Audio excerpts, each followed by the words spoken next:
The Masque of the Red Death by Edgar Allan Poe. The Red Death had long devastated the country. No pestilence had ever been so fatal or so hideous. Blood was its avatar and its seal, the redness and the horror of blood. There were sharp pains and sudden dizziness, and then profuse bleeding at the pores with dissolution. The scarlet stains upon the body, and especially upon the face of the victim, were the pest ban which shut him out from the aid and from the sympathy of his fellow men. And the whole seizure, progress, and termination of the disease were the incidents of half an hour. But the Prince Prospero was happy and dauntless and sagacious. When his dominions were half depopulated, he summoned to his presence 1,000 hale and light-hearted friends from among the knights and dames of his court, and with these retired to the deep seclusion of one of his castellated abbeys. This was an extensive and magnificent structure, the creation of the prince's own eccentric yet august taste. A strong and lofty wall girdled it in. This wall had gates of iron. The courtiers, having entered, brought furnaces and massy hammers and welded the bolts. They resolved to leave means neither of ingress or egress to the sudden impulses of despair or of frenzy from within. The abbey was amply provisioned. With such precautions, the courtiers might bid defiance to contagion. The external world could take care of itself. In the meantime, it was folly to grieve or to think. The prince had provided all the appliances of pleasure. There were buffoons, there were improvisatori, there were ballet dances, there were musicians, there was beauty, there was wine. All these and security were within. Without was the Red Death. It was toward the close of the 5th or 6th month of his seclusion, and while the pestilence raged most furiously abroad, that the Prince Prospero entertained his 1,000 friends at a masked ball of the most unusual magnificence. It was a voluptuous scene, that masquerade. But first, let me tell of the rooms in which it was held. There were 7, an imperial suite.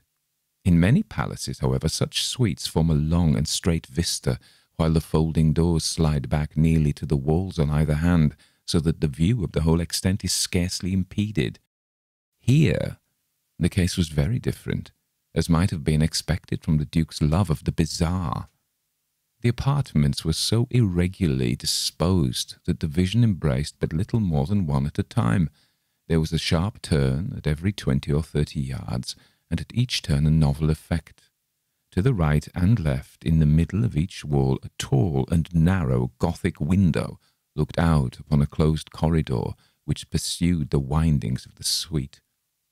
These windows were of stained glass, whose colour varied in accordance with the prevailing hue of the decorations of the chamber into which it opened. Then, at the eastern extremity was hung, for example, in blue, and vividly blue were its windows. The second chamber was purple in its ornaments and tapestries, and here the panes were purple. The third was green throughout, and so were the casements.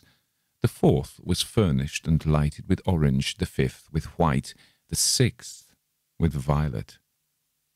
The 7th apartment was closely shrouded in black velvet tapestries that hung all over the ceiling and down the walls, folding in heavy folds upon a carpet of the same material and hue.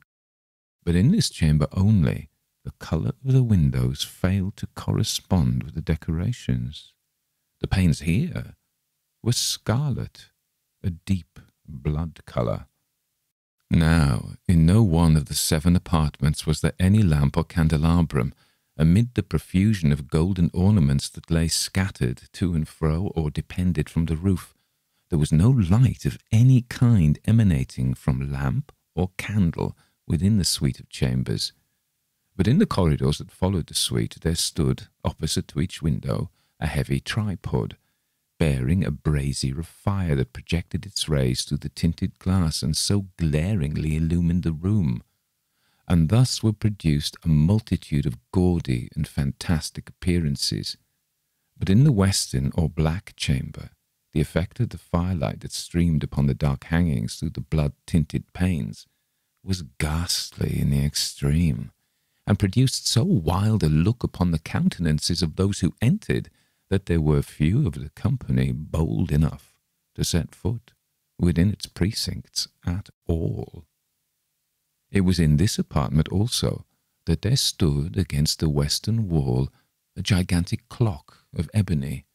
Its pendulum swung to and fro with a dull, heavy, monotonous clang, and when the minute hand made the circuit of the face and the hour was to be stricken, there came from the brazen lungs of the clock a sound which was clear and loud and deep and exceedingly musical, but of so peculiar a note and emphasis that at the lapse of an hour the musicians of the orchestra were constrained to pause momentarily in their performance to hearken to the sound, and thus the waltzers perforce ceased their evolutions, and there was a brief disconcert of the whole gay company, and while the chimes of the clock yet rang, it was observed that the giddiest grew pale, and the more aged and sedate passed their hands over their brows as if in confused reverie or meditation.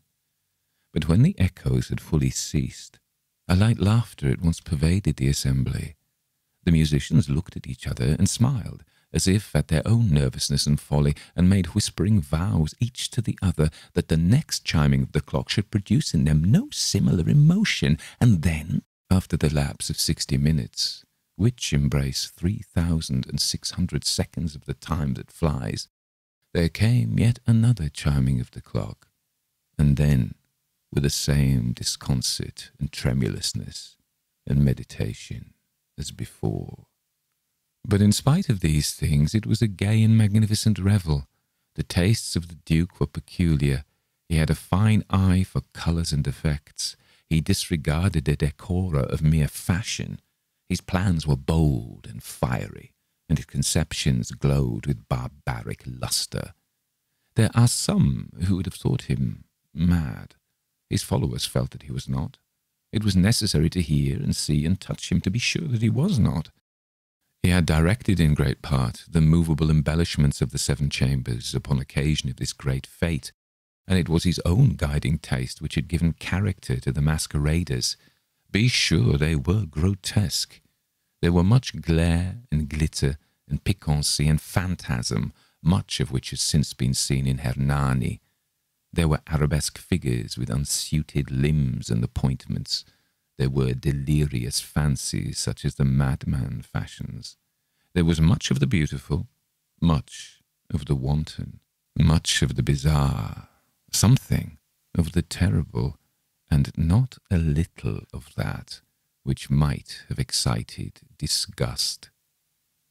To and fro in the 7 chambers there stalked in fact a multitude of dreams, and these, the dreams, writhed in and about, taking hue from the rooms, and causing the wild music of the orchestra to seem as the echo of their steps.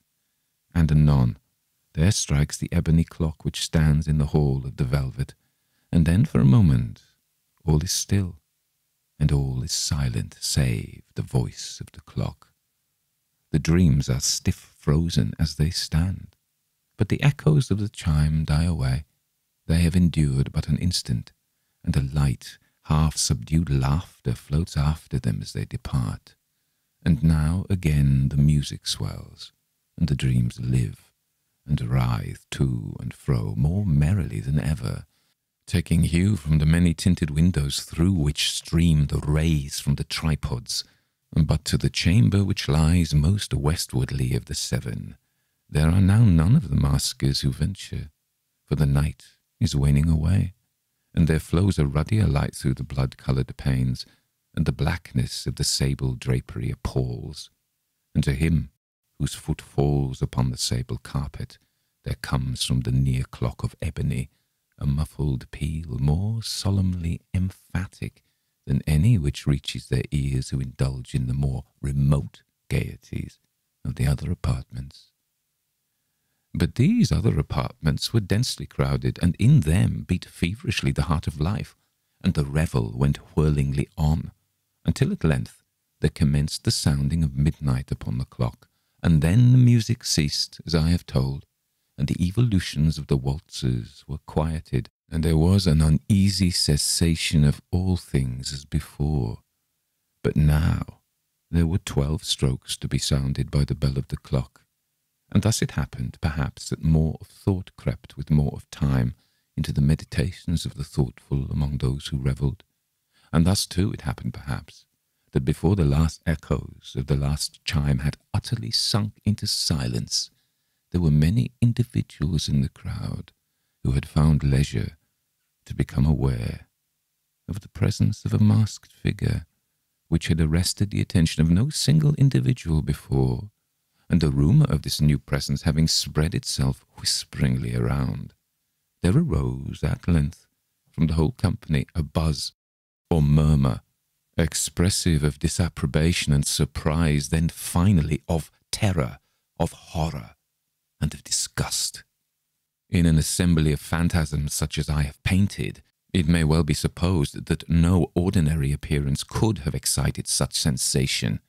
In truth, the masquerade license of the night was nearly unlimited, but the figure in question had out-Heroded Herod, and gone beyond the bounds of even the prince's indefinite decorum. There are chords in the hearts of the most reckless which cannot be touched without emotion, even with the utterly lost, to whom life and death are equally jests. There are matters of which no jest can be made. The whole company indeed seemed now deeply to feel that in the costume and bearing of the stranger neither wit nor propriety existed. The figure was tall and gaunt, and shrouded from head to foot in the habiliments of the grave.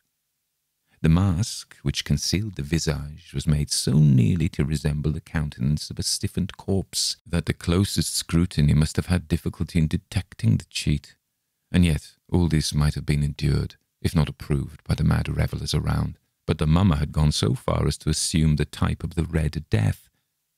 His vesture was dabbled in blood, and his broad brow, with all the features of the face, was besprinkled with the scarlet horror. When the eyes of Prince Prospero fell upon this spectral image, which, with a slow and solemn movement, as if more fully to sustain its role, stalked to and fro among the waltzers, he was seen to be convulsed, in the first moment with a strong shudder either of terror or distaste, but in the next his brow reddened with rage. "Who dares," he demanded hoarsely of the courtiers who stood near him, "who dares insult us with this blasphemous mockery? Seize him and unmask him, that we may know whom we have to hang at sunrise from the battlements." It was in the eastern or blue chamber in which stood the Prince Prospero as he uttered these words. They rang throughout the 7 rooms loudly and clearly, for the prince was a bold and robust man, and the music had become hushed at the waving of his hand. It was in the blue room where stood the prince with a group of pale courtiers by his side.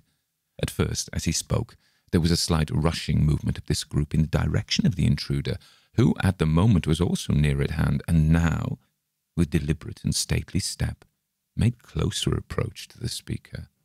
But from a certain nameless awe with which the mad assumptions of the mummer had inspired the whole party, there were found none who would put forth hand to seize him, so that unimpeded he passed within a yard of the prince's person, and while the vast assembly, as if with one impulse, shrank from the centres of the rooms to the walls, he made his way uninterruptedly, but with the same solemn and measured step which had distinguished him from the first, through the blue chamber to the purple, through the purple to the green, through the green to the orange, through this again to the white, and even thence to the violet, ere a decided movement had been made to arrest him. It was then, however, that the Prince Prospero, maddening with rage and the shame of his own momentary cowardice, rushed hurriedly through the 6 chambers, while none followed him, on account of a deadly terror that had seized upon all. He bore aloft a drawn dagger, and had approached in rapid impetuosity to within 3 or 4 feet of the retreating figure, when the latter, having attained the extremity of the velvet apartment, turned suddenly and confronted his pursuer. There was a sharp cry, and the dagger dropped gleaming upon the sable carpet, upon which instantly afterwards fell prostrate in death the Prince Prospero. Then, summoning the wild courage of despair, a throng of the revellers at once threw themselves into the black apartment, and seizing the mummer, whose tall figure stood erect and motionless within the shadow of the ebony clock, gasped in unutterable horror at finding the grave cerements and corpse-like mask which they handled with so violent rudeness, untenanted by any tangible form. And now was acknowledged the presence of the Red Death. He had come like a thief in the night, and one by one dropped the revellers in the blood-bedewed halls of their revel, and died each in the despairing posture of his fall, and the life of the ebony clock went out with that of the last of the gay, and the flames of the tripods expired, and darkness and decay, and the Red Death held illimitable dominion over all. The Black Cat by Edgar Allan Poe. For the most wild, yet most homely narrative which I am about to pen, I neither expect nor solicit belief. Mad indeed would I be to expect it, in a case where my very senses reject their own evidence. Yet mad I am not, and very surely do I not dream, but tomorrow I die. And today I would unburden my soul. My immediate purpose is to place before the world, plainly, succinctly, and without comment, a series of mere household events. In their consequences, these events have terrified, have tortured, have destroyed me. Yet I will not attempt to expound them. To me they have presented little but horror. To many they will seem less terrible than barocks. Hereafter, perhaps, some intellect may be found which will reduce my phantasm to the commonplace, some intellect more calm, more logical, and far less excitable than my own, which will perceive in the circumstances I detail with awe nothing more than an ordinary succession of very natural causes and effects. From my infancy, I was noted for the docility and humanity of my disposition. My tenderness of heart was even so conspicuous as to make me the jest of my companions. I was especially fond of animals, and was indulged by my parents with a great variety of pets. With these I spent most of my time, and never was so happy as when feeding and caressing them. This peculiarity of character grew with my growth, and in my manhood I derived from it one of my principal sources of pleasure. To those who have cherished an affection for a faithful and sagacious dog, I need hardly be at the trouble of explaining the nature or the intensity of the gratification thus derivable. There is something in the unselfish and self-sacrificing love of a brute which goes directly to the heart of him who has had frequent occasion to test the paltry friendship and gossamer fidelity of mere man. I married early, and was happy to find in my wife a disposition not uncongenial with my own. Observing my partiality for domestic pets, she lost no opportunity of procuring those of the most agreeable kind. We had birds, goldfish, a fine dog, rabbits, a small monkey, and a cat. This latter was a remarkably large and beautiful animal, entirely black, and sagacious to an astonishing degree. In speaking of his intelligence, my wife, who at heart was not a little tinctured with superstition, made frequent allusion to the ancient popular notion which regarded all black cats as witches in disguise. Not that she was ever serious upon this point, and I mention the matter at all for no better reason than it happens, just now, to be remembered. Pluto, this was the cat's name, was my favourite pet and playmate. I alone fed him, and he attended me wherever I went about the house. It was even with difficulty that I could prevent him from following me through the streets. Our friendship lasted in this manner for several years, during which my general temperament and character, through the instrumentality of the fiend intemperance, had, I blush to confess it, experienced a radical alteration for the worse. I grew day by day more moody, more irritable, more regardless of the feelings of others. I suffered myself to use intemperate language to my wife. At length, I even offered her personal violence. My pets, of course, were made to feel the change in my disposition. I not only neglected, but ill-used them. For Pluto, however, I still retained sufficient regard to restrain me from maltreating him, as I made no scruple of maltreating the rabbits, the monkey, or even the dog, when by accident or through affection they came in my way. But my disease grew upon me, for what disease is like alcohol? And at length, even Pluto, who was now becoming old and consequently somewhat peevish, even Pluto began to experience the effects of my ill temper. One night, returning home much intoxicated from one of my haunts about town, I fancied that the cat avoided my presence. I seized him, when in his fright at my violence he inflicted a slight wound upon my hand with his teeth. The fury of a demon instantly possessed me. I knew myself no longer. My original soul seemed at once to take its flight from my body, and a more than fiendish malevolence, gin-nurtured, thrilled every fibre of my frame. I took from my waistcoat pocket a penknife, opened it, grasped the poor beast by the throat, and deliberately cut one of its eyes from the socket. I blush, I burn, I shudder when I pen the damnable atrocity. When reason returned with the morning, when I had slept off the fumes of the night's debauch, I experienced a sentiment half of horror, half of remorse for the crime of which I had been guilty, but it was at best a feeble and equivocal feeling, and the soul remained untouched. I again plunged into excess, and soon drowned in wine all memory of the deed. In the meantime the cat slowly recovered. The socket of the lost eye presented, it is true, a frightful appearance, but he no longer appeared to suffer any pain.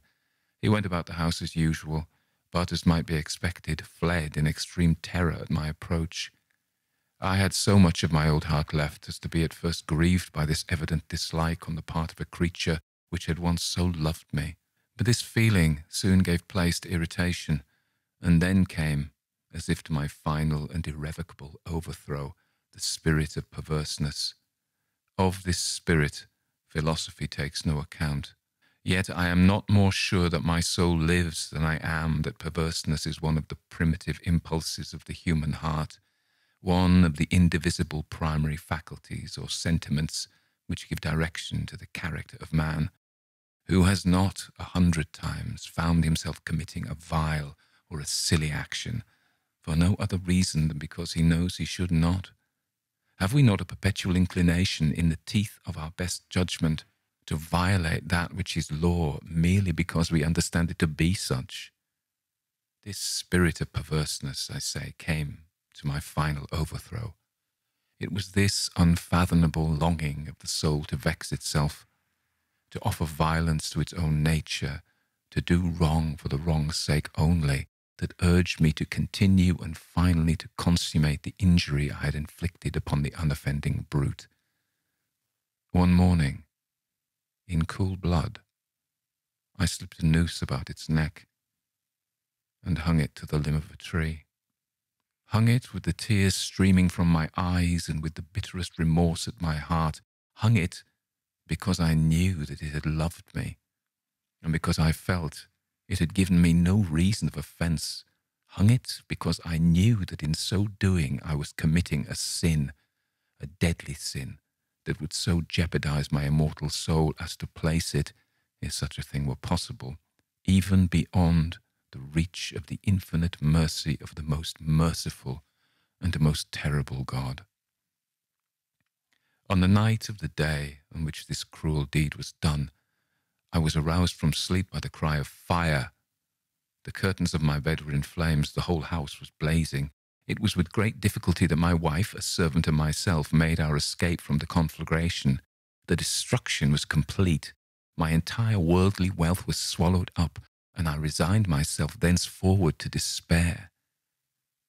I am above the weakness of seeking to establish a sequence of cause and effect between the disaster and the atrocity, but I am detailing a chain of facts and wish not to leave even a possible link imperfect. On the day succeeding the fire, I visited the ruins. The walls, with one exception, had fallen in.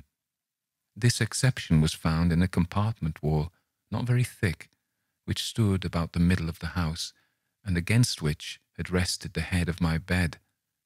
The plastering had here in great measure resisted the action of the fire, a fact which I attributed to its having been recently spread. About this wall, a dense crowd were collected, and many persons seemed to be examining a particular portion of it with every minute and eager attention.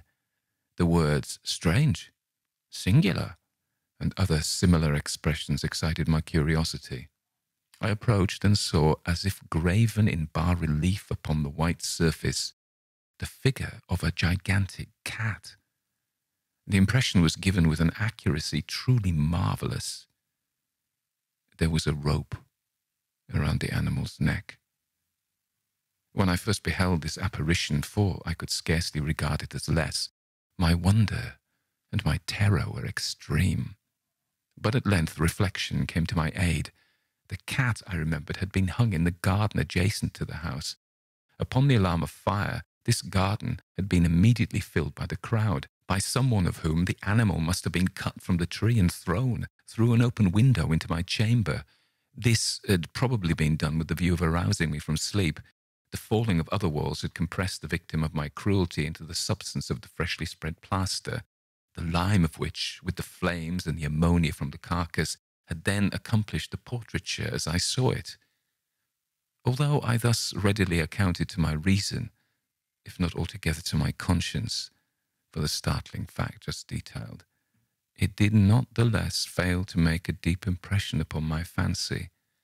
For months I could not rid myself of the phantasm of the cat, and during this period there came back into my spirit a half-sentiment that seemed, but was not, remorse. I went so far as to regret the loss of the animal, and to look about me among the vile haunts which I now habitually frequented for another pet of the same species and of somewhat similar appearance with which to supply its place.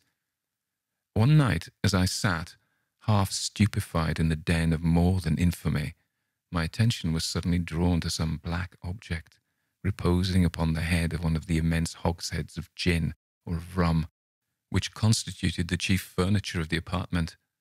I had been looking steadily at the top of this hogshead for some minutes, and what now caused me surprise was the fact that I had not sooner perceived the object thereupon.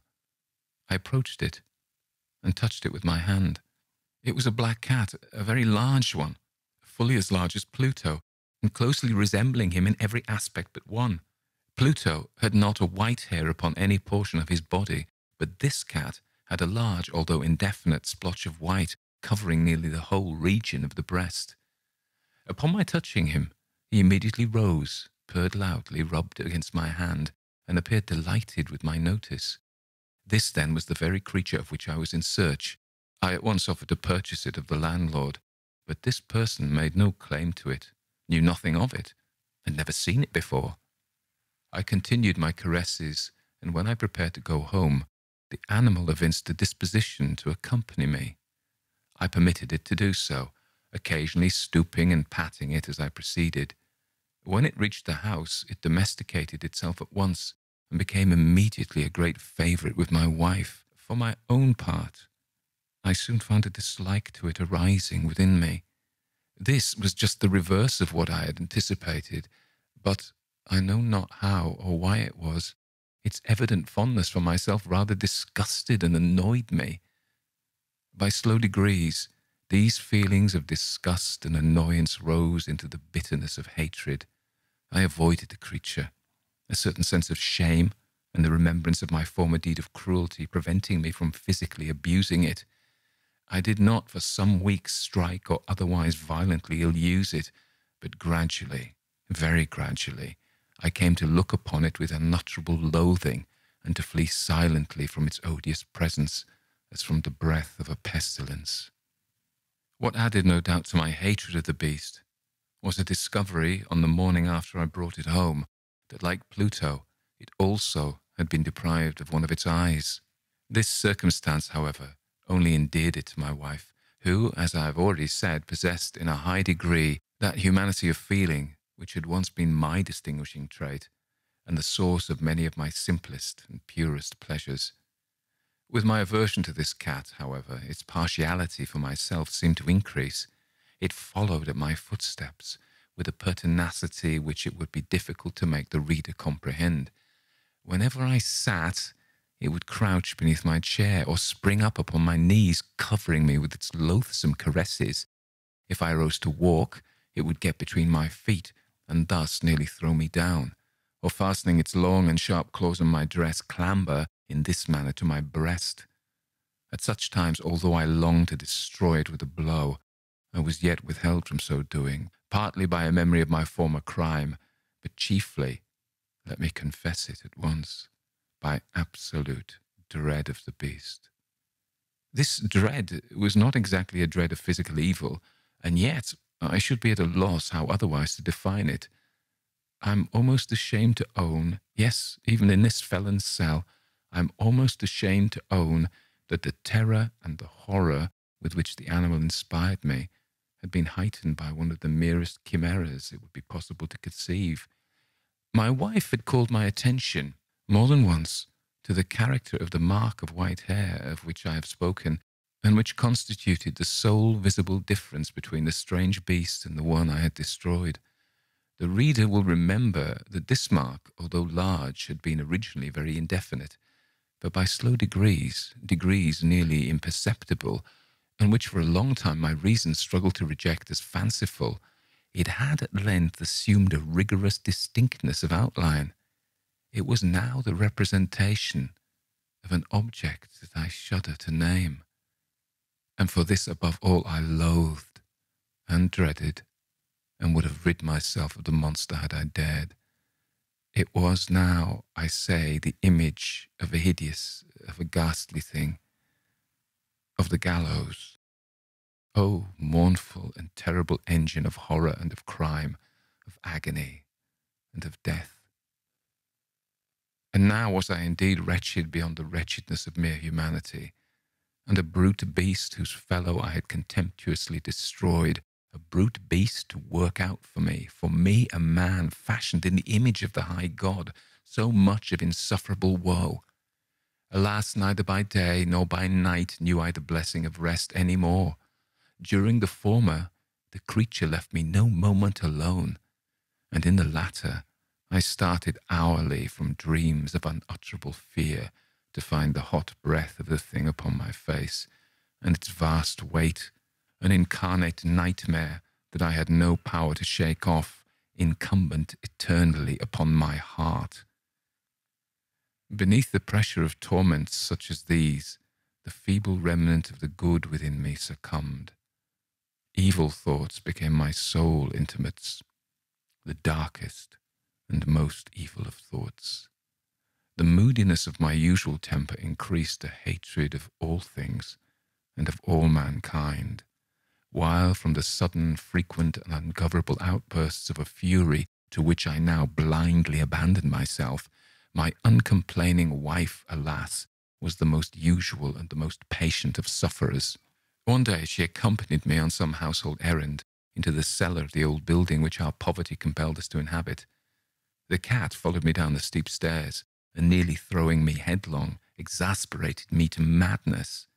Uplifting an axe and forgetting in my wrath the childish dread which had hitherto stayed my hand, I aimed a blow at the animal which, of course, would have proved instantly fatal had it descended as I wished. But this blow was arrested by the hand of my wife.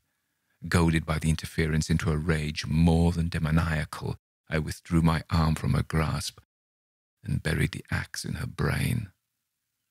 She fell dead upon the spot, without a groan. The hideous murder accomplished, I set myself forthwith, and with entire deliberation, to the task of concealing the body. I knew that I couldn't remove it from the house either by day or by night without the risk of being observed by the neighbours. Many projects entered my mind. At one period I thought of cutting the corpse into minute fragments and destroying them by fire. At another, I resolved to dig a grave for it in the floor of the cellar. Again, I deliberated about casting it in the well in the yard, about packing it in a box as if merchandise with the usual arrangements, and so getting a porter to take it from the house. Finally, I hit upon what I considered a far better expedient than either of these. I determined to wall it up in the cellar, as the monks of the Middle Ages recorded to have walled up their victims. For a purpose such as this, the cellar was well adapted. Its walls were loosely constructed and had lately been plastered throughout with a rough plaster, which the dampness of the atmosphere had prevented from hardening. Moreover, in one of the walls was a projection caused by a false chimney or fireplace that had been filled up and made to resemble the rest of the cellar. I made no doubt that I could readily displace the bricks at this point, insert the corpse, and wall the hole up as before, so that no eye could detect anything suspicious. And in this calculation I was not deceived. By means of a crowbar I easily dislodged the bricks, and having carefully deposited the body against the inner wall, I propped it in that position, while, with little trouble, I relaid the whole structure as it originally stood. Having procured mortar, sand, and hair with every possible precaution, I prepared a plaster which could not be distinguished from the old, and with this I very carefully went over the new brickwork. When I had finished, I felt satisfied that all was right. The wall did not present the slightest appearance of having been disturbed. The rubbish on the floor was picked up with the minutest care. I looked around triumphantly and said to myself, "Here at least, then, my labour has not been in vain." My next step was to look for the beast which had been the cause of so much wretchedness, for I had at length firmly resolved to put it to death. Had I been able to meet with it at the moment, there could have been no doubt of its fate, but it appeared that the crafty animal had been alarmed at the violence of my previous anger, and forbore to present itself in my present mood. It is impossible to describe or to imagine the deep, the blissful sense of relief which the absence of the detested creature occasioned in my bosom. It did not make its appearance during the night, and thus, for one night at least, since its introduction into the house, I soundly and tranquilly slept. I slept, even with the burden of murder upon my soul. The second and the third day passed, and still my tormentor came not. Once again I breathed as a free man. The monster in terror had fled the premises for ever. I should behold it no more. My happiness was supreme. The guilt of my dark deed disturbed me but little. Some few inquiries had been made, but these had been readily answered. Even a search had been instituted, but of course nothing was to be discovered. I looked upon my future felicity as secured. Upon the fourth day of the assassination, a party of the police came very unexpectedly into the house and proceeded again to make rigorous investigation of the premises. Secure, however, in the inscrutability of my place of concealment, I felt no embarrassment whatever. The officers bade me accompany them in their search. They left no nook or corner unexplored. At length, for the third or fourth time, they descended into the cellar. I quivered not a muscle. My heart beat calmly as that of one who slumbers in innocence. I walked the cellar from end to end. I folded my arms upon my bosom and roamed easily to and fro. The police were thoroughly satisfied and prepared to depart. The glee in my heart was too strong to be restrained. I burned to say if but one word by way of triumph, and to render doubly sure their assurance of my guiltlessness. "Gentlemen," I said at last as the party ascended the steps, "I delight to have allayed your suspicions. I wish you all health and a little more courtesy. By the by, gentlemen, this is a very well-constructed house." In the rabid desire to say something easily, I scarcely knew what I uttered at all. "I may say an excellently well-constructed house. These walls— are you going, gentlemen? These walls are solidly put together." And here, Through the mere frenzy of bravado, I rapped heavily with a cane which I held in my hand upon that very portion of the brickwork behind which stood the corpse of the wife of my bosom. But may God shield and deliver me from the fangs of the arch-fiend. No sooner had the reverberation of my blow sunk into silence than I was answered by a voice from within the tomb, by a cry, at first muffled and broken like the sobbing of a child, and then quickly swelling into one long, loud and continuous scream, utterly anomalous and inhuman, a howl, a wailing shriek, half of horror and half of triumph, such as might have arisen only out of hell, conjointly from the throats of the damned in their agony, and of the demons that exult in the damnation. Of my own thoughts it is folly to speak. Swooning, I staggered to the opposite wall. For one instant the party upon the stairs remained motionless through extremity of terror and of awe. In the next, a dozen stout arms were toiling at the wall. It fell bodily. The corpse, already greatly decayed and clotted with gore, stood erect before the eyes of the spectators. Upon its head, with red extended mouth and solitary eye of fire, sat the hideous beast whose craft had seduced me into murder, and whose informing voice had consigned me to the hangman. I had walled the monster up within the tomb.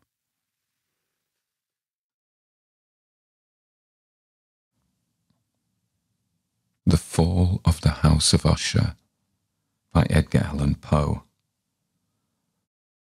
Son cœur est un lieu suspendu, sitôt qu'on le touche, il est raison de béranger. During the whole of a dull, dark, and soundless day in the autumn of the year, when the clouds hung oppressively low in the heavens, I had been passing alone, on horseback, through a singularly dreary tract of country, and at length found myself, as the shades of evening drew on, within view of the melancholy house of Usher. I know not how it was, but with the first glimpse of the building, a sense of insufferable doom pervaded my spirit.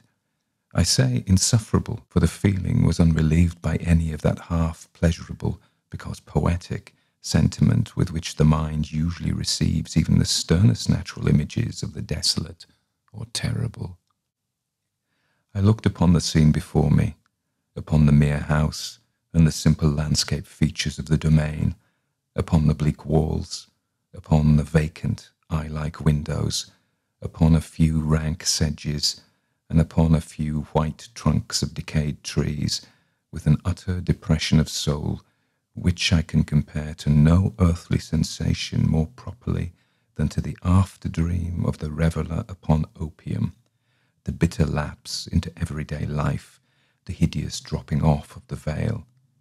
There was an iciness, a sinking, a sickening of the heart, an unredeemed dreariness of thought, which no goading of the imagination could torture into aught of the sublime. What was it, I paused to think, what was it that so unnerved me in the contemplation of the house of Usher? It was a mystery all insoluble, nor could I grapple with the shadowy fancies that crowded upon me as I pondered. I was forced to fall back upon the unsatisfactory conclusion that while beyond doubt there are combinations of very simple natural objects which have the power of thus affecting us, still the analysis of this power lies among considerations beyond our depth. It was possible, I reflected, that a mere different arrangement of the particulars of the scene, of the details of the picture, would be sufficient to modify or perhaps annihilate its capacity for sorrowful impression, and acting upon this idea, I reined my horse to the precipitous brink of a black and lurid tarn that lay in unruffled lustre by the dwelling, and gazed down, but with a shudder even more thrilling than before, upon the remodelled and inverted images of the grey sedge and the ghastly tree stems and the vacant and eye-like windows. Nevertheless, in this mansion of gloom, I now proposed to myself a sojourn of some weeks. Its proprietor, Roderick Usher, had been one of my boon companions in boyhood, but many years had elapsed since our last meeting. A letter, however, had lately reached me in a distant part of the country, a letter from him, which, in its wildly importunate nature, had admitted of no other than a personal reply. The manuscript gave evidence of nervous agitation. The writer spoke of an acute bodily illness, of a mental disorder which oppressed him, and of an earnest desire to see me as his best, and indeed his only personal friend, with a view of attempting by the cheerfulness of my society some alleviation of his malady. It was the manner in which all this and much more was said, it was the apparent heart that went with his request, which allowed me no room for hesitation, and I accordingly obeyed forthwith what I still considered a very singular summons. Although as boys we had been even intimate associates, yet I really knew little of my friend. His reserve had always been excessive and habitual. I was aware, however, that his very ancient family had been noted, time out of mind, for a peculiar sensibility of temperament, displaying itself through long ages in many works of exalted art, and manifested, of late, in repeated deeds of munificent yet unobtrusive charity, as well as in a passionate devotion to the intricacies, perhaps even more than to the orthodox and easily recognizable beauties, of musical science. I had learned, too, the very remarkable fact that the stem of the Usher race, all-time honoured as it was, had put forth at no period any enduring branch. In other words, that the entire family lay in the direct line of descent, and had always, with very trifling and very temporary variation, so lain. It was this deficiency I considered, while running over in thought the perfect keeping of the character of the premises with the accredited character of the people, and while speculating upon the possible influence which the one, in the long lapse of centuries, might have exercised upon the other.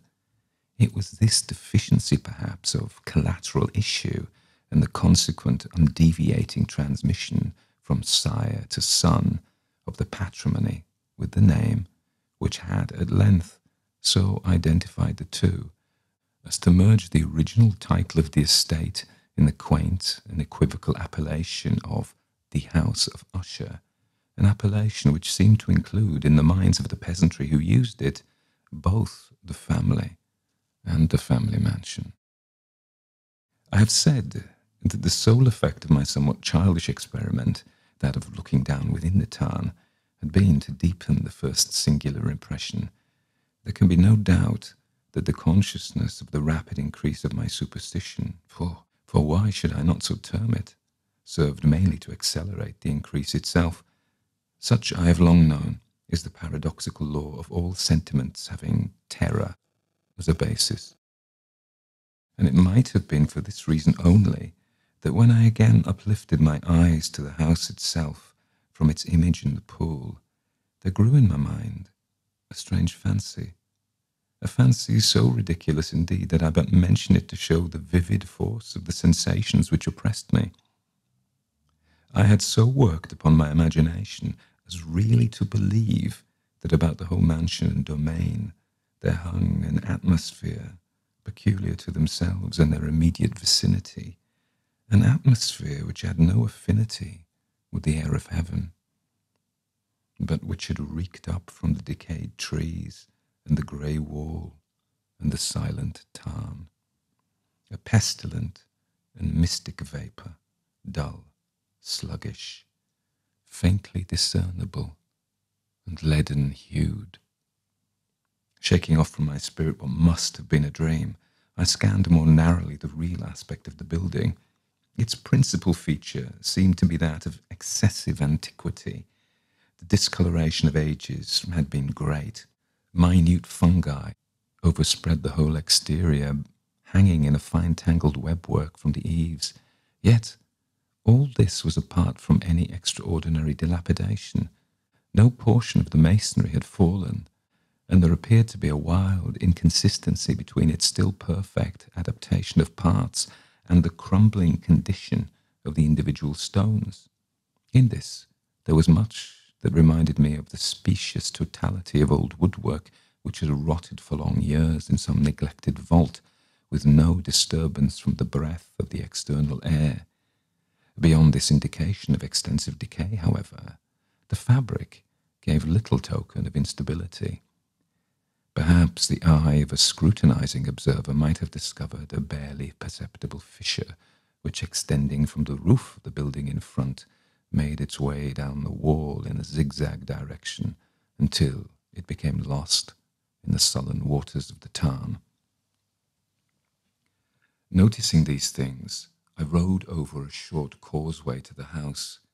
A servant in waiting took my horse, and I entered the Gothic archway of the hall. A valet of stealthy step thence conducted me in silence through many dark and intricate passages in my progress to the studio of his master. Much that I encountered on the way contributed, I know not how, to heighten the vague sentiments of which I have already spoken.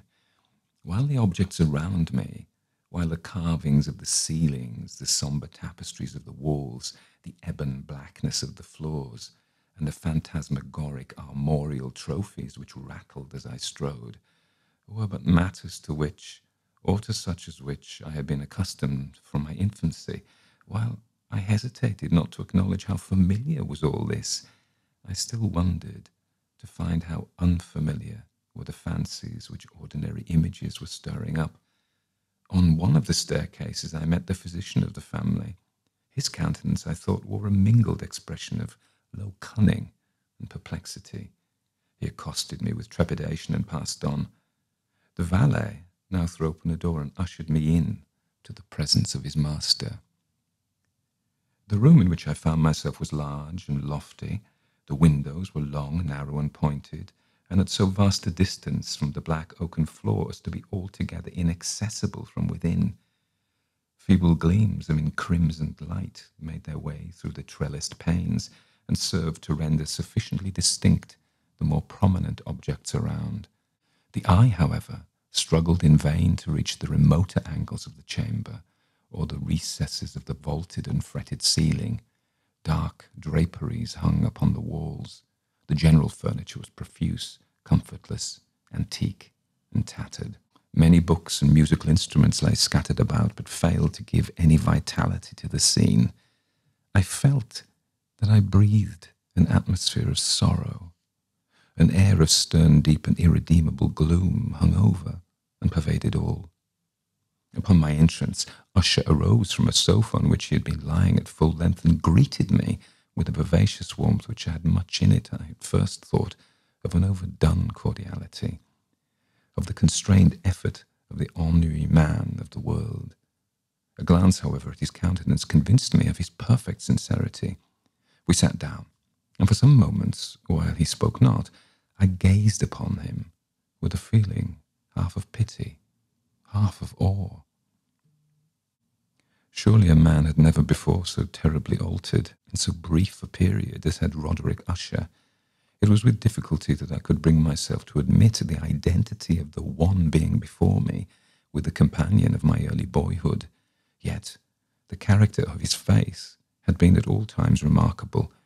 A cadaverousness of complexion, an eye large, liquid, and luminous beyond comparison, lips somewhat thin and very pallid, but of a surpassingly beautiful curve, a nose of a delicate Hebrew model, but with a breadth of nostril unusual in similar formations, a finely moulded chin, speaking in its want of prominence of a want of moral energy, a hair of a more than web-like softness and tenuity.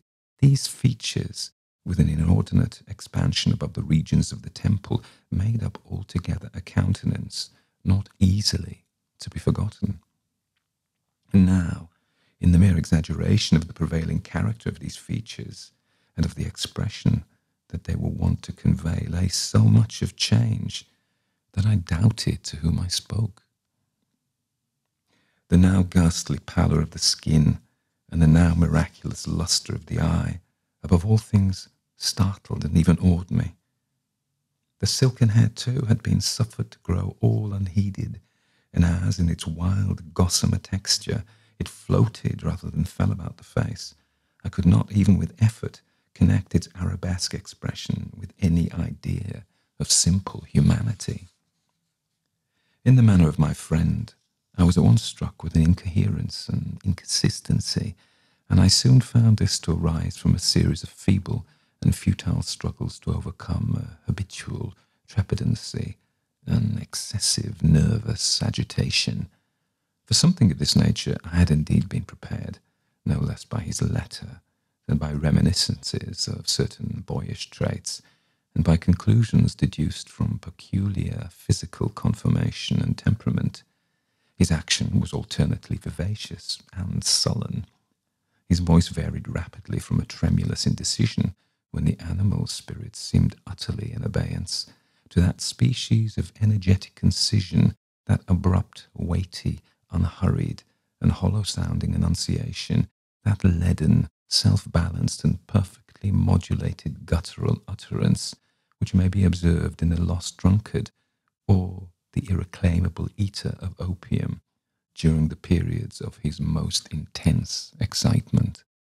It was thus that he spoke of the object of my visit, and of his earnest desire to see me, and of the solace he expected me to afford him. He entered at some length into what he conceived to be the nature of his malady.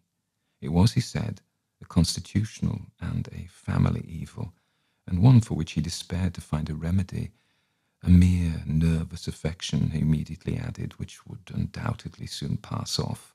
It displayed itself in a host of unnatural sensations. Some of these, as he detailed them, interested and bewildered me, although perhaps the terms and the general manner of the narration had their weight. He suffered much from a morbid acuteness of the senses. The most insipid food was alone endurable. He could wear only garments of certain texture. The odours of all flowers were oppressive. His eyes were tortured by even a faint light, and there were but peculiar sounds, and these from stringed instruments which did not inspire him with horror. To an anomalous species of terror I found him a bounden slave. "I shall perish," said he. "I must perish in this deplorable folly. Thus, and not otherwise shall I be lost.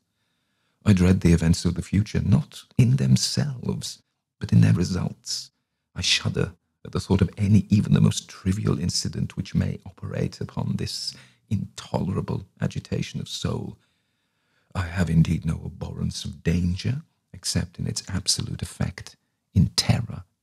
In this unnerved, in this pitiable condition, I feel that the period will sooner or later arrive when I must abandon life and reason altogether in some struggle with the grim phantasm, fear."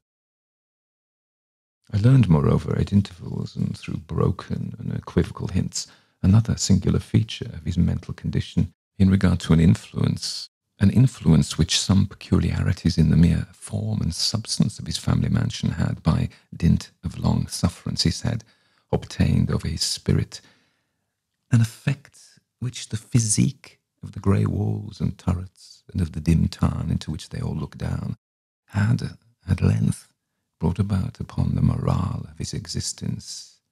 He admitted, however, although with hesitation, that much of the peculiar gloom which thus afflicted him could be traced to a more natural and far more palpable origin, to the severe and long-continued illness, indeed, to the evidently approaching dissolution of a tenderly beloved sister, his sole companion for long years, his last and only relative on earth. Her decease, he said, with a bitterness which I can never forget, would leave him, the hopeless and the frail, the last of the ancient race of the Ushers. While he spoke, the Lady Madeline, for so she was called, passed slowly through a remote portion of the apartment, and without having noticed my presence, disappeared.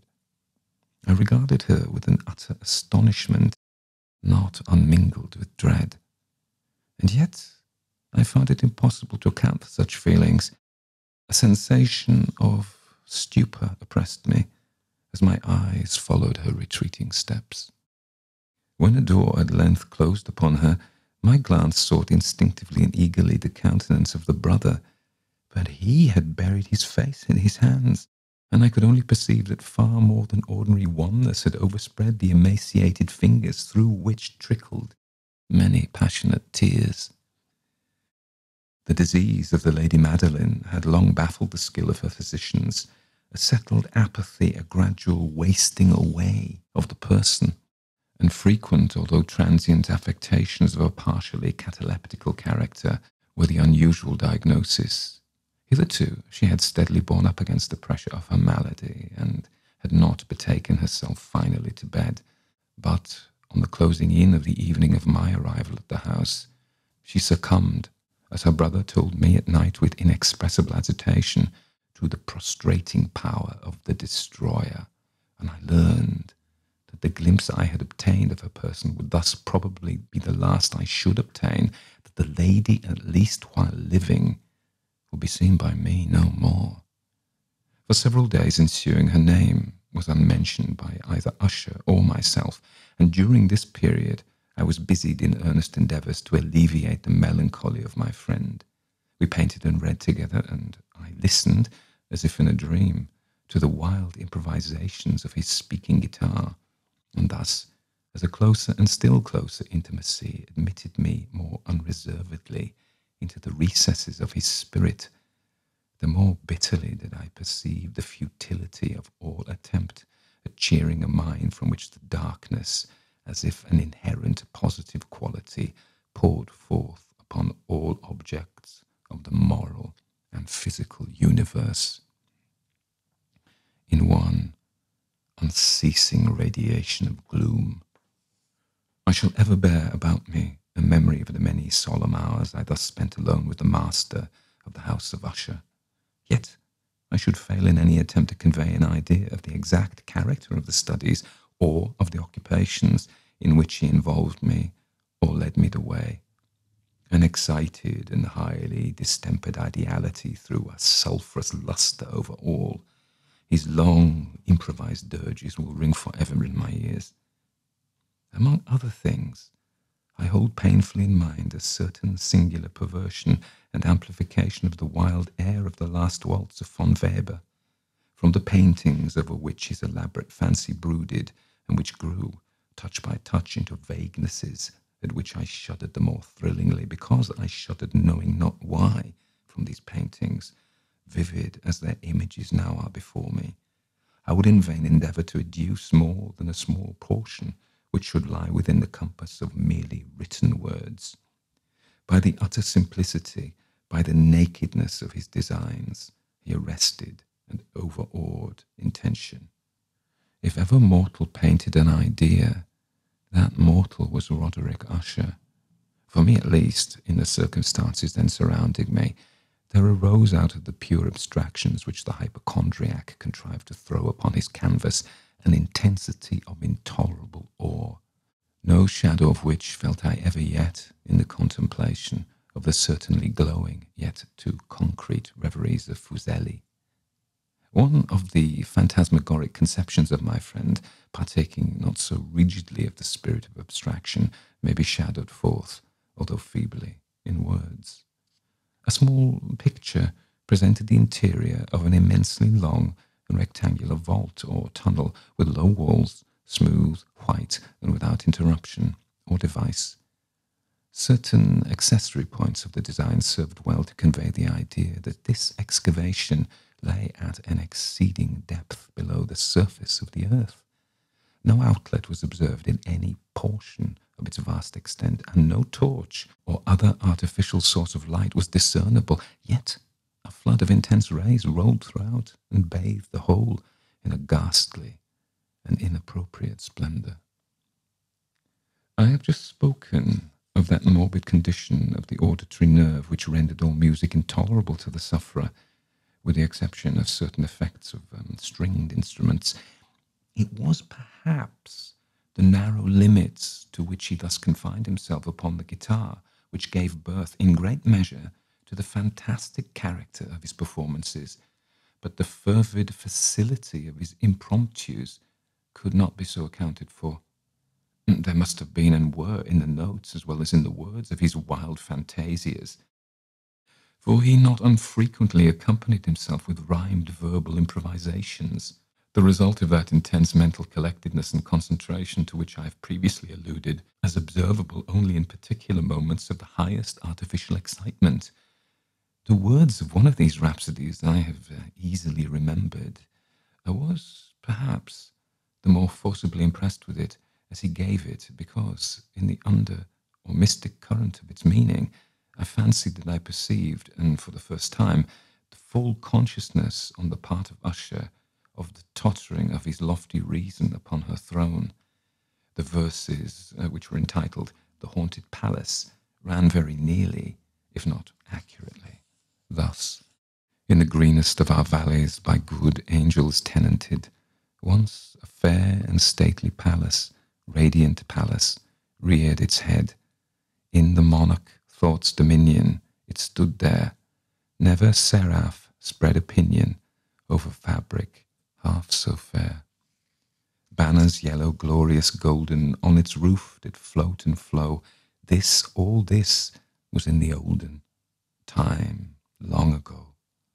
And every gentle air that dallied in that sweet day, along the ramparts, plumed and pallid, a winged odour went away. Wanderers in that happy valley through two luminous windows saw spirits moving musically to a lute's well-tuned law. Round about a throne where sitting, Porphyrogene in state his glory well befitting, the ruler of the realm was seen.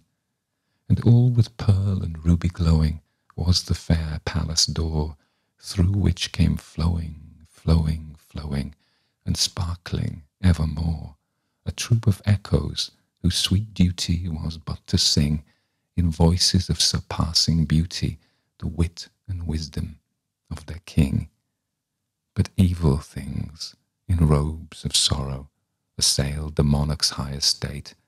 Ah, let us mourn, for never morrow shall dawn upon him desolate. And round about his home the glory that blushed and bloomed is but a dim remembered story of the old time entombed.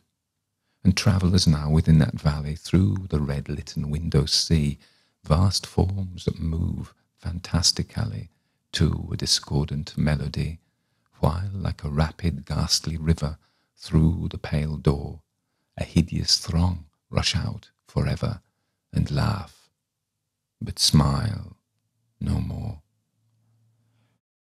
I well remember that suggestions arising from this ballad led us into a train of thought wherein there became manifest an opinion of Usher's which I mention not so much on account of its novelty, for other men have thought thus, as on account of the pertinacity with which he maintained it. This opinion in its general form was that of the sentience of all vegetable things, but in his disordered fancy the idea had assumed a more daring character, and trespassed under certain conditions upon the kingdom of inorganization. I lack words to express the full extent or the earnest abandon of his persuasion. The belief, however, was connected, as I have previously hinted, with the grey stones of the home of his forefathers. The conditions of the sentience had been here, he imagined, fulfilled in the method of collocation of these stones, in the order of their arrangement, as well as in that of the many fungi which overspread them, and of the decayed trees which stood around, above all, in the long undisturbed endurance of this arrangement, and in its reduplication in the still waters of the Tarn. Its evidence, the evidence of the sentience, was to be seen, he said, and here I started as he spoke, in the gradual yet certain condensation of an atmosphere of their own about the waters and the walls. The result was discoverable, he added, in that silent, yet importunate and terrible influence which for centuries had moulded the destinies of his family, and which made him what I now saw him, what he was. Such opinions need no comment, and I will make none. Our books, the books which for years had formed no small portion of the mental existence of the invalid, were, as might be supposed, in strict keeping with this character of phantasm. We pored together over such works as the Vervet Chartres of Gresset, the Belphegor of Machiavelli, the Heaven and Hell of Swedenborg, the Subterranean Voyage of Nicholas Klim by Holberg, the Chiromancy of Robert Flood, of Jean d'Inaginet, and of Le Chambre, the Journey into the Blue Distance of Tieck, and the City of the Sun of Campanella. One favourite volume was a small octavo edition of the Directorium Inquisitorum by the Dominican Aymeric de Giron, and there were passages in Pomponius Mela about the old African satyrs and equipans, over which Usher would sit dreaming for hours. His chief delight, however, was found in the perusal of an exceedingly rare and curious book in quarto Gothic, the manual of a forgotten church, the Vigilae Mortuorum Secundum Corum Ecclesiae Maguntinae. I could not help thinking of the wild ritual of this work, and of its probable influence upon the hypochondriac, when one evening, having informed me abruptly that the Lady Madeline was no more, he stated his intention of preserving her corpse for a fortnight, previously to its final interment, in one of the numerous vaults within the main walls of the building. The worldly reason, however, assigned for this singular proceeding was one which I did not feel at liberty to dispute. The brother had been led to his resolution, so he told me, by consideration of the unusual character of the malady of the deceased, of certain obtrusive and eager inquiries on the part of her medical men, and of the remote and exposed situation of the burial ground of the family. I will not deny that when I call to mind the sinister countenance of the person whom I met upon the staircase on the day of my arrival at the house, I had no desire to oppose what I regarded as at best but a harmless and by no means an unnatural precaution. I personally aided him in the arrangements for the temporary entombment. The body having been coffined, we two alone bore it to its rest. The vault in which we placed it, and which had been so long unopened that our torches, half smothered in its oppressive atmosphere, gave us little opportunity for investigation, was small, damp, and entirely without means of admission for light, lying at great depth immediately beneath that portion of the building in which was my own sleeping apartment. It had been used, apparently, in remote feudal times for the worst purposes of a donjon keep, and in later days as a place of deposit for powder or some other highly combustible substance, as a portion of its floor and the whole interior of a long archway through which we reached it were carefully sheathed with copper. The door of massive iron had been also similarly protected. Its immense weight caused an unusually sharp grating sound as it moved upon its hinges. Having deposited our mournful burden upon trestles within this region of horror, we partially turned aside the yet unscrewed lid of the coffin and looked upon the face of the tenant. A striking similitude between brother and sister now first arrested my attention, and Usher, divining perhaps my thoughts, murmured out some few words, from which I learned that the deceased and himself had been twins, and that sympathies of scarcely intelligible nature had always existed between them. Our glances, however, rested not long upon the dead, for we could not regard her unawed. The disease which had thus entombed the lady in the maturity of youth had left, as usual in all maladies of a strictly cataleptical character, the mockery of a faint blush upon the bosom and the face, and that suspiciously lingering smile upon the lip which is so terrible in death. We replaced and screwed down the lid, and having secured the door of iron, made our way with toil into the scarcely less gloomy apartments of the upper portion of the house. And now, some days of bitter grief having elapsed, an observable change came over the features of the mental disorder of my friend. His ordinary manner had vanished. His ordinary occupations were neglected or forgotten. He roamed from chamber to chamber with hurried, unequal, and objectless step. The pallor of his countenance had assumed, if possible, a more ghastly hue. but the luminousness of his eye had utterly gone out. The once occasional huskiness of his tone was heard no more, and a tremulous quaver, as if of extreme terror, habitually characterized his utterance. There were times indeed when I thought his unceasingly agitated mind was labouring with some oppressive secret to divulge what he struggled for the necessary courage. At times again I was obliged to resolve all in the mere inexplicable vagaries of madness, for I beheld him gazing upon vacancy for long hours in an attitude of the profoundest attention, as if listening to some imaginary sound. It was no wonder that his condition terrified, that it infected me. I felt creeping upon me by slow, yet certain degrees, the wild influences of his own fantastic yet impressive superstitions. It was, especially upon retiring to bed late in the night of the 7th or 8th day after the placing of the Lady Madeline within a dungeon, that I experienced the full power of such feelings. Sleep came not near my couch, while the hours waned and waned away. I struggled to reason off the nervousness which had dominion over me.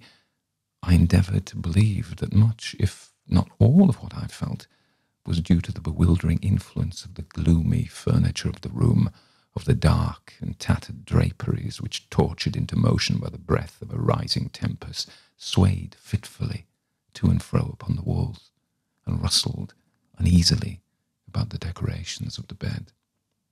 But my efforts were fruitless. An irrepressible tremor gradually pervaded my frame, and at length there sat upon my very heart an incubus of utterly causeless alarm.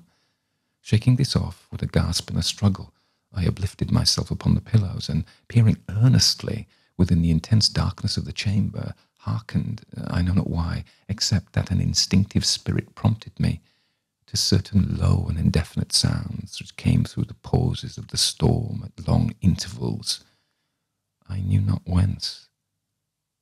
Overpowered by an intense sentiment of horror, unaccountable, yet unendurable, I threw on my clothes with haste, for I felt I should sleep no more during the night, and endeavoured to arouse myself from the pitiable condition to which I had fallen by pacing rapidly to and fro through the apartment. I had taken but few turns in this manner, when a light step upon the adjoining staircase arrested my attention.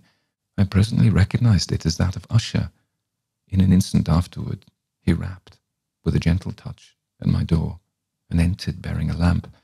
His countenance was, as usual, cadaverously wan, but moreover, there was a species of mad hilarity in his eyes, an evidently restrained hysteria in his whole demeanour. His air appalled me, but anything was preferable to the solitude which I had so long endured, and I even welcomed his presence as a relief. "And you have not seen it?" he said abruptly, after having stared about him for some moments in silence. "You have not then seen it? But stay, you shall." Thus speaking, and having carefully shaded his lamp, he hurried to one of the casements and threw it freely open to the storm. The impetuous fury of the entering gust nearly lifted us from our feet. It was indeed a tempestuous yet sternly beautiful night, and one wildly singular in its terror and its beauty.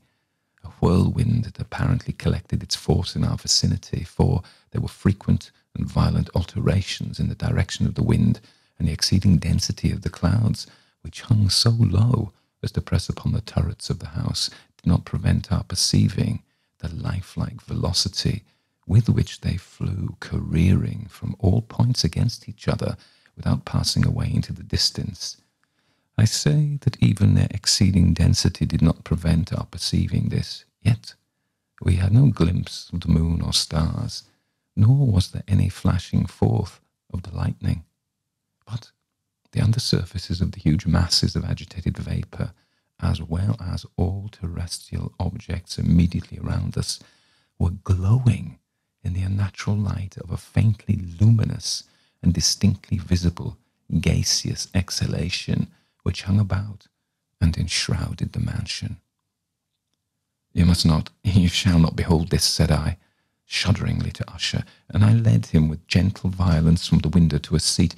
These appearances which bewilder you are merely electrical phenomena, not uncommon, or it may be that they have their ghastly origin in the rank miasma of that tarn.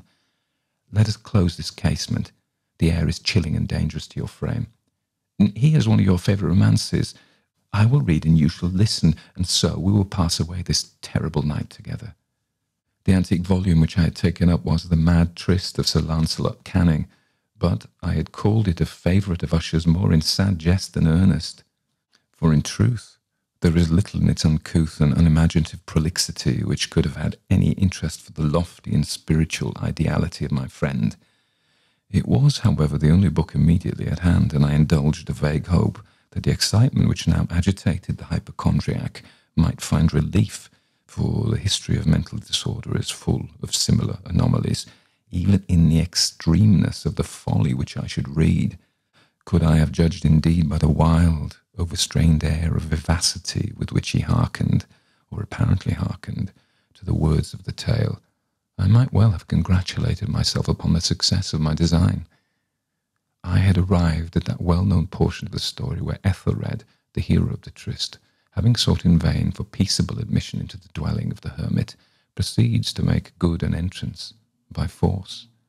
Here it will be remembered the words of the narrative run thus: And Ethelred, who was by nature of a doughty heart, and who was now mighty withal, on account of the powerfulness of the wine which he had drunken, waited no longer to hold parley with the hermit, who, in sooth, was of an obstinate and maliceful turn, but feeling the rain upon his shoulders and fearing the rising of the tempest, uplifted his mace outright, and with blows made quickly room in the plankings of the door for his gauntleted hand, and now pulling therewith sturdily, he so cracked and ripped and tore all asunder, that the noise of the dry and hollow-sounding wood alarumed and reverberated throughout the forest. At the termination of this sentence I started, and for a moment paused, for it appeared to me, although I at once concluded that my excited fancy had deceived me, it appeared to me that from some very remote portion of the mansion there came indistinctly to my ears what might have been, in its exact similarity of character, the echo, but a stifled and dull one certainly, of the very cracking and ripping sound which Sir Lancelot had so particularly described. It was beyond doubt the coincidence alone which had arrested my attention, for, amid the rattling of the sashes of the casements, and the ordinary commingled noises of the still increasing storm, the sound in itself had nothing, surely, which should have interested or disturbed me. I continued my story. But the good champion Ethelred, now entering within the door, was sore enraged and amazed to perceive no signal of the maliceful hermit, but in the stead thereof a dragon of a scaly and prodigious demeanour, and of a fiery tongue, which sate in guard before a palace of gold with a floor of silver, and upon the wall there hung a shield of shining brass with this legend enwritten: Who entereth herein, a conqueror hath been. Who slayeth the dragon, the shield he shall win.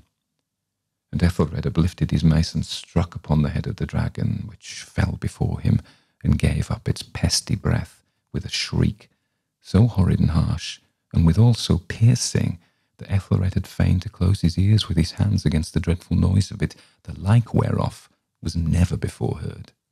Here again I paused abruptly, and now with a feeling of wild amazement, for there could be no doubt whatever that in this instance I did actually hear, although from what direction it proceeded I found it impossible to say, a low and apparently distant, but harsh, protracted, a most unusual screaming or grating sound, the exact counterpart of what my fancy had already conjured up for the dragon's unnatural shriek, as described by the romancer. Oppressed as I certainly was upon the occurrence of the sound and most extraordinary coincidence by 1,000 conflicting sensations, in which wonder and extreme terror were predominant, I still retained sufficient presence of mind to avoid exciting by any observation the sensitive nervousness of my companion. I was by no means certain that he had noticed the sounds in question, although Assuredly a strange alteration had, during the last few minutes, taken place in his demeanour. From a position fronting my own, he had gradually brought round his chair so as to sit with his face to the door of the chamber, and thus I could but partially perceive his features, although I saw that his lips trembled, as if he were murmuring inaudibly. His head had dropped upon his breast, yet I knew he wasn't asleep. From the wide and rigid opening of the eyes, I caught a glance of it in profile. The motion of his body, too, was at variance with this idea, for he rocked from side to side with a gentle yet constant and uniform sway. Having rapidly taken notice of all of this, I resumed the narrative of Sir Lancelot, which thus proceeded. And now, the champion, having escaped from the terrible fury of the dragon, bethinking himself of the brazen shield, and of the breaking up of the enchantment which was upon it, removed the carcass from out of the way before him, and approached valorously upon the silver pavement of the castle to where the shield was upon the wall, which in sooth tarried not for his full coming, but fell down at his feet upon the silver floor with a mighty, great, and terrible ringing sound. No sooner had these syllables passed my lips than, as if a shield of brass had indeed at the moment fallen heavily upon a floor of silver, I became aware of a distinct, hollow, metallic, and clangorous, yet apparently muffled reverberation. Completely unnerved, I leapt to my feet, but the measured rocking movement of Usher was undisturbed. I rushed to the chair in which he sat. His eyes were bent fixedly before him, and throughout his whole countenance there reigned a stony rigidity, but as I placed my hand upon his shoulder, there came a strong shudder over his whole person. A sickly smile quivered about his lips, and I saw that he spoke in a low, hurried, and gibbering murmur, as if unconscious of my presence. Bending closely over him, I at length drank in the hideous import of his words. Not hear it? Yes, I hear it, and have heard it long, long, long. Many minutes, many hours, many days have I heard it, yet I dared not. Oh, pity me, miserable wretch that I am, I dared not. I dared not speak. We have put her living in the tomb. Said I not that my senses were acute? I now tell you that I heard her first feeble movements in the hollow coffin. I heard them many, many days ago. Yet I dared not speak. And now, tonight, Ethelred, the breaking of the hermit's door and the death cry of the dragon and the clangor of the shield, say, rather the rending of her coffin and the grating of the iron hinges of her prison, and her struggles within the coppered archway of the vault. Oh, whither shall I fly? Will she not be here anon? Is she not hurrying to upbraid me for my haste? Have I not heard her footstep on the stair? Do I not distinguish that heavy and horrible beating of her heart? Madman! Here he sprang furiously to his feet and shrieked out his syllables, as if in the effort he were giving up his soul. Madman, I tell you that she now stands without the door. As if in the superhuman energy of his utterance there had been found the potency of a spell. The huge antique panels to which the speaker pointed threw slowly back. Upon the instant, their ponderous and ebony jaws. It was the work of the rushing gust, but then, without those doors, there did stand the lofty and enshrouded figure of the Lady Madeline of Usher. There was blood upon her white robes, and the evidence of some bitter struggle upon every portion of her emaciated frame. For a moment she remained trembling and reeling to and fro upon the threshold, then, with a low moaning cry, fell heavily inward upon the person of her brother, and in her violent and now final death agonies bore him to the floor, a corpse, and a victim to the terrors he had anticipated. From that chamber, and from that mansion, I fled aghast. The storm was still abroad in all its wrath. As I found myself crossing the old causeway, suddenly there shot along the path a wild light, and I turned to see whence a gleam so unusual could have issued, for the vast house and its shadows were alone behind me. The radiance was that of the full setting and blood-red moon, which now shone vividly through that once barely discernible fissure of which I have before spoken, as extending from the roof of the building in a zigzag direction to the base. While I gazed, this fissure rapidly widened. There came a fierce breath of the whirlwind. The entire orb of the satellite burst at once upon my sight. My brain reeled as I saw the mighty walls rushing asunder. There was a long, tumultuous shouting sound like the voice of 1,000 waters, and the deep and dank tarn at my feet closed sullenly and silently over the fragments of the house of Usher.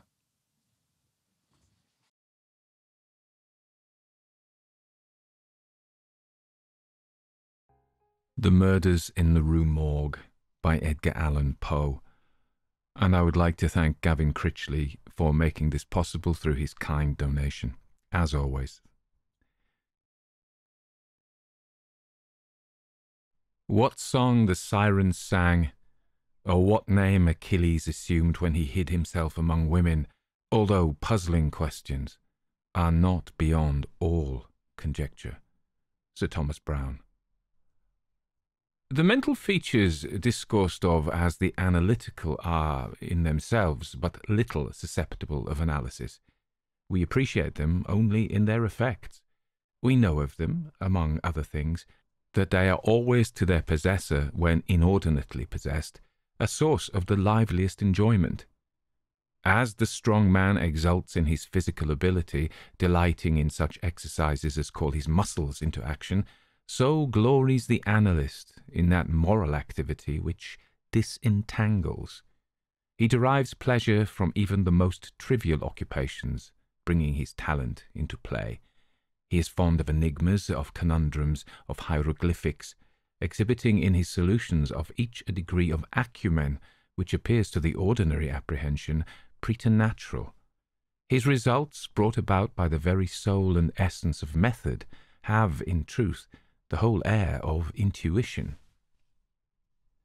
The faculty of resolution is possibly much invigorated by mathematical study, and especially by that highest branch of it, which unjustly, and merely on account of its retrograde operations, has been called, as if par excellence, analysis. Yet to calculate is not in itself to analyze. A chess player, for example, does the one without effort at the other. It follows that the game of chess, in its effects upon mental character, is greatly misunderstood. I am not now writing a treatise, but simply prefacing a somewhat peculiar narrative by observations very much at random.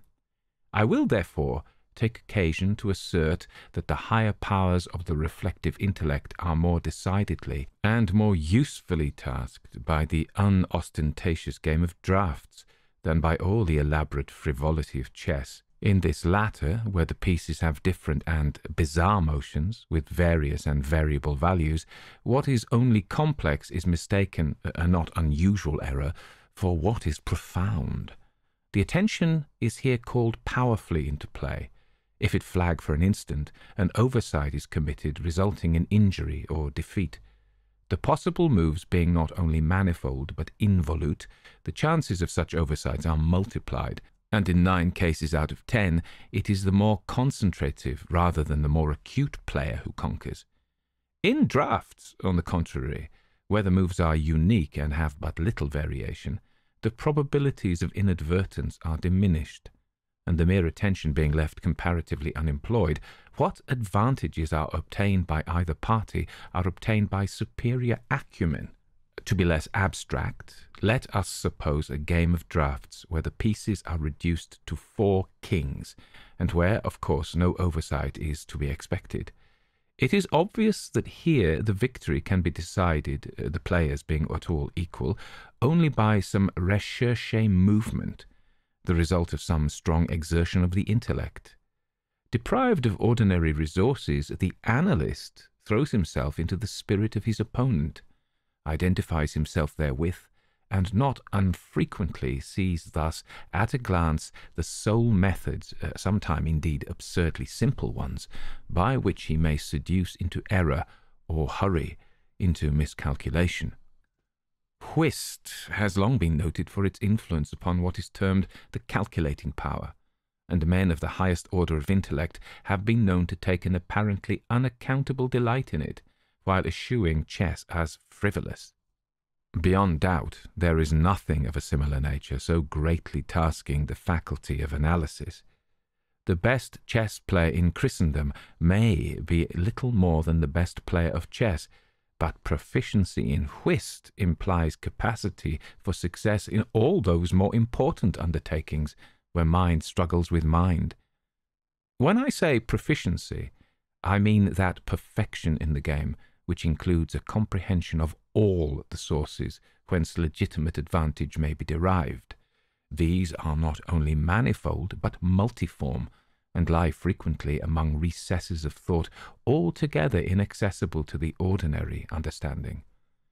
To observe attentively is to remember distinctly, and so far the concentrative chess player will do very well at whist, while the rules of Hoyle, themselves based upon the mere mechanism of the game, are sufficiently and generally comprehensible. Thus, to have a retentive memory, and to proceed by the book, are points commonly regarded as the sum total of good playing. But it is in matters beyond the limits of mere rule that the skill of the analyst is evinced. He makes in silence a host of observations and inferences. So, perhaps, do his companions, and the difference in the extent of the information obtained lies not so much in the validity of the inference as in the quality of the observation. The necessary knowledge is that of what to observe. Our player confines himself not at all, nor, because the game is the object, does he reject deductions from things external to the game. He examines the countenance of his partner, comparing it carefully with that of each of his opponents. He considers the mode of assorting the cards in each hand, often counting trump by trump and honour by honour, through the glances bestowed by their holders upon each. He notes every variation of face as the play progresses, gathering a fund of thought from the differences in the expression of certainty, of surprise, of triumph, or of chagrin. From the manner of gathering up a trick, he judges whether the person taking it can make another in the suit. He recognizes what is played through feint by the manner with which it is thrown upon the table. A casual or inadvertent word, the accidental dropping or turning of a card with the accompanying anxiety or carelessness in regard to its concealment, the counting of the tricks with the order of their arrangement, embarrassment, hesitation, eagerness, or trepidation, all afford to his apparently intuitive perception indications of the true state of affairs. The first 2 or 3 rounds having been played, he is in full possession of the contents of each hand, and thenceforward puts down his cards with as absolute a precision of purpose as if the rest of the party had turned outward the faces of their own. An analytical power should not be confounded with ample ingenuity, for, while the analyst is necessarily ingenious, the ingenious man is often remarkably incapable of analysis.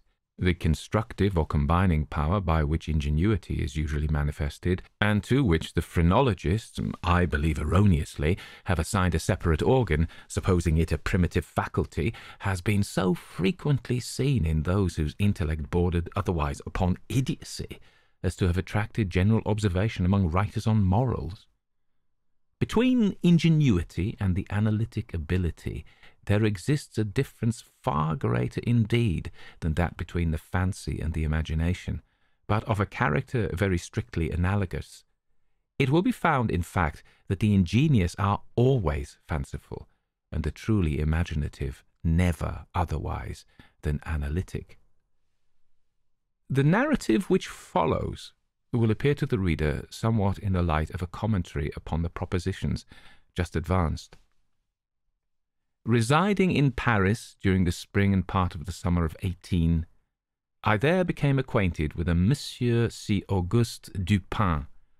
This young gentleman was of an excellent, indeed of an illustrious family, but by a variety of untoward events had been reduced to such poverty that the energy of his character succumbed beneath it, and he ceased to bestir himself in the world, or to care for the retrieval of his fortunes. By courtesy of his creditors, there still remained in his possession a small remnant of his patrimony, and upon the income arising from this he managed, by means of rigorous economy, to procure the necessaries of life without troubling himself about its superfluities. Books, indeed, were his sole luxuries, and in Paris these are easily obtained. Our first meeting was at an obscure library in Rue Montmartre, where the accident of our both being in search of the same very rare and very remarkable volume brought us into closer communion. We saw each other again and again. I was deeply interested in the little family history which he detailed to me with all that candour which a Frenchman indulges whenever mere self is his theme. I was astonished, too, at the vast extent of his reading, and, above all, I felt my soul enkindled within me by the wild fervour and the vivid freshness of his imagination. Seeking in Paris the objects I then sought, I felt that the society of such a man would be to me a treasure beyond price, and this feeling I frankly confided to him. It was at length arranged that we should live together during my stay in the city, and as my worldly circumstances were somewhat less embarrassed than his own, I was permitted to be at the expense of renting and furnishing in a style which suited the rather fantastic gloom of our common temper, a time-eaten and grotesque mansion, long deserted through superstitions into which we did not inquire, and tottering to its fall in a retired and desolate portion of the Faubourg Saint-Germain. Had the routine of our life at this place been known to the world, we should have been regarded as madmen, although perhaps as madmen of a harmless nature. Our seclusion was perfect. We admitted no visitors. Indeed, the locality of our retirement had been carefully kept a secret from my own former associates, and it had been many years since Dupin had ceased to know or to be known in Paris. We existed within ourselves alone. It was a freak of fancy in my friend, for what else shall I call it, to be enamoured of the night for her own sake, and into this bizarrerie, as into all his others, I quietly fell, giving myself up to his wild whims with a perfect abandon. The sable divinity would not herself dwell with us always, but we could counterfeit her presence. At the first dawn of the morning we closed all the messy shutters of our old building, lighting a couple of tapers which, strongly perfumed, threw out only the ghastliest and feeblest of rays. By the aid of these we then busied our souls in dreams, reading, writing, or conversing, until, warned by the clock of the advent of the true darkness, then we sallied forth into the streets arm in arm, continuing the topics of the day, or roaming far and wide until a late hour, seeking, amid the wild lights and shadows of the populous city, that infinity of mental excitement which quiet observation can afford. At such times I could not help remarking and admiring, although from his rich ideality I had been prepared to accept it, a peculiar analytic ability in Dupin. He seemed, too, to take an eager delight in its exercise, if not exactly in its display, and did not hesitate to confess the pleasure thus derived. He boasted to me with a low, chuckling laugh that most men, in respect to himself, wore windows in their bosoms, and was wont to follow up such assertions by direct and very startling proofs of his intimate knowledge of my own. His manner at these moments was frigid and abstract. His eyes were vacant in expression, while his voice, usually a rich tenor, rose into a treble, which would have sounded petulantly, but for the deliberateness and entire distinctness of the enunciation. Observing him in these moods, I often dwelt meditatively upon the old philosophy of the bipart soul, and amused myself with the fancy of a double Dupin, the creative and the resolvent. Let it not be supposed, from what I have just said, that I am detailing any mystery or penning any romance. What I have described in The Frenchman was merely the result of an excited, or perhaps of a diseased, intelligence. But of the character of his remarks at the periods in question, an example will best convey the idea. We were strolling one night down a long, dirty street in the vicinity of the Palais Royal, Being both apparently occupied with thought, neither of us had spoken a syllable for 15 minutes at least. All at once Dupin broke forth with these words: "He is a very little fellow, that's true, and would do better for the Théâtre des Variétés." "There can be no doubt of that," I replied unwittingly, and not at first observing, so much had I been absorbed in reflection, the extraordinary manner in which the speaker had chimed in with my meditations. In an instant afterward I recollected myself, and my astonishment was profound. "Dupin," said I gravely, "this is beyond my comprehension. I do not hesitate to say that I am amazed, and can scarcely credit my senses. How was it possible you should know I was thinking of—" Here I paused to ascertain beyond a doubt whether he really knew of whom I thought. "Of Chantilly," said he. "Why do you pause? You were remarking to yourself that his diminutive figure unfitted him for tragedy." This was precisely what had formed the subject of my reflections. Chantilly was a quondam cobbler of the Rue Saint-Denis, who, becoming stage mad, had attempted the rôle of Xerxes in Crébillon's tragedy so called, and had been notoriously pasquinaded for his pains. "Tell me, for heaven's sake," I exclaimed, "the method, if method there is, by which you have been enabled to fathom my soul in this matter." In fact, I was even more startled than I would have been willing to express. It was the fruiterer," replied my friend, "who brought you to the conclusion that the mender of souls was not of sufficient height for Xerxes et id genus omne." "The fruiterer! You astonish me. I know no fruiterer whomsoever." "The man who ran up against you as we entered the street. It may have been 15 minutes ago." I now remembered that, in fact, a fruiterer, carrying upon his head a large basket of apples, had nearly thrown me down, by accident, as we passed from the Rue C into the thoroughfare where we stood, but what this had to do with Chantilly I could not possibly understand. There was not a particle of charlatanerie about Dupin. "I will explain," he said, "and that you may comprehend all clearly, we will first retrace the course of your meditations from the moment in which I spoke to you until that of the rencontre with the fruiterer in question. The larger links of the chain run thus: Chantilly, Orient, Dr. Nichols, Epicurus, stereotomy, the street stones, the fruiterer. There are few persons who have not, at some period of their lives, amused themselves in retracing the steps by which particular conclusions of their own minds have been attained.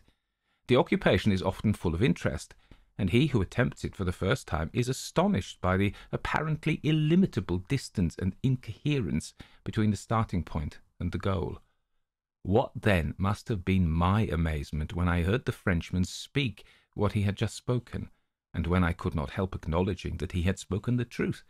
He continued: "We had been talking of horses, if I remember aright, just before leaving the Rue C. This was the last subject we discussed.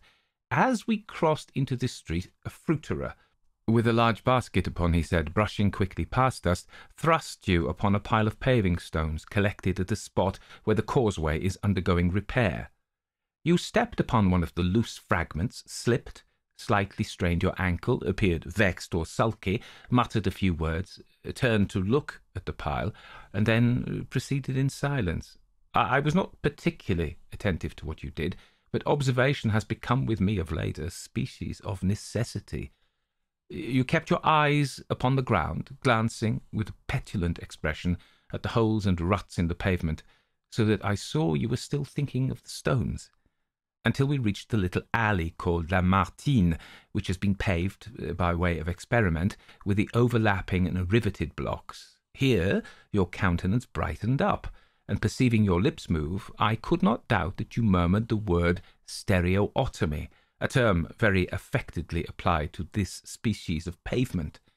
I knew that you could not say to yourself stereotomy without being brought to think of atomies, and thus to the theories of Epicurus. And since, when we discussed this subject not very long ago, I mentioned to you how singularly, yet with how little notice, the vague guesses of that noble Greek had met with confirmation in the late nebular cosmogony, I felt you could not avoid casting your eyes upward to the great nebula in Orion, and I certainly expected that you would do so. You did look up, and I was now assured that I had correctly followed your steps. But in that bitter tirade upon Chantilly, which appeared in yesterday's Musée, the satirist, making some disgraceful allusions to the cobbler's change of name upon assuming the buskin, quoted a Latin line about which we have often conversed. I mean the line, "Perdidit antiquum litera prima sonum." I had told you that this was in reference to Orion, formerly written Urion, and from certain pungencies connected with this explanation, I was aware that you could not have forgotten it. It was clear, therefore, that you would not fail to combine the two ideas of Orion and Chantilly. That you did combine them, I saw by the character of the smile which passed over your lips. You thought of the poor cobbler's immolation. So far you had been stooping in your gait, but now I saw you draw yourself up to your full height. I was then sure that you reflected upon the diminutive figure of Chantilly. At this point I interrupted your meditations to remark that, as in fact he was a very little fellow, that Chantilly, he would do better at the Théâtre des Variétés. Not long after this, we were looking over an evening edition of the Gazette des Tribunaux, when the following paragraphs arrested our attention.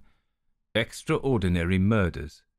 This morning, about 3 o'clock, the inhabitants of the Quartier Saint-Roch were aroused from sleep by a succession of terrific shrieks, issuing apparently from the 4th story of a house in the Rue Morgue, known to be in the sole occupancy of one Madame l'Espanaye and her daughter Mademoiselle Camille l'Espanaye.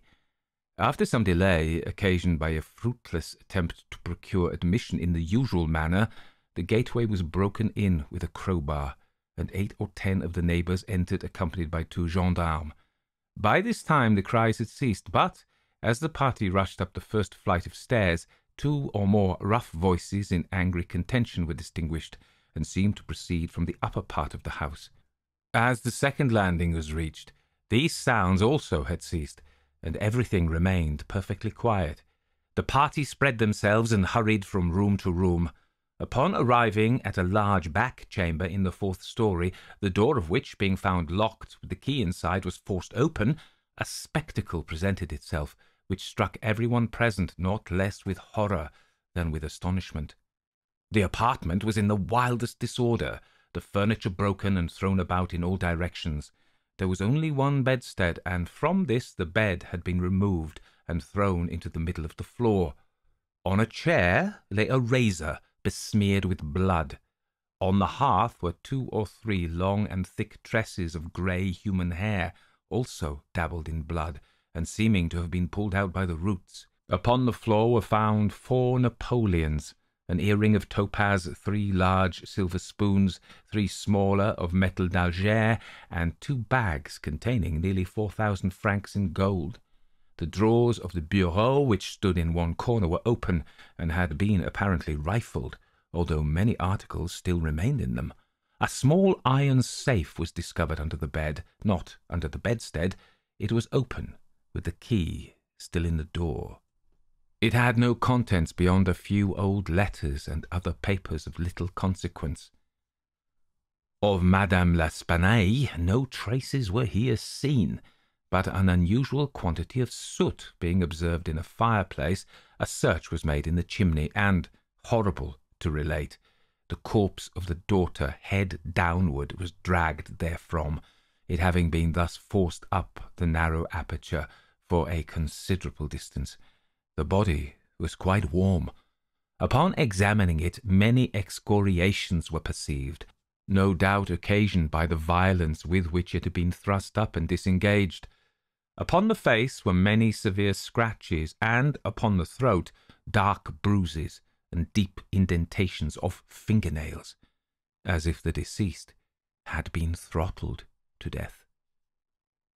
After a thorough investigation of every portion of the house, without farther discovery, the party made its way into a small paved yard in the rear of the building, where lay the corpse of the old lady, with her throat so entirely cut that upon an attempt to raise her, the head fell off. The body, as well as the head, was fearfully mutilated, the former so much so as scarcely to retain any semblance of humanity. To this horrible mystery there is not as yet, we believe, the slightest clue. The next day's paper had these additional particulars. The tragedy in the Rue Morgue. Many individuals have been examined in relation to this most extraordinary and frightful affair. The word affair has not yet in France that levity of import which it conveys with us, but nothing whatever has transpired to throw light upon it. We give below all the material testimony elicited. Pauline Dubourg, laundress, deposes that she has known both the deceased for 3 years, having washed for them during that period. The old lady and her daughter seemed on good terms, very affectionate towards each other. They were excellent pay, could not speak in regard to their mode or means of living, believed that Madame L. told fortunes for a living, was reputed to have put money by, never met any persons in the house when she called for the clothes or took them home, was sure that they had no servant in employ. There appeared to be no furniture in any part of the building except in the 4th story. Pierre Moreau, tobacconist, deposes that he has been in the habit of selling small quantities of tobacco and snuff to Madame L'Espanaye for nearly 4 years, was born in the neighbourhood, and has always resided there. The deceased and her daughter had occupied the house in which the corpses were found for more than 6 years. It was formerly occupied by a jeweller, who underlet the upper rooms to various persons. The house was the property of Madame L. She became dissatisfied with the abuse of the premises by her tenant, and moved into them herself, refusing to let any portion. The old lady was childish. Witnesses had seen the daughter some 5 or 6 times during the 6 years. The two lived an exceedingly retired life, were reputed to have money, had heard it said among the neighbours that Madame L. told fortunes, did not believe it, had never seen any person enter the door except the old lady and her daughter, a porter once or twice, and a physician some 8 or 10 times. Many other persons, neighbours, gave evidence to the same effect. No one was spoken of as frequenting the house. It was not known whether there were any living connections of Madame L. and her daughter. The shutters of the front windows were seldom opened. Those in the rear were always closed, with the exception of the large back room, 4th story. The house was a good house, not very old. Isidore Musset, gendarme, deposes that he was called to the house about 3 o'clock in the morning, and found some 20 or 30 persons at the gateway, endeavouring to gain admittance. Forced it open at length with a bayonet, not with a crowbar, had but little difficulty in getting it open, on account of its being a double or folding gate, and bolted neither at bottom nor top. The shrieks were continued until the gate was forced, and then suddenly ceased. They seemed to be screams of some person or persons in great agony, were loud and drawn out, not short and quick. Witnesses led the way upstairs. Upon reaching the first landing, heard 2 voices in loud and angry contention, the one a gruff voice, the other much shriller, a very strange voice. Could distinguish some words of the former, which was that of a Frenchman. Was positive that it was not a woman's voice. Could distinguish the words sacré and diable. The shrill voice was that of a foreigner. Could not be sure whether it was the voice of a man or of a woman. Could not make out what was said, but believed the language to be Spanish. The state of the room and of the bodies was described by this witness as we described them yesterday. Henri Duval, a neighbour, and by trade a silversmith, deposes that he was one of the party who first entered the house, corroborates the testimony of Musset in general. As soon as they forced an entrance, they reclosed the door to keep out the crowds which collected very fast, notwithstanding the lateness of the hour. The shrill voice, this witness thinks, was that of an Italian, was certain it was not French, could not be sure that it was a man's voice, it might have been a woman's, was not acquainted with the Italian language, could not distinguish the words, but was convinced by the intonation that the speaker was an Italian, knew Madame L. and her daughter, had conversed with both frequently, was sure that the shrill voice was not that of either of the deceased. Odenheimer, restaurateur. This witness volunteered his testimony. Not speaking French, was examined through an interpreter, is a native of Amsterdam, was passing the house at the time of the shrieks. They lasted for several minutes, probably 10. They were long and loud, very awful and distressing. Was one of those who entered the building, corroborated the previous evidence in every respect but one. Was sure that the shrill voice was that of a man, of a Frenchman. Could not distinguish the words uttered. They were loud and quick, unequal, spoken apparently in fear as well as in anger. The voice was harsh, not so much shrill as harsh. Could not call it a shrill voice. The gruff voice said repeatedly, Sacré, diable, and once, Mon Dieu. Jules Mignon, banker, of the firm of Mignon et Fils, Rue de Lorraine, is the elder Mignon. Madame L'Espanaye had some property, had opened an account with his banking house in the spring of the year, 8 years previously, made frequent deposits in small sums, had checked for nothing until the 3rd day before her death, when she took out in person the sum of 4,000 francs. This sum was paid in gold, and the clerk went home with the money. Adolphe Le Bon, clerk to Mignon et Fils, deposes that on the day in question, about noon, he accompanied Madame L'Espanaye to her residence with the 4,000 francs put up in 2 bags. Upon the door being opened, Mademoiselle L. appeared and took from his hands one of the bags, while the old lady relieved him of the other. He then bowed and departed. Did not see any person in the street at the time. It is a by-street, very lonely. William Bird, tailor, deposes that he was one of the party who entered the house, is an Englishman, has lived in Paris 2 years, was one of the first to ascend the stairs, heard the voices in contention. The gruff voice was that of a Frenchman, could make out several words, but cannot now remember all, heard distinctly Sacré and Mon Dieu. There was a sound at the moment as if of several persons struggling, a scraping and scuffling sound. The shrill voice was very loud, louder than the gruff one. Is sure that it was not the voice of an Englishman, appeared to be that of a German, might have been a woman's voice, who does not understand German. 4 of the above-named witnesses, being recalled, deposed that the door of the chamber in which was found the body of Mademoiselle L. was locked on the inside when the party reached it. Everything was perfectly silent, no groans or noises of any kind. Upon forcing the door, no person was seen. The windows, both of the back and front room, were down and firmly fastened from within. A door between the 2 rooms was closed but not locked. The door leading from the front room into the passage was locked with the key on the inside. A small room in the front of the house on the 4th story at the head of the passage was open, the door being ajar. This room was crowded with old beds, boxes, and so forth. These were carefully removed and searched. There was not an inch of any portion of the house which was not carefully searched. Sweeps were sent up and down the chimneys. The house was a 4-story one, with garrets, mansarde. A trapdoor on the roof was nailed down very securely. It did not appear to have been open for years. The time elapsing between the hearing of the voices in contention and the breaking open of the room door was variously stated by the witnesses. Some made it as short as 3 minutes, some as long as 5. The door was opened with difficulty. Alfonso Garcia, undertaker, disposes that he resides in the Rue Morgue, is a native of Spain, was one of the party who entered the house, did not proceed upstairs, is nervous, and was apprehensive of the consequences of agitation. Heard the voices in contention. The gruff voice was that of a Frenchman, could not distinguish what was said. The shrill voice was that of an Englishman, is sure of this, does not understand the English language, but judges by the intonation. Alberto Montani, confectioner, deposes that he was among the first to ascend the stairs, heard the voices in question. The gruff voice was that of a Frenchman, distinguished several words. The speaker appeared to be expostulating.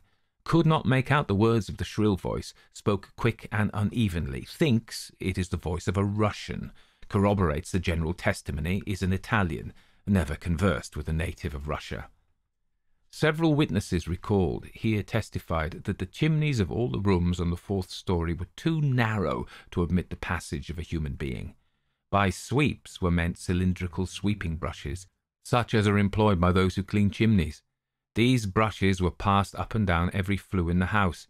There is no back passage by which anyone could have descended while the party proceeded upstairs. The body of Mademoiselle L'Espanaye was so firmly wedged in the chimney that it could not be got down until 4 or 5 of the party united their strength. Paul Dumas, physician, deposes that he was called to view the bodies about daybreak. They were both then lying on the sacking of the bedstead in the chamber where Mademoiselle L. was found. The corpse of the young lady was much bruised and excoriated. The fact that it had been thrust up the chimney would sufficiently account for these appearances. The throat was greatly chafed. There were several deep scratches just below the chin, together with a series of livid spots which were evidently the impression of fingers. The face was fearfully discoloured, and the eyeballs protruded. The tongue had been partially bitten through. A large bruise was discovered upon the pit of the stomach, produced apparently by the pressure of a knee. In the opinion of Madame Dumas, Mademoiselle L'Espanaye had been throttled to death by some person or persons unknown. The corpse of the mother was horribly mutilated. All the bones of the right leg and arm were more or less shattered, the left tibia much splintered, as well as all the ribs of the left side. Whole body dreadfully bruised and discoloured. It was not possible to say how the injuries had been inflicted. A heavy club of wood, or a broad bar of iron, a chair, any large, heavy, and obtuse weapon would have produced such results, if wielded by the hands of a very powerful man. No woman could have inflicted the blows with any weapon. The head of the deceased, when seen by witness, was entirely separated from the body, and was also greatly shattered. The throat had evidently been cut with some very sharp instrument, probably with a razor. Alexandre Etienne, surgeon, was called with Mr. Dumas to view the bodies, corroborated the testimony and the opinions of M. Dumas. Nothing farther of importance was elicited, although several other persons were examined. A murder so mysterious and so perplexing in all its particulars was never before committed in Paris, if indeed a murder has been committed at all. The police are entirely at fault, an unusual occurrence in affairs of this nature. There is not, however, the shadow of a clue apparent. The evening edition of the paper stated that the greatest excitement still continued in the Quartier Saint-Roch, that the premises in question had been carefully researched and fresh examinations of witnesses instituted, but all to no purpose. A postscript, however, mentioned that Adolphe Le Bon had been arrested and imprisoned, although nothing appeared to criminate him beyond the facts already detailed. Dupin seemed singularly interested in the progress of this affair, at least so I judged from his manner, for he made no comments. It was only after the announcement that Le Bon had been imprisoned that he asked me my opinion respecting the murders. I could merely agree with all Paris in considering them an insoluble mystery. I saw no means by which it would be possible to trace the murderer. "We must not judge of the means," said Dupin, "by this shell of an examination. The Parisian police, so much extolled for acumen, are cunning, but no more. There is no method in their proceedings beyond the method of the moment. They make a vast parade of measures, but not infrequently these are so ill adapted to the objects proposed as to put us in mind of Monsieur Jourdain's calling for his robe de chambre pour mieux entendre la musique. The results attained by them are not infrequently surprising, but for the most part are brought about by simple diligence and activity. When these qualities are unavailing, their schemes fail. Vidocq, for example, was a good guesser and a persevering man, but without educated thought he erred continually by the very intensity of his investigations. He impaired his vision by holding the object too close. He might see, perhaps, 1 or 2 points with unusual clearness, but in doing so he necessarily lost sight of the matter as a whole. Thus there is such a thing as being too profound. Truth is not always in a well. In fact, as regards the more important knowledge, I do believe that she is invariably superficial. The depth lies in the valleys where we seek her, and not upon the mountain-tops where she is found. The modes and sources of this kind of error are well typified by the contemplation of the heavenly bodies. To look at a star by glances, To view it in a sidelong way, by turning toward it the exterior portions of the retina, more susceptible of feeble impressions of light than the interior, is to behold the star distinctly, is to have the best appreciation of its lustre, a lustre which grows dim just in proportion as we turn our vision fully upon it. A greater number of rays actually fall upon the eye in the latter case, but in the former there is the more refined capacity for comprehension. By undue profundity we perplex and enfeeble thought, and it is possible to make even Venus herself vanish from the firmament by a scrutiny too sustained, too concentrated, or too direct. As for these murders, let us enter into some examinations for ourselves before we make up an opinion respecting them. An inquiry will afford us amusement. I thought this an odd term, so applied, but said nothing. And besides, Le Bon once rendered me a service for which I am not ungrateful. We will go and see the premises with our own eyes. I know G, the prefect of police, and shall have no difficulty in obtaining the necessary permission. The permission was obtained, and we proceeded at once to the Rue Morgue.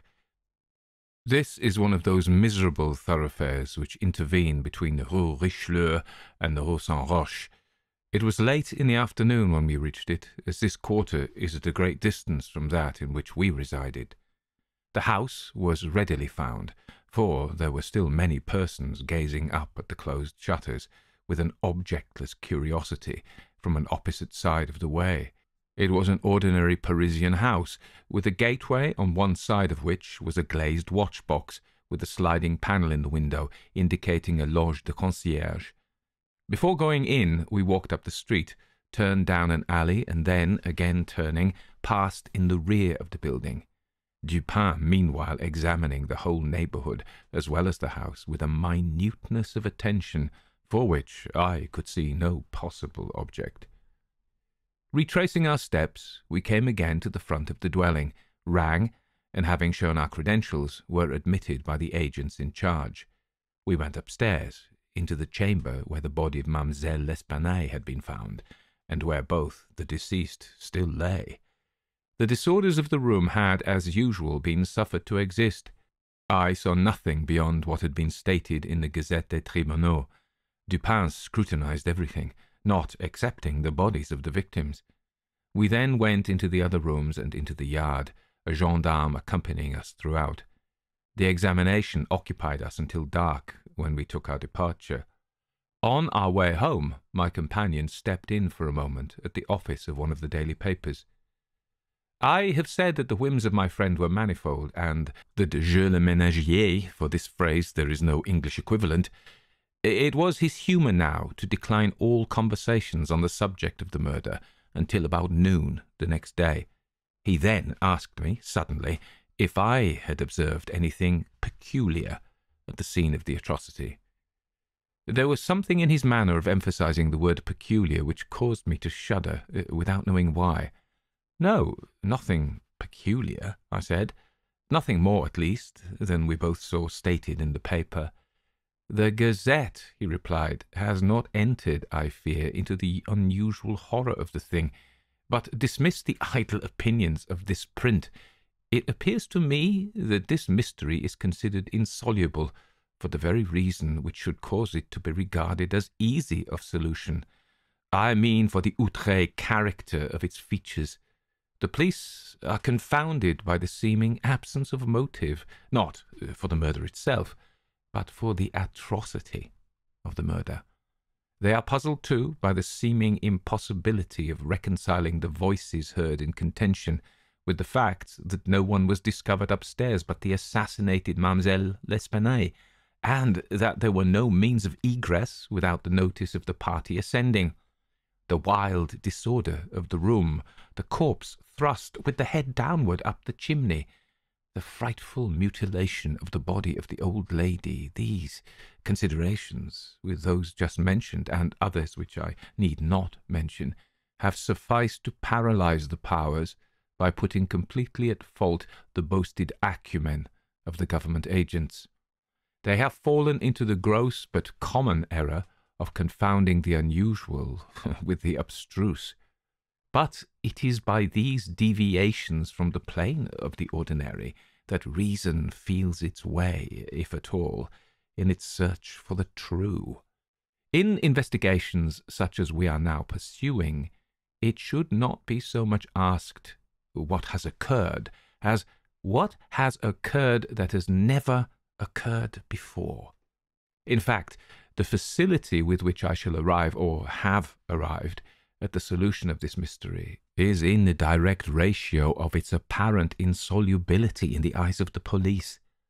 I stared at the speaker in mute astonishment. "I am now awaiting," continued he, looking toward the door of our apartment, "I am now awaiting a person who, although perhaps not the perpetrator of these butcheries, must have been in some measure implicated in their perpetration. Of the worst portion of the crimes committed, it is probable that he is innocent. I hope that I am right in this supposition, for upon it I build my expectation of reading the entire riddle. I look for the man here, in this room, every moment. It is true that he may not arrive, but the probability is that he will. Should he come, it will be necessary to detain him. Here are pistols, and we both know how to use them when occasion demands their use." I took the pistols, scarcely knowing what I did or believing what I heard, while Dupin went on, very much as if in a soliloquy. I have already spoken of his abstract manner at such times. His discourse was addressed to myself, but his voice, although by no means loud, had that intonation which is commonly employed in speaking to someone at a great distance. His eyes, vacant in expression, regarded only the wall. That the voices heard in contention, he said, by the party upon the stairs were not the voices of the women themselves, was fully proved by the evidence. This relieves us of all doubt upon the question whether the old lady could have first destroyed the daughter and afterwards have committed suicide. I speak this point chiefly for the sake of method, for the strength of Madame L'Espanaye would have been utterly unequal to the task of thrusting her daughter's corpse up the chimney as it was found, and the nature of the wounds upon her own person entirely preclude the idea of self-destruction. Murder, then, has been committed by some third party, and the voices of this third party were those heard in contention. Let me now advert not to the whole testimony respecting these voices, but to what was peculiar in that testimony. Did you observe anything peculiar about it? I remarked that while all the witnesses agreed in supposing the gruff voice to be that of a Frenchman, there was much disagreement in regard to the shrill, or, as one individual termed it, the harsh voice. That was the evidence itself, said Dupin, but it was not the peculiarity of the evidence. You have observed nothing distinctive. Yet there was something to be observed. The witnesses, as you remark, agreed about the gruff voice. They were here unanimous.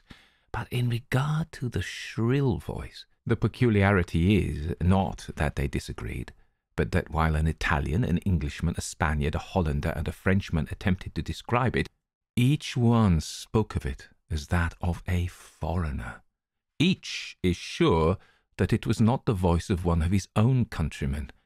Each likens it not to the voice of an individual of any nation with whose language he is conversant, but the converse. The Frenchman supposes it the voice of a Spaniard, and might have distinguished some words had he been acquainted with Spanish. The Dutchman maintains it to be that of a Frenchman, but we find it stated that, not understanding French, this witness was examined through an interpreter. The Englishman thinks it the voice of a German, and does not understand German. The Spaniard is sure that it was the voice of an Englishman, but judges by the intonation altogether, as he has no knowledge of the English. The Italian believes it the voice of a Russian, but has never conversed with a native of Russia.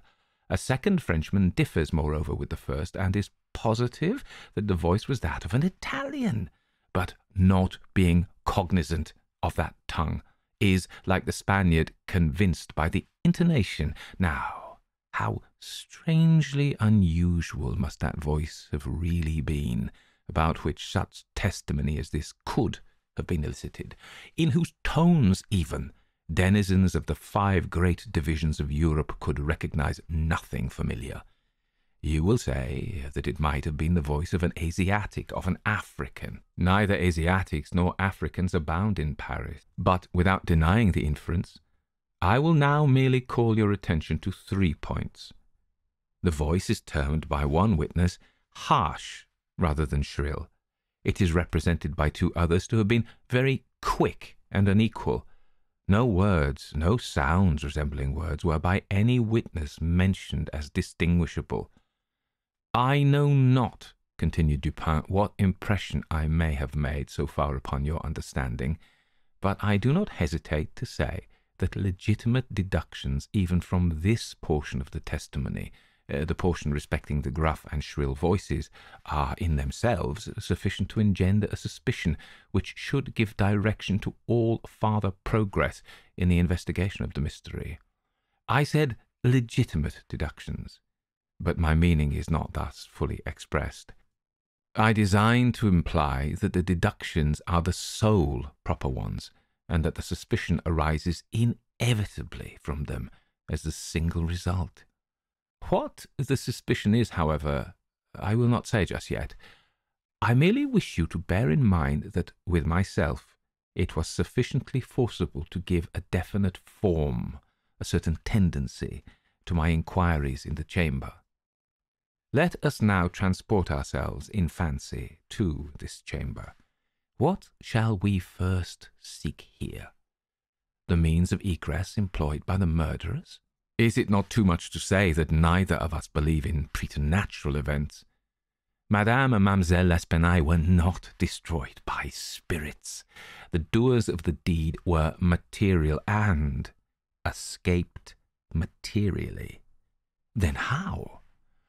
Fortunately, there is but one mode of reasoning upon the point, and that mode must lead us to a definite decision. Let us examine each by each the possible means of egress. It is clear that the assassins were in the room where Mademoiselle L'Espanaye was found, or at least in the room adjoining, when the party ascended the stairs. It is then only from these 2 apartments that we have to seek issues. The police have laid bare the floors, the ceilings, and the masonry of the walls in every direction. No secret issues could have escaped their vigilance, but not trusting to their eyes, I examined with my own. There were then no secret issues. Both doors leading from the rooms into the passage were securely locked, with the keys inside.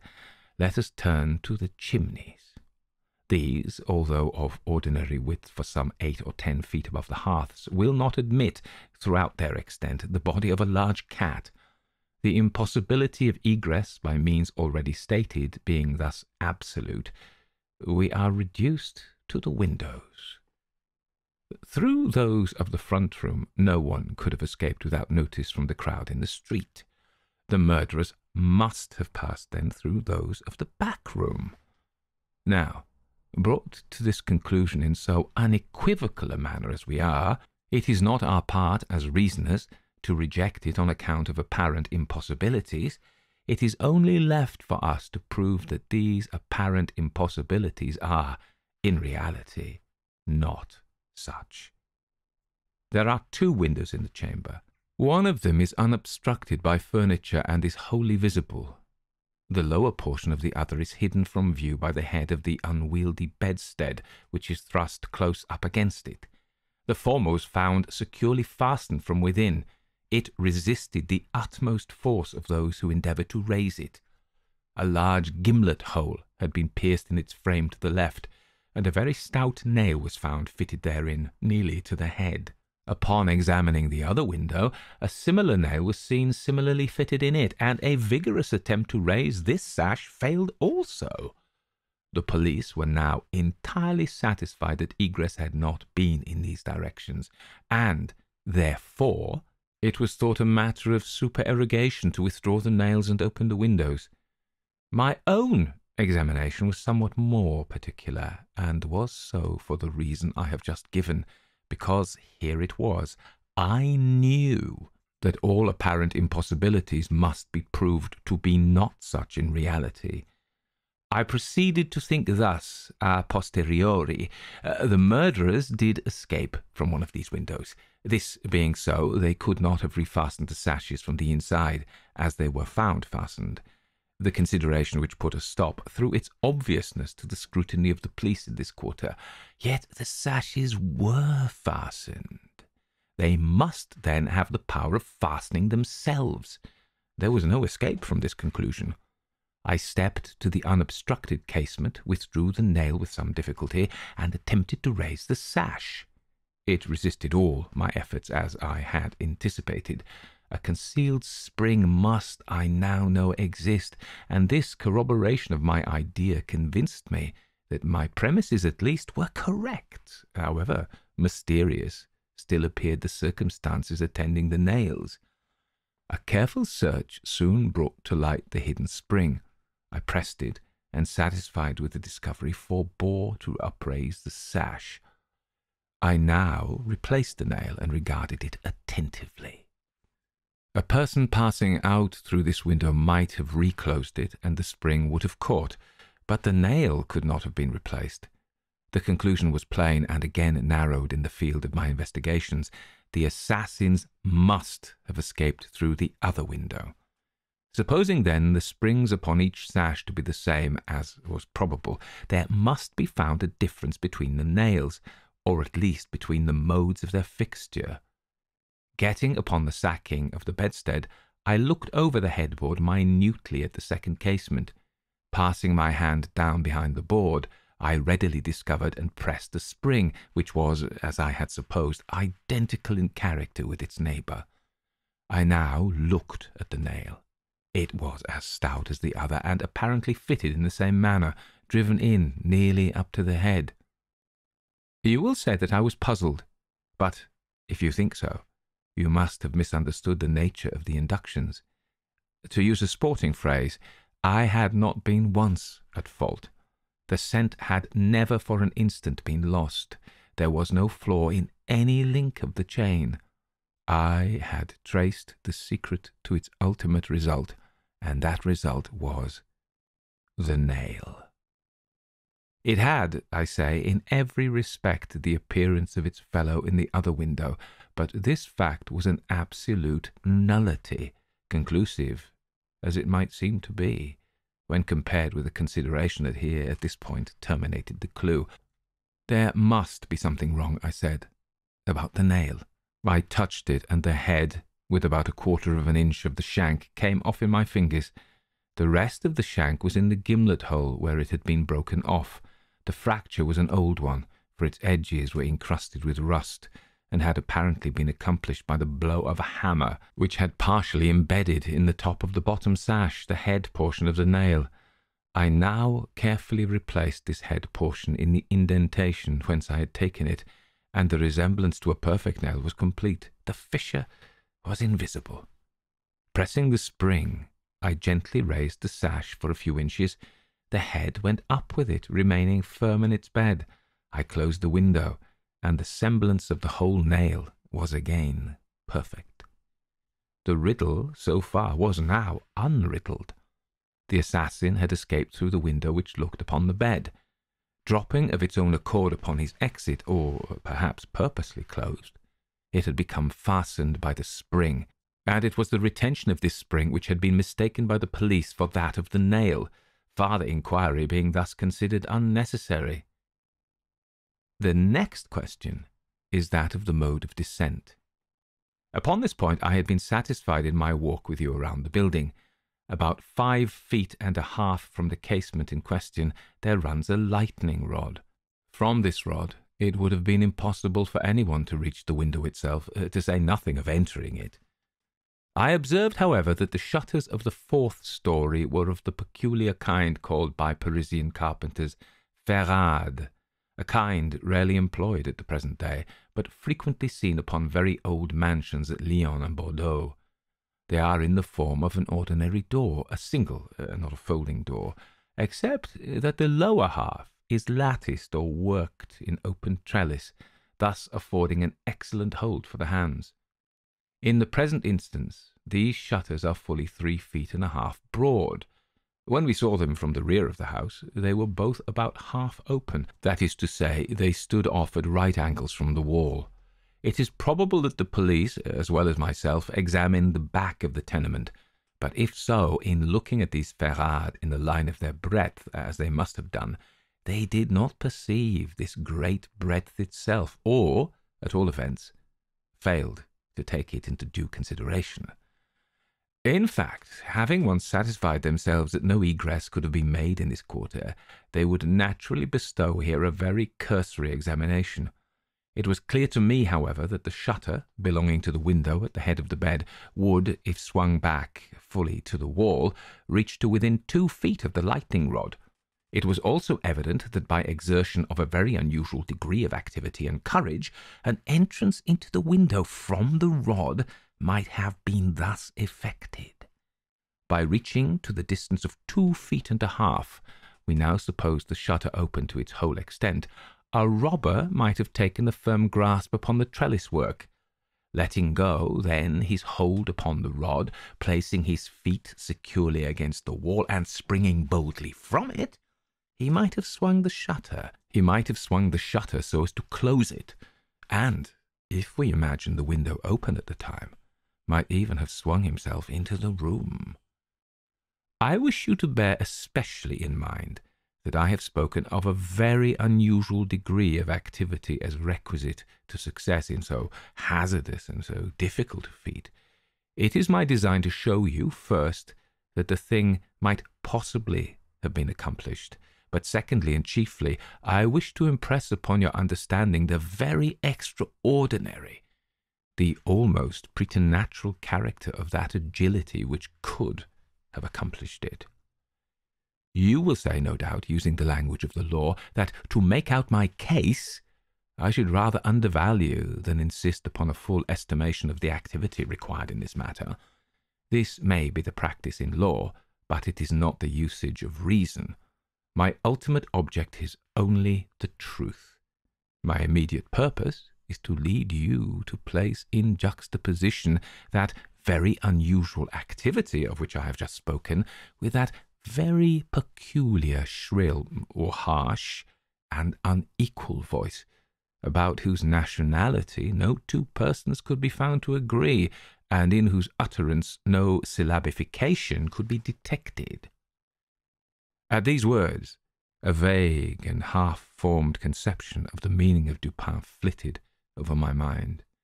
I seemed to be upon the verge of comprehension without power to comprehend, as men at times find themselves upon the brink of remembrance without being able, in the end, to remember.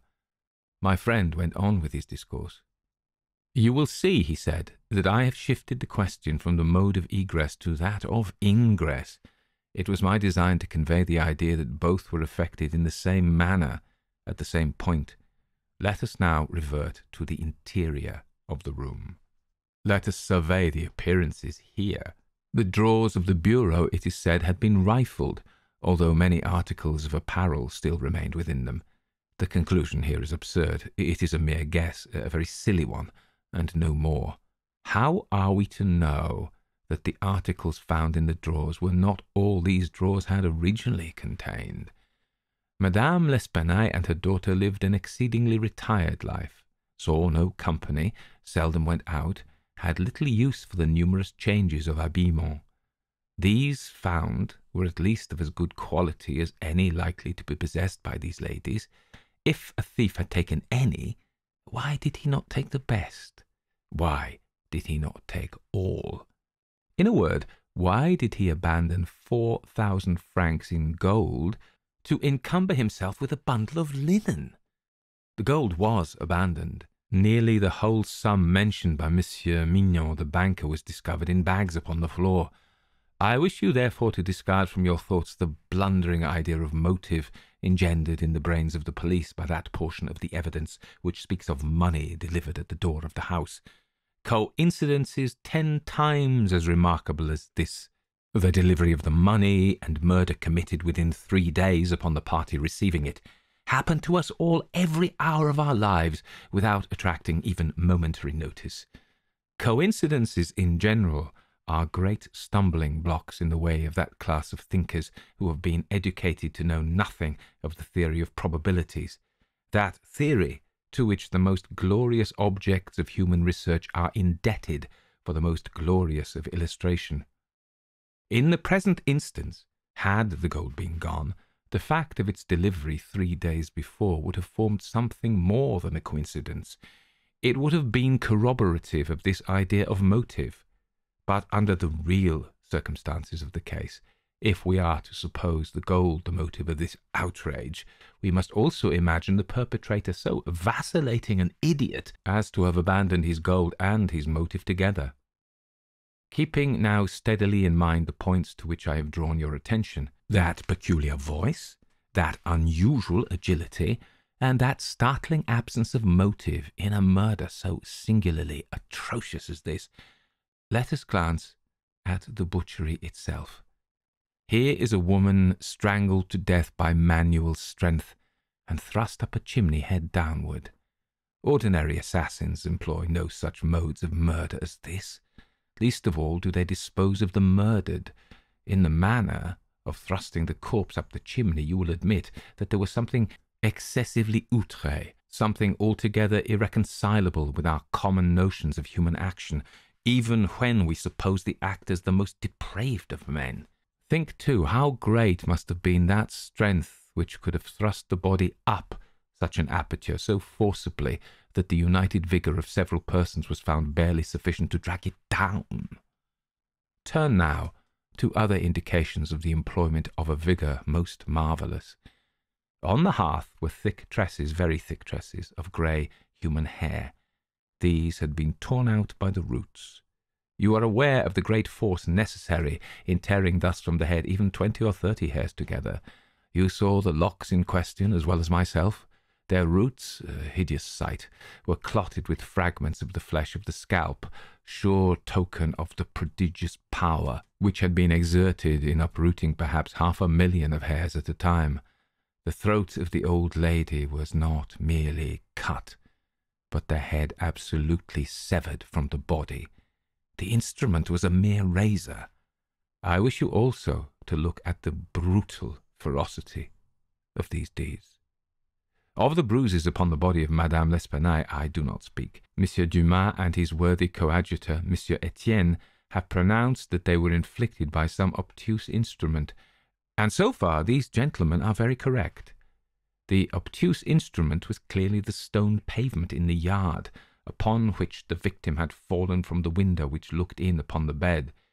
This idea, however simple it may now seem, escaped the police for the same reason that the breadth of the shutters had escaped them, because, by the affair of the nails, their perceptions had been hermetically sealed against the possibility of the windows having ever been opened at all.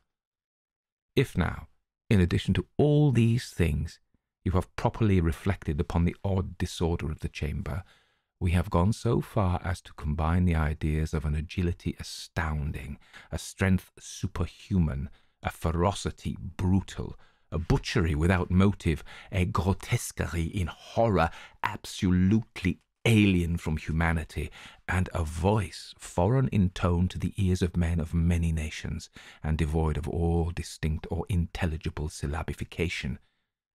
What result, then, has ensued? What impression have I made upon your fancy?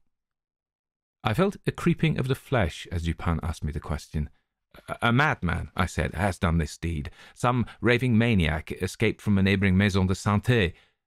In some respects, he replied, your idea is not irrelevant, but the voices of madmen, even in their wildest paroxysms, are never found to tally with that peculiar voice heard upon the stairs. Madmen are of some nation, and their language, however incoherent in its words, has always the coherence of syllabification. Besides, the hair of a madman is not such as I now hold in my hand. I disentangled this little tuft from the rigidly clutched fingers of Madame L'Espanaye. Tell me what you can make of it. Dupin, I said, completely unnerved, this hair is most unusual. This is no human hair. I have not asserted that it is, said he, but before we decide this point, I wish you to glance at the little sketch I have here traced upon this paper. It is the facsimile drawing of what has been described in one portion of the testimony as dark bruises and deep indentations of fingernails upon the throat of Mademoiselle L'Espanaye, and in another, by Messrs. Dumas and Etienne, as a series of livid spots, evidently the impression of fingers. You will perceive, continued my friend, spreading out the paper upon the table before us, that this drawing gives the idea of a firm and fixed hold. There is no slipping apparent. Each finger has retained, possibly until the death of the victim, the fearful grasp by which it originally embedded itself. Attempt now to place all your fingers at the same time in the respective impressions as you see them. I made the attempt. In vain. We are possibly not giving this matter a fair trial, he said. The paper is spread out upon a plain surface, but the human throat is cylindrical. Here is a billet of wood, the circumference of which is about that of the throat. Wrap the drawing around it and try the experiment again. I did so, but the difficulty was even more obvious than before. This, I said, is the mark of no human hand. Read now, replied Dupin, this passage from Cuvier. It was a minute anatomical and generally descriptive account of the large fulvous orang-outang of the East Indian Islands. The gigantic stature, the prodigious strength and activity, the wild ferocity, and the imitative propensities of these mammalia are sufficiently well known to all. I understood the full horrors of the murder at once. The description of the digits, said I, as I made an end of the reading, is in exact accordance with this drawing. I see that no animal but an orangutan of the species here mentioned could have impressed the indentations as you have traced them. This tuft of tawny hair, too, is identical in character with that of the beast of Cuvier, but I cannot possibly comprehend the particulars of this frightful mystery. Besides, there were two voices heard in contention, and one of them was unquestionably the voice of a Frenchman. True, and you will remember an expression attributed almost unanimously by the evidence to this voice, the expression "Mon Dieu."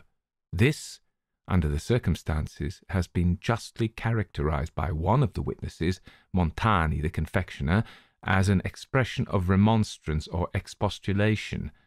Upon these two words, therefore, I have mainly built my hopes of a full solution of the riddle. A Frenchman was cognizant of the murder. It is possible, indeed it is far more than probable, that he was innocent of all participation in the bloody transactions which took place. The orangutan may have escaped from him. He may have traced it to the chamber, but under the agitating circumstances which ensued, he could never have recaptured it. It is still at large. I will not pursue these guesses, for I have no right to call them more, since the shades of reflection upon which they are based are scarcely of sufficient depth to be appreciable by my own intellect, and since I could not pretend to make them intelligible to the understanding of another, we will call them guesses then, and speak of them as such. If the Frenchman in question is indeed, as I suppose, innocent of this atrocity, this advertisement, which I left last night upon our return home at the office of Le Monde, a paper devoted to the shipping interest and much sought by sailors, will bring him to our residence. He handed me the paper, and I read thus: Haute, in the Bois de Boulogne, early in the morning of the morning of the murder. Owner, a very large tawny orangutan of the Bornese species. The owner, who is ascertained to be a sailor belonging to a Maltese vessel, may have the animal again upon identifying it satisfactorily and paying a few charges arising from its capture and keeping. Call at number Rue Faubourg Saint-Germain, au 3e. How was it possible, I said, that you should know the man to be a sailor and belonging to a Maltese vessel? I do not know it, said Dupin. I am not sure of it. Here, however, is a small piece of ribbon, which, from its form and from its greasy appearance, has evidently been used in tying the hair in one of those long queues of which the sailors are so fond. Moreover, this knot is one which few besides sailors can tie, and is peculiar to the Maltese. I picked the ribbon up at the foot of the lightning rod. It could not have belonged to either of the deceased. Now, if, after all, I am wrong in my induction from this ribbon, that the Frenchman was a sailor belonging to a Maltese vessel, still I can have done no harm in saying what I did in the advertisement. If I am in error, he will merely suppose that I have been misled by some circumstance into which he will not take the trouble to inquire. But if I am right, a great point is gained. Cognizant, although innocent of the murder, the Frenchman will naturally hesitate about replying to the advertisement, about demanding the orangutan. He will reason thus: I am innocent, I am poor, my orangutan is of great value. To one in my circumstances, a fortune of itself. Why should I lose it through idle apprehensions of danger? Here it is, within my grasp. It was found in the Bois de Boulogne, at a vast distance from the scene of that butchery. How can it ever be suspected that a brute beast should have done the deed? The police are at fault. They have failed to procure the slightest clue. Should they even trace the animal, it would be impossible to prove me cognizant of the murder, or to implicate me in guilt on account of that cognizance. Above all, I am known. The advertiser designates me as the possessor of the beast. I am not sure to what limit his knowledge may extend. Should I avoid claiming a property of so great value, which it is known that I possess, I will render the animal at least liable to suspicion. It is not my policy to attract attention either to myself or to the beast. I will answer the advertisement, get the orangutan, and keep it close until this matter has blown over. At this moment, we heard a step upon the stairs. Be ready, said Dupin, with your pistols, but neither use them nor show them until at a signal from myself. The front door of the house had been left open, and the visitor had entered without ringing, and advanced several steps upon the staircase. Now, however, he seemed to hesitate. Presently we heard him descending. Dupin was moving quickly to the door when we again heard him coming up. He did not turn back a second time, but stepped up with decision and rapped at the door of our chamber. "Come in," said Dupin in a cheerful and hearty tone. A man entered. He was a sailor, evidently, a tall, stout, and muscular-looking person, with a certain daredevil expression of countenance, not altogether unprepossessing. His face, greatly sunburnt, was more than half hidden by whisker and mustachio. He had with him a huge oaken cudgel, but appeared to be otherwise unarmed. He bowed awkwardly, and bade us good evening in French accents which, although somewhat Neufchâtelish, were sufficiently indicative of a Parisian origin. "Sit down, my friend," said Dupin. "I suppose you have called about the orangutan. Upon my word, I almost envy you the possession of him, a remarkably fine and, no doubt, very valuable animal. How old do you suppose him to be?" The sailor drew a long breath, with the air of a man relieved of some intolerable burden, and then replied in an assured tone, "I have no way of telling, but he can't be more than 4 or 5 years old. Have you got him here?" "Oh, no, we had no conveniences for keeping him here. He is at a livery stable in the Rue Morgue, just by. You can get him in the morning. Of course, you are prepared to identify the property." "To be sure I am, sir." "I shall be sorry to part with him," said Dupin. "I don't mean that you should be at all this trouble for nothing, sir," said the man. "Couldn't expect it. I'm very willing to pay a reward for the finding of the animal, that is to say, anything in reason." "Well," replied my friend, "that is all very fair, to be sure. Let me think. What should I have? Oh, I'll tell you. My reward shall be this. You shall give me all the information in your power about these murders in the Rue Morgue." Dupin said the last words in a very low tone, and very quietly. Just as quietly, too, he walked toward the door, locked it, and put the key in his pocket. He then drew a pistol from his bosom and placed it, without the least flurry, upon the table. The sailor's face flushed up as if he were struggling with suffocation. He started to his feet and grasped his cudgel, but the next moment he fell back into his seat, trembling violently, and with the countenance of death itself. He spoke not a word. I pitied him from the bottom of my heart. "My friend," said Dupin in a kind tone, "you are alarming yourself unnecessarily. You are indeed. We mean you no harm whatever. I pledge you the honour of a gentleman and of a Frenchman that we intend you no injury. I perfectly well know that you are innocent of the atrocities in the Rue Morgue. It will not do, however, to deny that you are in some measure implicated in them. From what I have already said, you must know that I have had means of information about this matter, means of which you could never have dreamed. Now the thing stands thus. You have done nothing which you could have avoided, nothing, certainly, which renders you culpable. You are not even guilty of robbery, when you might have robbed with impunity. You have nothing to conceal. You have no reason for concealment. On the other hand, you are bound by every principle of honour to confess all you know.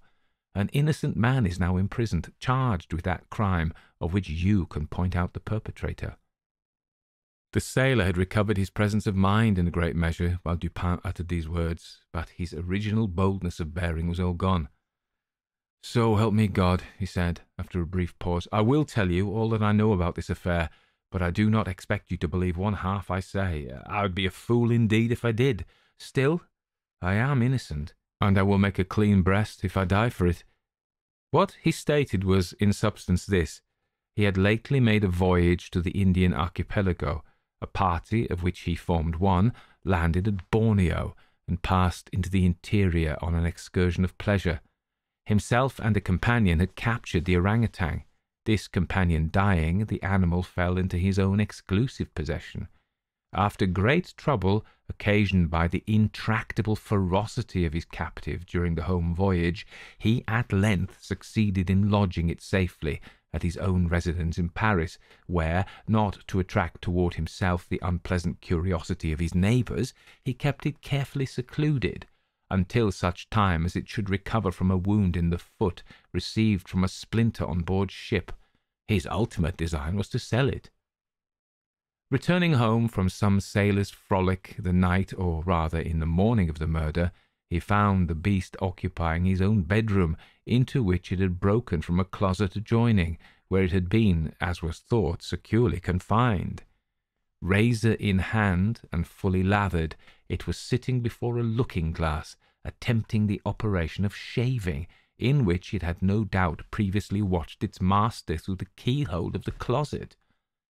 Terrified at the sight of so dangerous a weapon in the possession of an animal so ferocious and so well able to use it, the man, for some moments, was at a loss what to do. He had been accustomed, however, to quiet the creature, even in its fiercest moods, by the use of a whip, and to this he now resorted. Upon sight of it, the orangutan sprang at once through the door of the chamber, down the stairs, and thence through a window, unfortunately open, into the street. The Frenchman followed in despair, the ape, razor still in hand, occasionally stopping to look back and gesticulate at its pursuer, until the latter had nearly come up with it. It then again made off. In this manner the chase continued for a long time. The streets were profoundly quiet, as it was nearly 3 o'clock in the morning. In passing down an alley in the rear of the Rue Morgue, the fugitive's attention was arrested by a light gleaming from the open window of Madame L'Espanaye's chamber, in the 4th story of her house. Rushing to the building, it perceived a lightning rod, clambered up with inconceivable agility, grasped the shutter, which was thrown fully back against the wall, and by its means swung itself directly upon the headboard of the bed. The whole feat did not occupy a minute. The shutter was kicked open again by the orangutan as it entered the room. The sailor, in the meantime, was both rejoiced and perplexed. He had strong hopes of now recapturing the brute, as it could scarcely escape from the trap into which it had ventured, except by the rod, where it might be intercepted as it came down. On the other hand, there was much cause for anxiety as to what it might do in the house. This latter reflection urged the man still to follow the fugitive. A lightning rod is ascended without difficulty, especially by a sailor, but when he had arrived as high as the window, which lay far to his left, his career was stopped. The most that he could accomplish was to reach over so as to obtain a glimpse of the interior of the room. At this glimpse he nearly fell from his hold through excess of horror.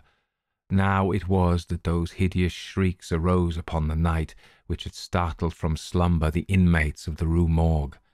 Madame L'Espanaye and her daughter, habited in their night clothes, had apparently been occupied in arranging some papers in the iron chest already mentioned, which had been wheeled into the middle of the room.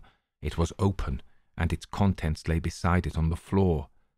The victims must have been sitting with their backs towards the window, and from the time elapsing between the ingress of the beast and the screams, it seems probable that it was not immediately perceived.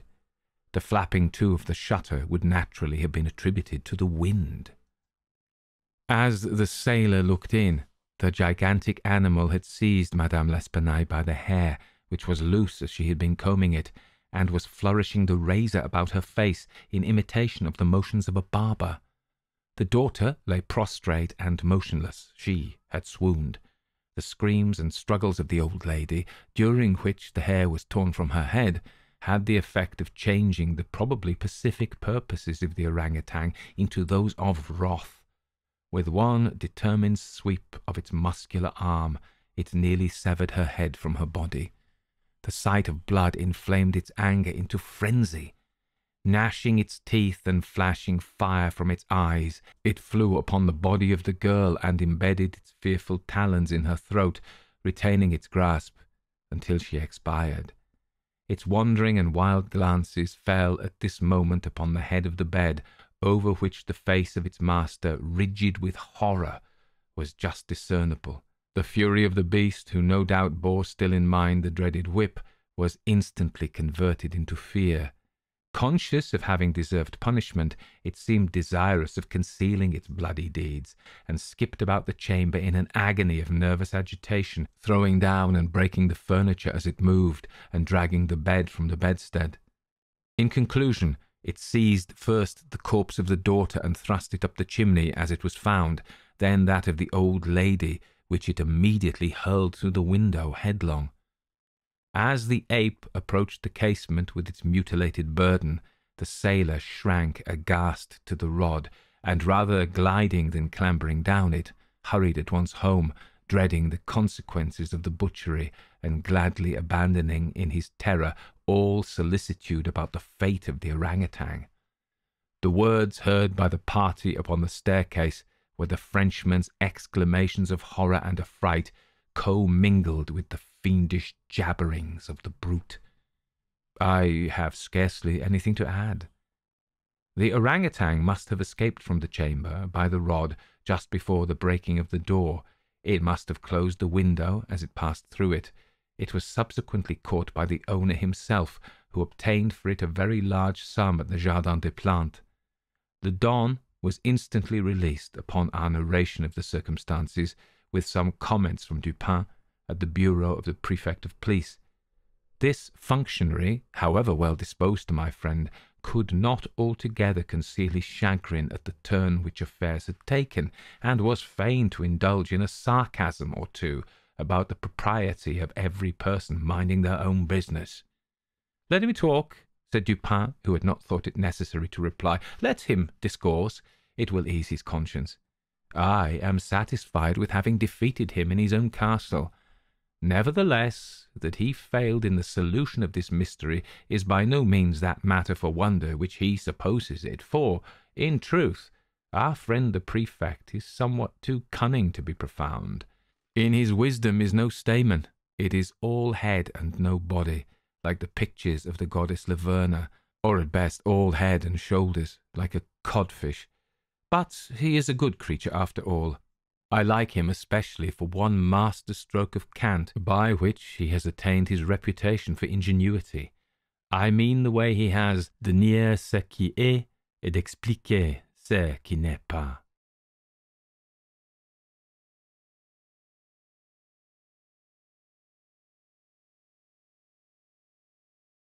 The Purloined Letter by Edgar Allan Poe. At Paris, just after dark, one gusty evening in the autumn of 18 I was enjoying the twofold luxury of meditation and meerschaum in company with my friend C. Auguste Dupin, in his little back library or book closet au 3e, number 33 Rue Dunot, Faubourg Saint-Germain.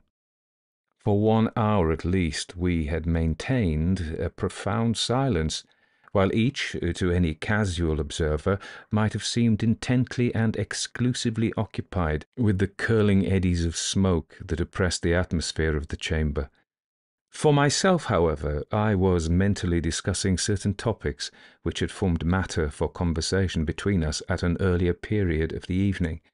I mean the affair of the Rue Morgue and the mystery attending the murder of Marie Roget.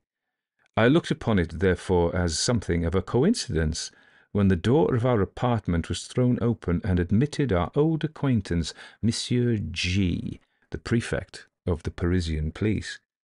We gave him a hearty welcome, for there was nearly half as much of the entertaining as of the contemptible about the man, and we had not seen him for several years. We had been sitting in the dark, and Dupin now arose for the purpose of lighting a lamp, but sat down again without doing so, upon G's saying that he had called to consult us, or rather to ask the opinion of my friend, about some official business which had occasioned a great deal of trouble. "If it is any point requiring reflection," observed Dupin, as he forbore to enkindle the wick, "we shall examine it to better purpose in the dark." "This is another of your odd notions," said the prefect, who had the fashion of calling everything odd that was beyond his comprehension, and thus lived amid an absolute legion of oddities. "Very true," said Dupin, as he supplied his visitor with a pipe and rolled toward him a comfortable chair. "And what is the difficulty now?" I asked. "Nothing more in the assassination way, I hope?" "Oh, no, nothing of that nature. The fact is, the business is very simple indeed, and I make no doubt that we can manage it sufficiently well ourselves. But then I thought Dupin would like to hear the details of it, because it is so excessively odd." "Simple and odd," said Dupin. "Why, yes, and not exactly that either. The fact is, we have all been a good deal puzzled, because the affair is so simple, and yet baffles us altogether." "Perhaps it is the very simplicity of the thing which puts you at fault," said my friend. "What nonsense you do talk," replied the prefect, laughing heartily. "Perhaps the mystery is a little too plain," said Dupin. "Oh, good heavens, who ever heard of such an idea? A little too self-evident." "Ha, ha, ha, ha! Ho, ho, ho!" roared our visitor, profoundly amused. "Oh, Dupin, you will be the death of me yet." "And what, after all, is the matter on hand?" I asked. "Why, I'll tell you," replied the prefect, as he gave a long, steady, and contemplative puff, and settled himself in his chair. "I'll tell you in a few words. But, before I begin, let me caution you that this is an affair demanding the greatest secrecy, and that I should most probably lose the position I now hold were it known that I confided it to any one at all." "Proceed," said I. "Or not," said Dupin. "Well, then, I have received personal information from a very high quarter that a certain document of the last importance has been purloined from the royal apartments. The individual who purloined it is known, this beyond a doubt. He was seen to take it. It is known also that it still remains in his possession." "How is this known?" asked Dupin. "It is clearly inferred," replied the prefect, "from the nature of the document and from the non-appearance of certain results which would at once arise from its passing out of the robber's possession, that is to say, from his employing it as he must design in the end to employ it." "Be a little more explicit," I said. "Well, I may venture so far as to say that the paper gives its holder a certain power in a certain quarter, where such power is immensely valuable." The prefect was fond of the cant of diplomacy.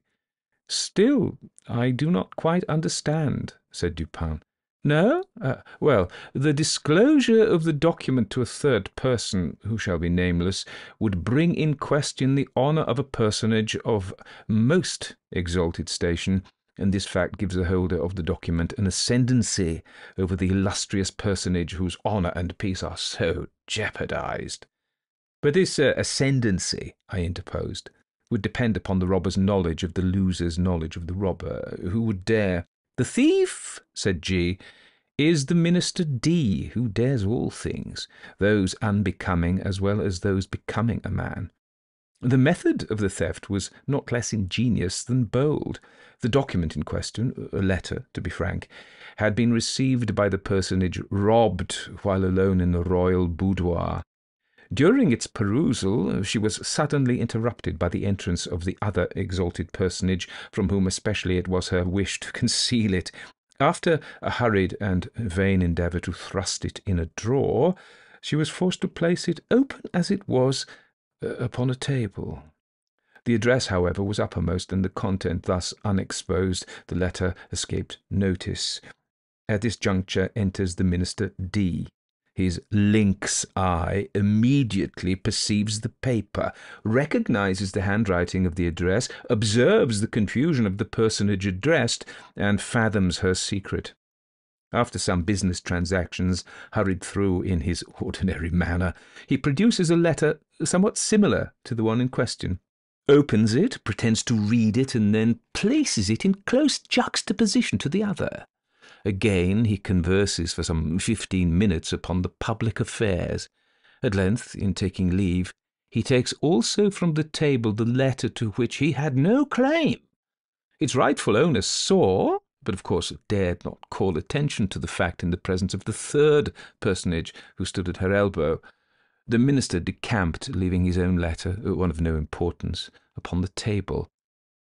"Here, then," said Dupin to me, "you have precisely what you demand to make the ascendancy complete, the robber's knowledge of the loser's knowledge of the robber."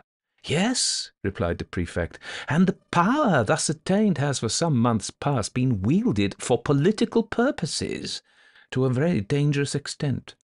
The personage robbed is more thoroughly convinced every day of the necessity of reclaiming her letter, but this, of course, cannot be done openly.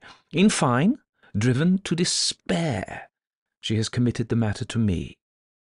"Than whom," said Dupin amid a perfect whirlwind of smoke, "no more sagacious agent could, I suppose, be desired or even imagined." "You flatter me," replied the prefect, "but it is possible that some such opinion may have been entertained." "It is clear," said I, "as you observe, that the letter is still in the possession of the minister, since it is his possession and not any employment of the letter which bestows the power. With the employment, the power departs." "True," said G, and upon this conviction I proceeded. My first care was to make thorough search of the minister's hotel, and here my chief embarrassment lay in the necessity of searching without his knowledge. Beyond all things, I had been warned of the danger which would result from giving him reason to suspect our design. "But," said I, "you are quite au fait in these investigations. The Parisian police have done this thing often before." "Oh, yes." And for this reason I did not despair. The habits of the minister gave me, too, a great advantage. He is frequently absent from home all night. His servants are by no means numerous.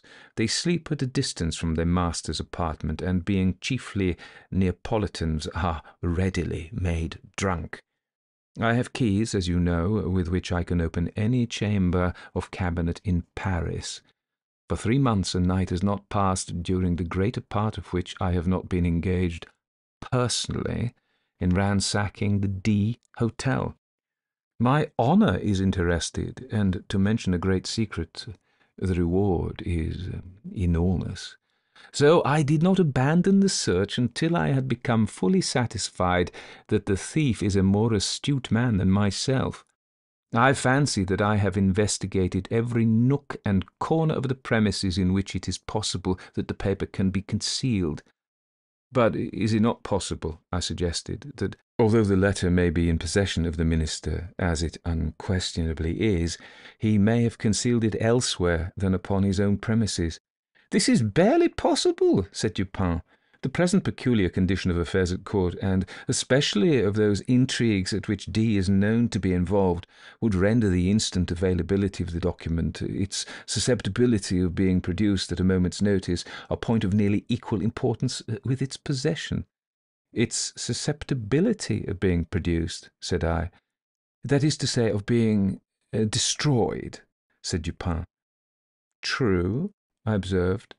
The paper is clearly, then, upon the premises. As for its being upon the person of the minister, we may consider that as out of the question. Entirely, said the prefect. He has been twice waylaid, as if by footpads, and his person rigidly searched under my own inspection.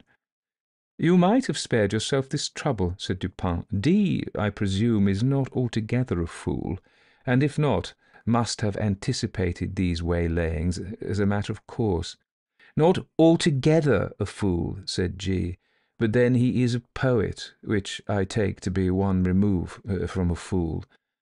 True, said Dupin, after a long and thoughtful whiff from his meerschaum, although I have been guilty of certain doggerel myself. Suppose you detail, said I, the particulars of your search. Why, the fact is, we took our time, and we searched everywhere. I have long experience in these affairs. I took the entire building, room by room, devoting the nights of a whole week to each. We examined first the furniture of each apartment. We opened every possible drawer, and I presume you know that to a properly trained police agent such a thing as a secret drawer is impossible. Any man is a dolt who permits a secret drawer to escape him in a search of this kind. The thing is so plain. There is a certain amount of bulk of space to be accounted for in every cabinet. Then we have accurate rules. The 50th part of a line could not escape us. After the cabinets we took the chairs. The cushions we probed with the fine long needles you have seen me employ. From the tables we removed the tops. Why so? Sometimes the top of a table or other similarly arranged piece of furniture is removed by the person wishing to conceal an article. Then the leg is excavated, the article deposited within the cavity, and the top replaced. The bottoms and tops of bedposts are employed in the same way. But could not the cavity be detected by sounding? I asked. By no means. If, when the article is deposited, a sufficient wadding of cotton be placed around it. Besides, in our case, we were obliged to proceed without noise. But you could not have removed, you could not have taken to pieces all articles of furniture in which it would have been possible to make a deposit in the manner you mention. A letter may be compressed into a thin spiral roll, not differing much in shape or bulk from a large knitting needle, and in this form it might be inserted into the rung of a chair, for example. You did not take to pieces all the chairs. Certainly not. But we did better. We examined the rungs of every chair in the hotel, and indeed the jointings of every description of furniture, by the aid of a most powerful microscope. Had there been any traces of recent disturbance, we should not have failed to detect it instantly. A single gram of gimlet dust, for example, would have been as obvious as an apple. Any disorder in the gluing, any unusual gaping in the joints, would have sufficed to ensure detection.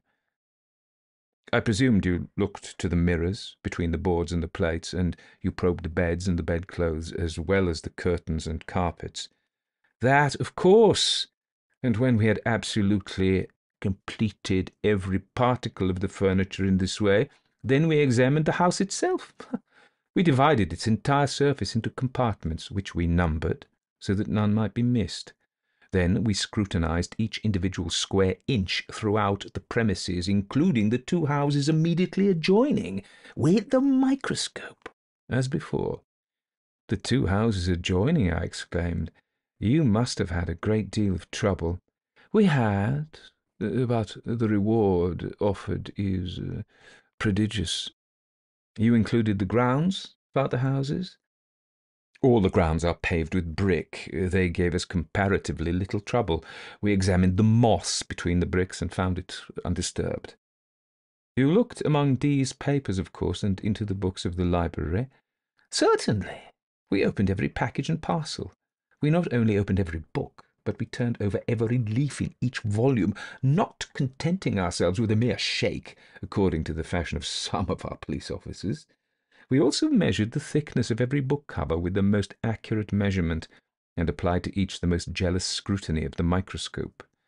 Had any of the bindings been recently meddled with, it would have been utterly impossible that the fact should have escaped observation. Some 5 or 6 volumes, just from the hands of the binder, we carefully probed, longitudinally, with the needles. You explored the floors, beneath the carpets? Beyond doubt.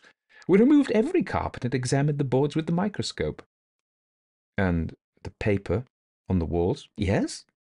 You looked into the cellars? We did. Then, I said, you have been making a miscalculation, and the letter is not upon the premises. I fear you are right there, said the prefect. And now, Dupin, what would you advise me to do? To make a thorough search of the premises. That is absolutely needless, replied G. I am not more sure that I breathe than I am that the letter is not at the hotel. I have no better advice to give you, said Dupin. You have, of course, a description of the letter. Oh, yes. And here the prefect, producing a memorandum book, proceeded to read aloud a minute account of the internal and especially of the external appearance of the missing document. Soon after finishing the perusal of this description, he took his departure, more entirely depressed in spirits than I had ever known the good gentleman before. In about a month afterward he paid us another visit, and found us occupied very nearly as before. He took a pipe and a chair, and entered into some ordinary conversation. At length I said, Well, but, gee, what of the Purloined Letter? I presume you have at least made up your mind that there is no overreaching the minister. Confound him, say I, yes. I made the re-examination, however, as Dupin suggested, but it was all labour lost, as I knew it would be. How much was the reward offered, did you say? Asked Dupin. Why, a very great deal, a very liberal reward. I don't like to say how much precisely, but one thing I will say, that I wouldn't mind giving my individual cheque for 50,000 francs to anyone who could obtain me that letter. Fact is, it is becoming of more and more importance every day, and the reward has lately doubled. If it were trebled, however, I could do no more than I have done. Why, yes, said Dupin, drawlingly, between the whiffs of his meerschaum. I really think, G., you have not exerted yourself to the utmost in this matter. You might do a little more, I think. Eh? How? In what way? Why, you might employ counsel in the matter, eh?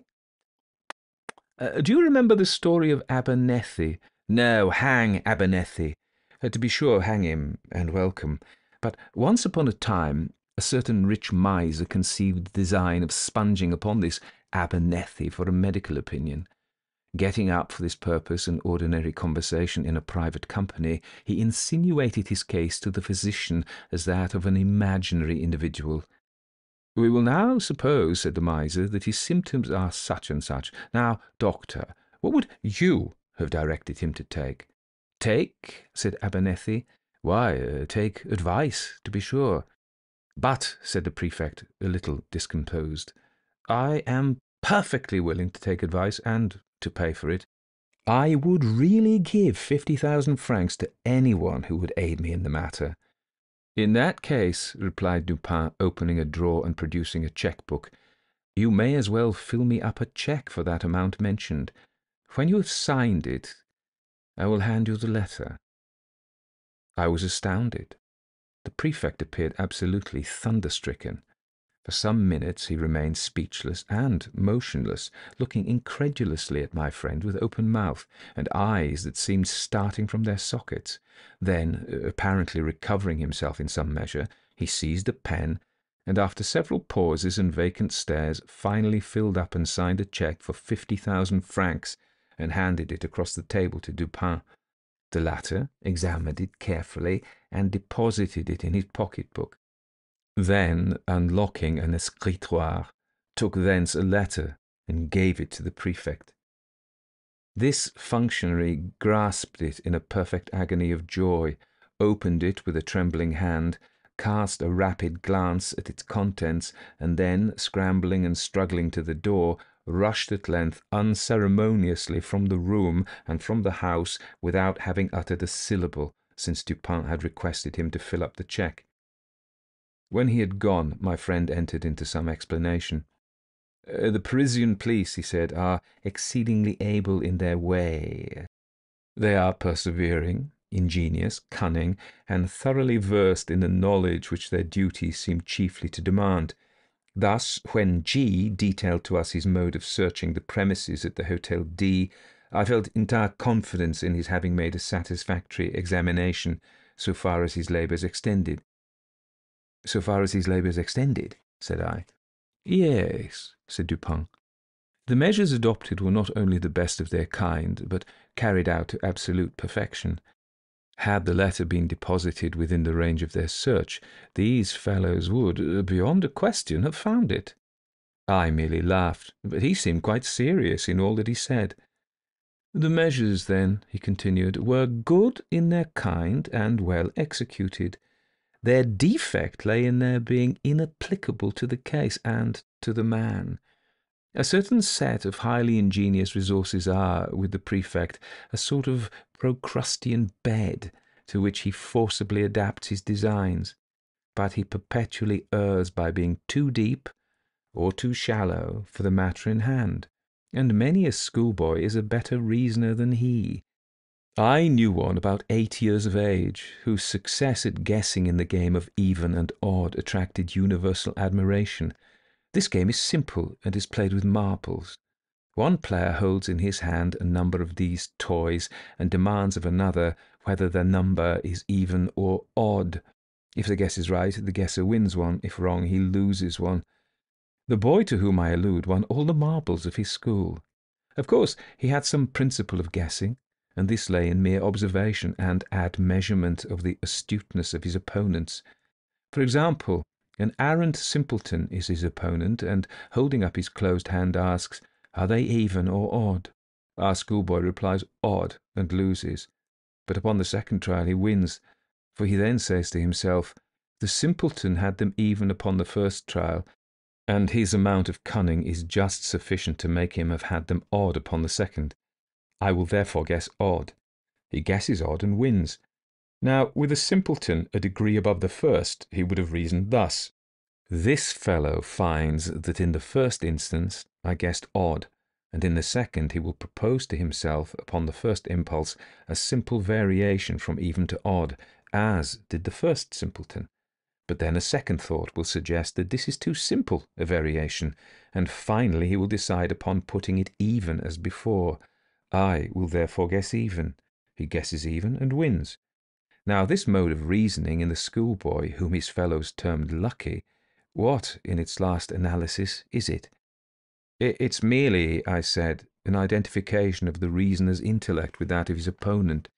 It is, said Dupin, and upon inquiring of the boy by what means he effected the thorough identification in which his success consisted, I received an answer as follows. When I wish to find out how wise, or how stupid, or how good, or how wicked is anyone, and what are his thoughts at the moment, I fashion the expression of my face as accurately as possible in accordance with the expression of his, and then wait to see what thoughts or sentiments arise in my mind or heart, as if to match or correspond with the expression. This response of the schoolboy lies at the bottom of all the spurious profundity which has been attributed to Rochefoucauld and La Bruyère, to Machiavelli and to Campanella. And the identification, I said, of the reasoner's intellect with that of his opponents depends, if I understand you aright, upon the accuracy with which the opponent's intellect is admeasured. For its practical value it depends upon this, replied Dupin, and the prefect and his cohort fail so frequently, first by default of this identification, and secondly by ill admeasurement, or rather through non-admeasurement of the intellect with which they are engaged. They consider only their own ideas of ingenuity, and in searching for anything hidden, advert only to the modes in which they would have hidden it. They are right in this much, that their own ingenuity is a faithful representative of that of the mass. But when the cunning of the individual felon is diverse in character from their own, the felon foils them, of course. This always happens when it is above their own, and very usually when it is below. They have no variation of principle in their investigations. At best, when urged by some unusual emergency, by some extraordinary reward, they extend or exaggerate their old modes of practice without touching their principles. What, for example, in this case of D, has been done to vary the principle of action? What is all this boring and probing and sounding and scrutinizing with the microscope and dividing the surface of the building into registered square inches? What is it all but an exaggeration of the application of the one principle or set of principles of search which are based upon the one set of notions regarding human ingenuity to which the prefect in the long routine of his duty has been accustomed? Do you not see he has taken it for granted that all men proceed to conceal a letter, not exactly in a gimlet hole bored in a chair leg, but at least in some out-of-the-way hole or corner suggested by the same tenor of thought which would urge a man to secrete a letter in a gimlet hole bored in a chair leg? And do you not see also that such recherché nooks for concealment are adapted only for ordinary occasions, and would be adopted only by ordinary intellects? For in all cases of concealment, a disposal of it in this recherché manner is, in the very first instance, presumable and presumed, and thus its discovery depends not at all upon the acumen, but altogether upon the mere care, patience, and determination of the seekers. And where the case is of importance, or what amounts to the same thing in policial eyes, when the reward is of magnitude, the qualities in question have never been known to fail. You will now understand what I mean in suggesting that had the Purloined Letter been hidden anywhere within the limits of the prefect's examination, in other words, had the principle of its concealment been comprehended within the principles of the prefect, its discovery would have been a matter altogether beyond question.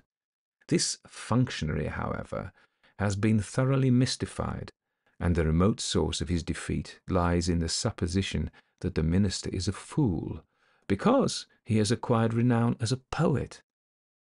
All fools are poets, this the prefect feels, and he is merely guilty of a non-distributio medii in thence inferring that all poets are fools.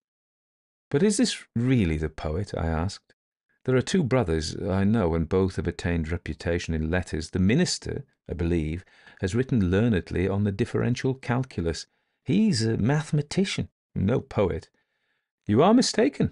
I know him well. He is both. As poet and mathematician, he would reason well. As mere mathematician, he could not have reasoned at all, and thus would have been at the mercy of the prefect. You surprise me, I said, by these opinions, which have been contradicted by the voice of the world.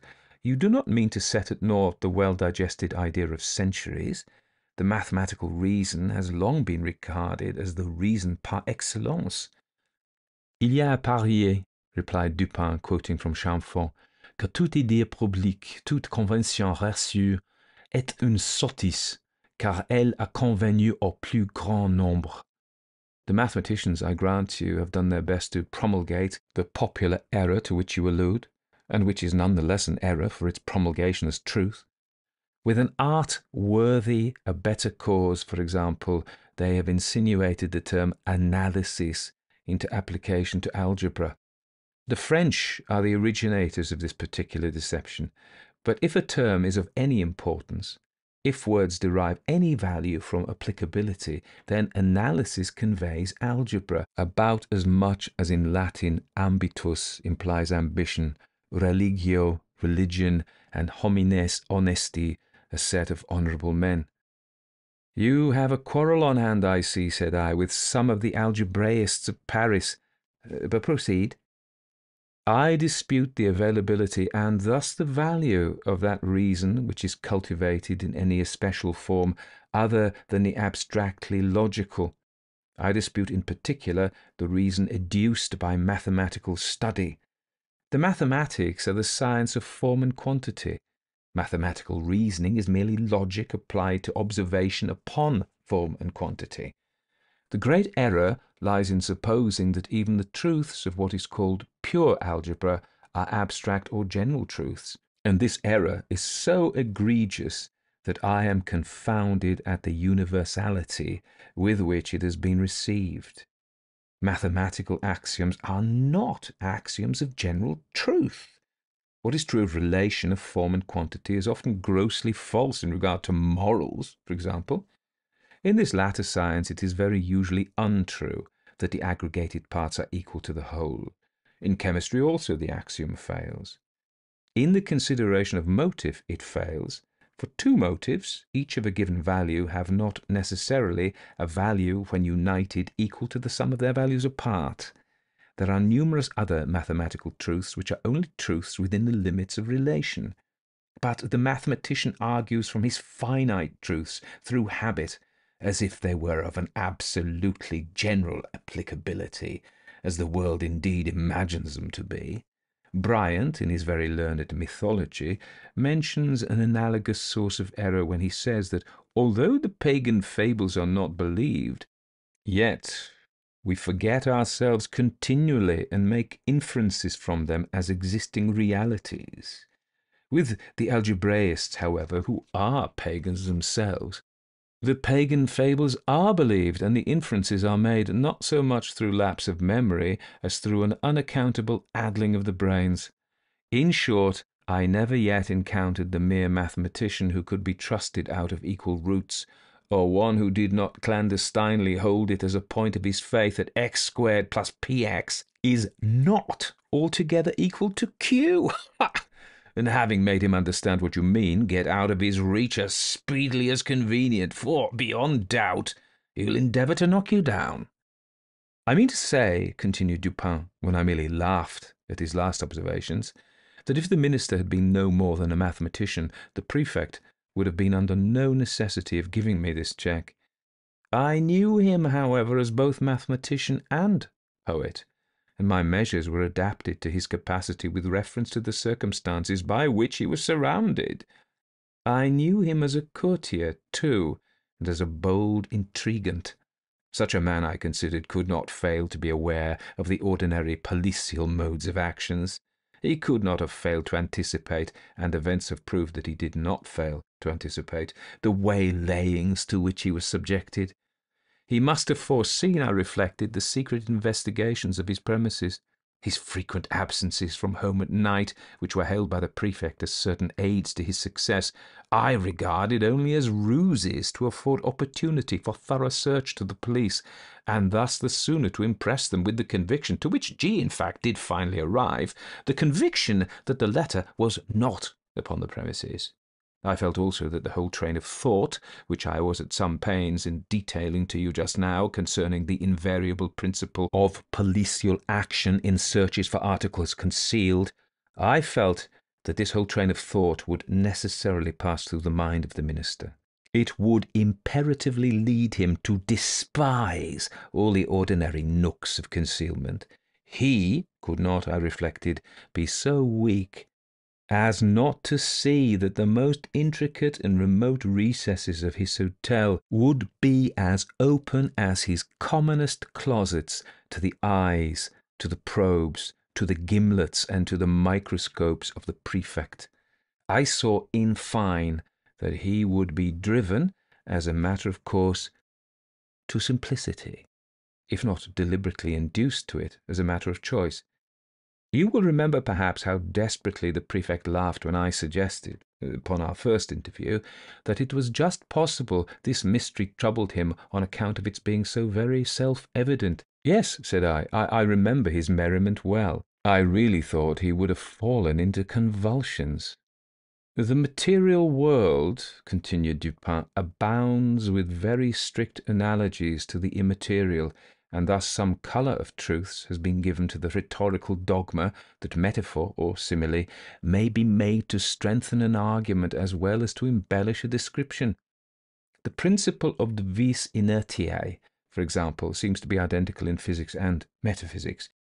Is it not more true in the former that a large body is with more difficulty set in motion than a smaller one, and that its subsequent momentum is commensurate with this difficulty than it is in the latter that intellects of the vaster capacity, while more forcible, more constant, and more eventful in their movements than those of inferior grade, are yet the less readily moved, and more embarrassed and full of hesitation in the first few steps of their progress? Again, have you ever noticed which of the street signs over the shop doors are the most attractive of attention? I've never given the matter a thought, I said. There is a game of puzzles, he resumed, which is played upon a map. One party playing requires another to find a given word, the name of a town, river, state, or empire, any word, in short, upon the motley and perplexed surface of the chart. A novice in the game generally seeks to embarrass his opponents by giving them the most minutely lettered names, but the adept selects such words as stretch in large characters from one end of the chart to the other. These, like the over-largely lettered signs and placards of the street, escape observation by dint of being excessively obvious. And here the physical oversight is precisely analogous with the moral inapprehension by which the intellect suffers to pass unnoticed those considerations which are too obtrusively and too palpably self-evident. But this is a point, it appears, somewhat above or beneath the understanding of the prefect. He never once thought it probable or possible that the minister had deposited the letter immediately beneath the nose of the whole world, and by way of best preventing any portion of that world from perceiving it. But the more I reflected upon the daring, dashing, and discriminating ingenuity of D, upon the fact that the documents must always have been at hand if he intended to use it to good purpose, and upon the decisive evidence obtained by the prefect that it was not hidden within the limits of that dignitary's ordinary search, the more satisfied I became that to conceal this letter the minister had resorted to the comprehensive and sagacious expedient of not attempting to conceal it at all. Full of these ideas, I prepared myself with a pair of green spectacles, and called one fine morning, quite by accident, at the ministerial hotel. I found D at home, yawning, lounging, and dawdling as usual, and pretending to be in the last extremity of ennui. He is, perhaps, the most really energetic human being now alive, but that is only when nobody sees him. To be even with him, I complained of my weak eyes, and lamented the necessity of the spectacles, under cover of which I cautiously and thoroughly surveyed the whole apartment, while seemingly intent only upon the conversation of my host. I paid especial attention to a large writing table near which he sat, and upon which lay confusedly some miscellaneous letters and other papers, with one or two musical instruments and a few books. Here, however, after a long and very deliberate scrutiny, I saw nothing to excite particular suspicion.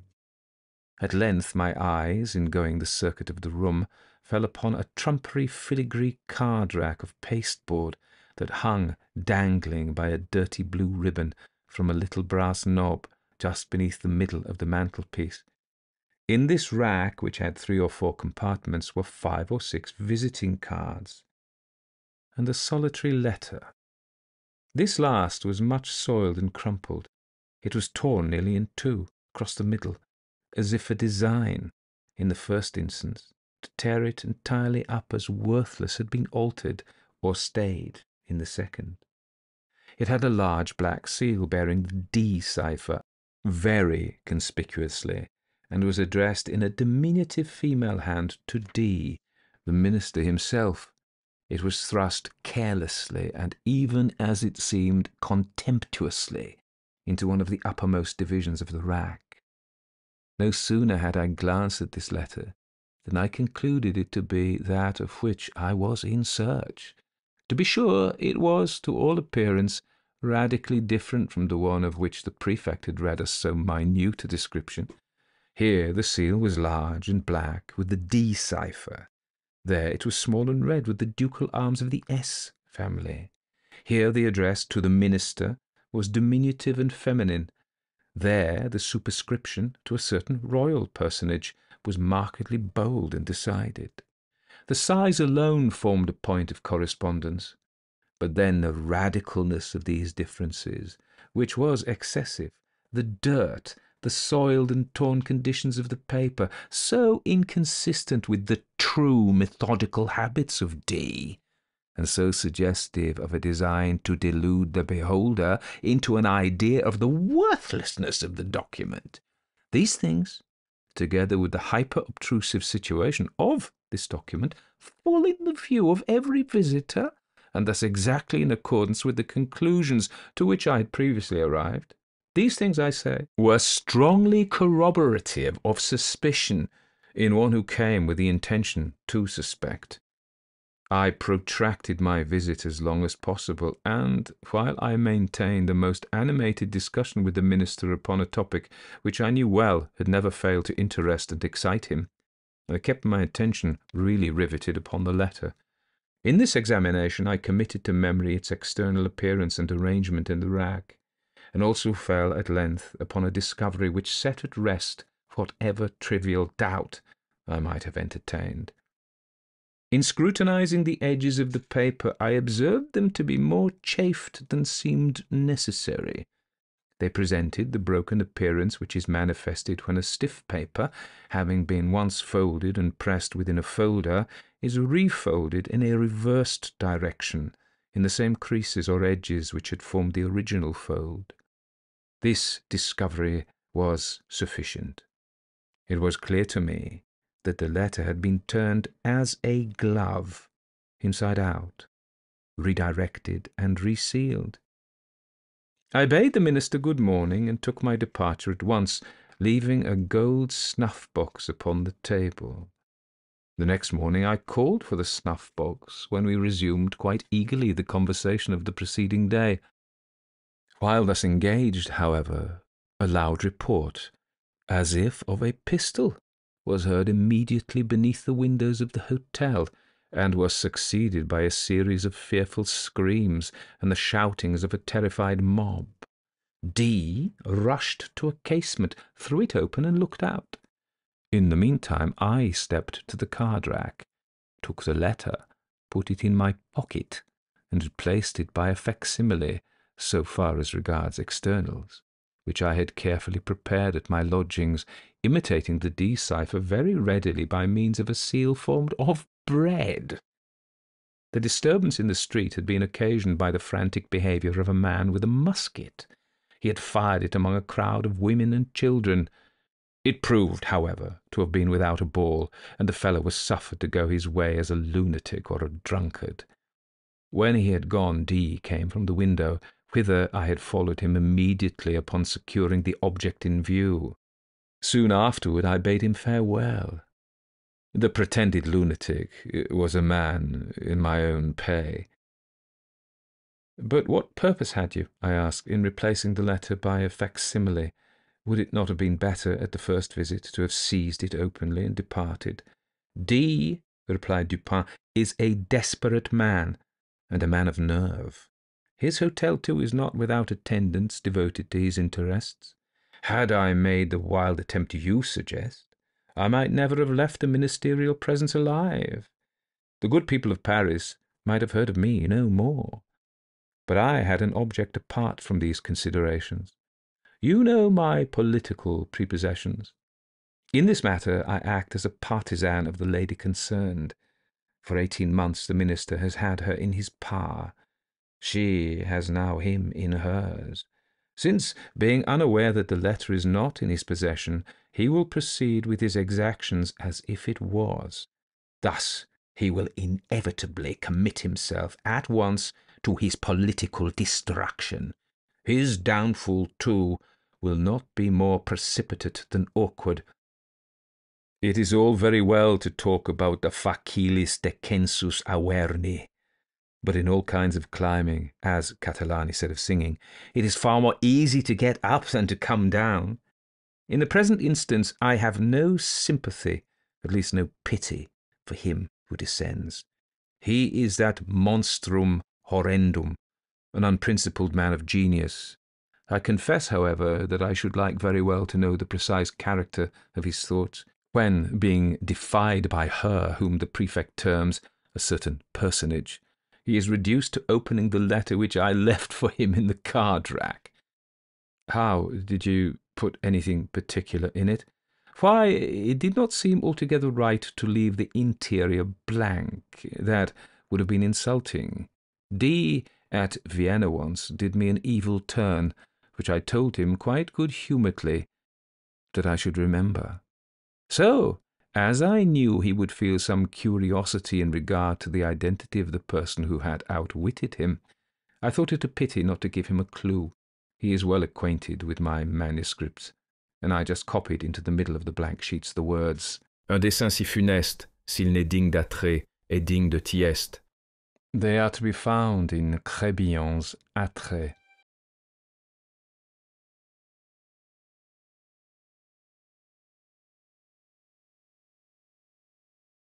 The Facts in the Case of Monsieur Valdemar by Edgar Allan Poe. Of course, I shall not pretend to consider it any matter for wonder that the extraordinary case of Monsieur Valdemar has excited discussion. It would have been a miracle had it not, especially under the circumstances. Through the desire of all parties concerned to keep the affair from the public, at least for the present, or until we had further opportunities for investigation, through our endeavours to effect this, a garbled or exaggerated account made its way into society, and became the source of many unpleasant misrepresentations, and, very naturally, of a great deal of disbelief. It is now rendered necessary that I give the facts, as far as I comprehend them myself. They are, succinctly, these. My attention for the last 3 years had been repeatedly drawn to the subject of mesmerism, and about 9 months ago it occurred to me, quite suddenly, that in the series of experiments made hitherto there had been a very remarkable and most unaccountable omission. No person had as yet been mesmerized in articulo mortis. It remained to be seen, first, whether in such condition there existed in the patient any susceptibility to the magnetic influence. Secondly, whether, if any existed, it was impaired or increased by the condition. Thirdly, to what extent, or for how long a period, the encroachments of death might be arrested by the process. There were other points to be ascertained, but these most excited my curiosity, the last in especial, from the immensely important character of its consequences. In looking around me for some subject by whose means I might test these particulars, I was brought to think of my friend, Monsieur Ernest Valdemar, the well-known compiler of the Bibliotheca Forensica, and author, under the nom de plume of Issachar Marx, of the Polish versions of Wallenstein and Gargantua. Monsieur Valdemar, who has resided principally at Harlem, New York, since the year of 1839, is, or was, particularly noticeable for the extreme spareness of his person, his lower limbs much resembling those of John Randolph, and also for the whiteness of his whiskers, in violent contrast to the blackness of his hair, the latter in consequence being very generally mistaken for a wig. His temperament was markedly nervous, and rendered him a good subject for mesmeric experiment. On 2 or 3 occasions I had put him to sleep with little difficulty, but was disappointed in other results which his peculiar constitution had naturally led me to anticipate. His will was at no period positively or thoroughly under my control, and in regard to clairvoyance I could accomplish with him nothing to be relied upon. I always attributed my failure at these points to the disordered state of his health. For some months previous to my becoming acquainted with him, his physicians had declared him in a confirmed phthisis. It was his custom, indeed, to speak calmly of his approaching dissolution, as of a matter neither to be avoided nor regretted. When the ideas to which I have alluded first occurred to me, it was of course very natural that I should think of Monsieur Valdemar. I knew the steady philosophy of the man too well to apprehend any scruples from him, and he had no relatives in America who would be likely to interfere.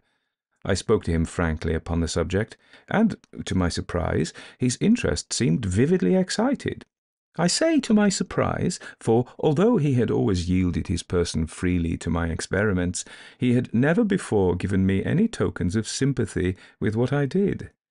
His disease was of that character which would admit of exact calculation in respect to the epoch of its termination in death, and it was finally arranged between us that he would send for me about 24 hours before the period announced by his physicians as that of his decease.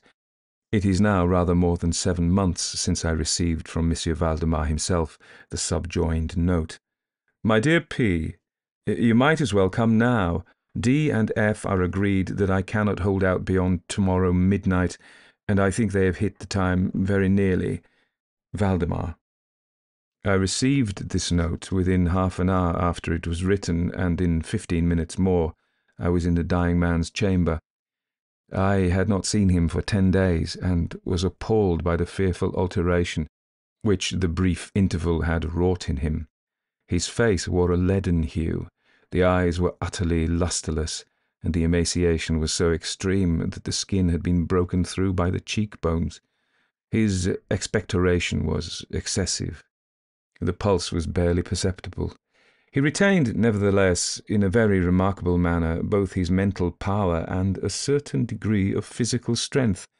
He spoke without distinctness, took some palliative medicines without aid, and, when I entered the room, was occupied in penciling memoranda in a pocket-book.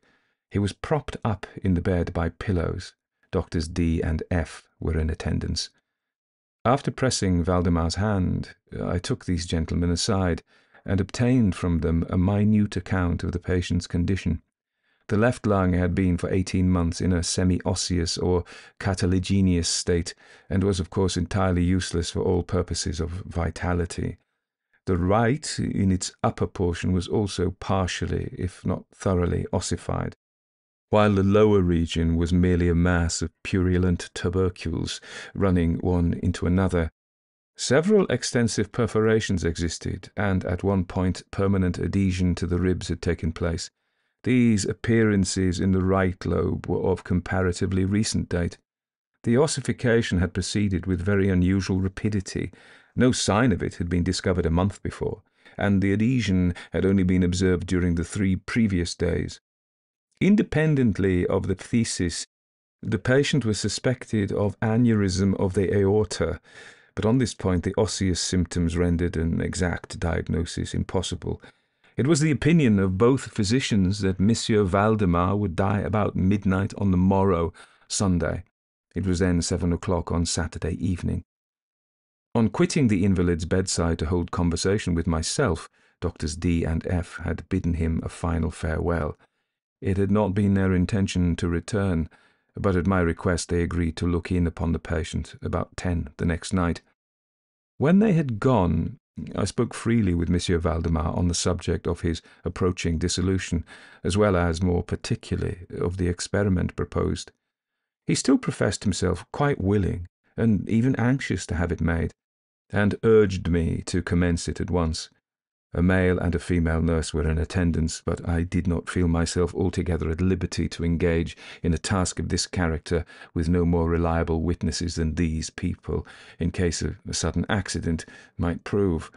I therefore postponed operations until about 8 the next night, when the arrival of a medical student with whom I had some acquaintance, Mr. Theodore L., relieved me from further embarrassment.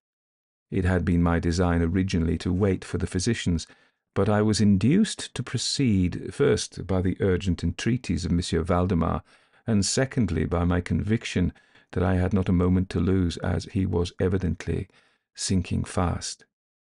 Mr. L. was so kind as to accede to my desire that he would take notes of all that occurred, and it is from his memoranda that what I have now to relate is, for the most part, either condensed or copied verbatim.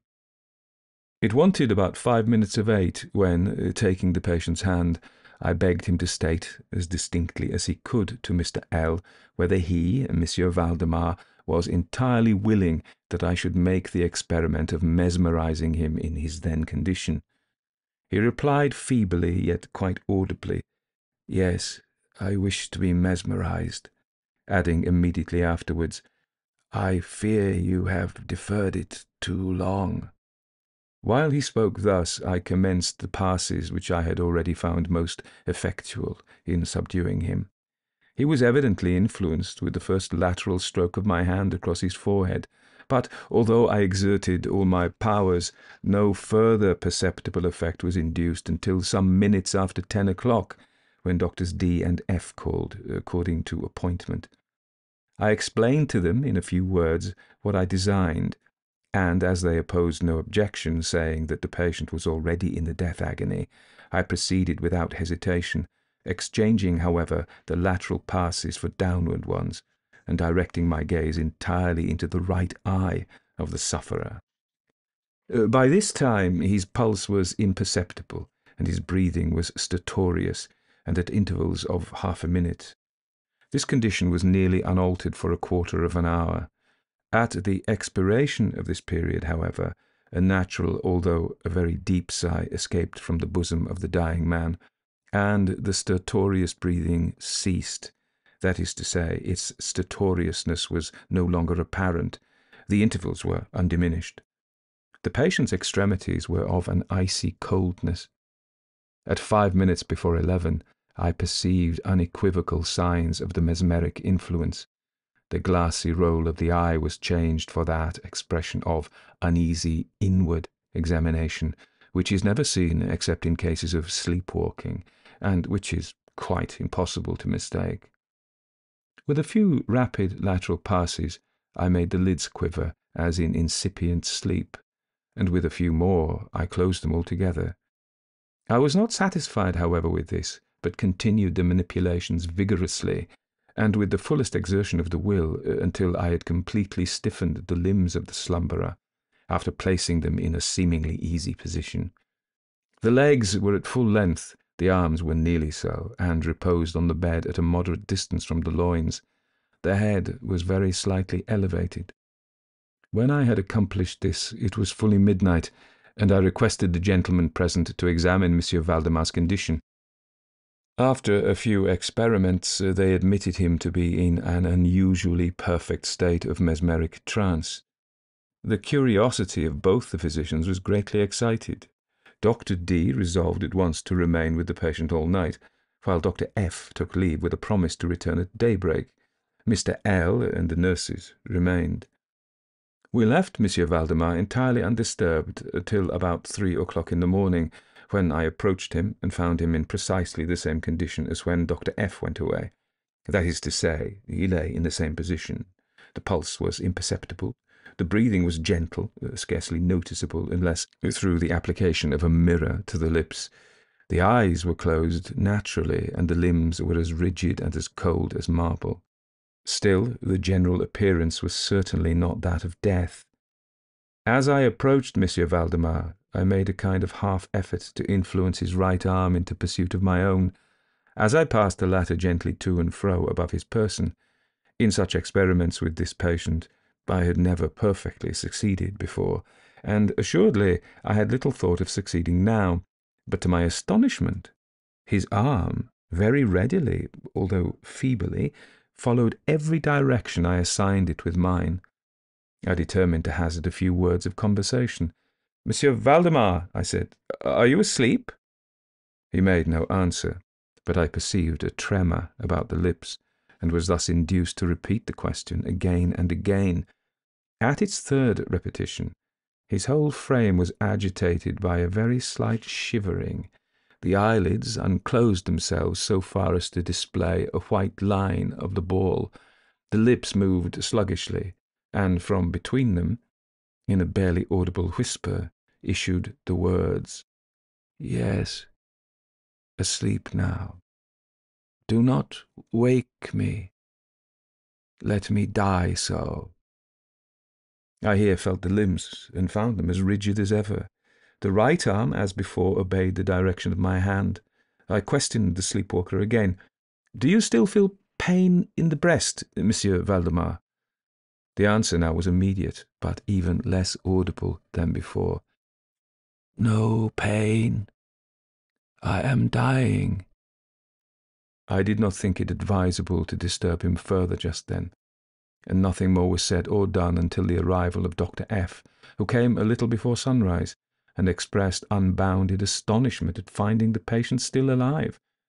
After feeling the pulse and applying a mirror to the lips, he requested me to speak to the sleepwalker again. I did so, saying, "Monsieur Valdemar, do you still sleep?" As before, some minutes elapsed ere a reply was made, and during the interval the dying man seemed to be collecting his energies to speak.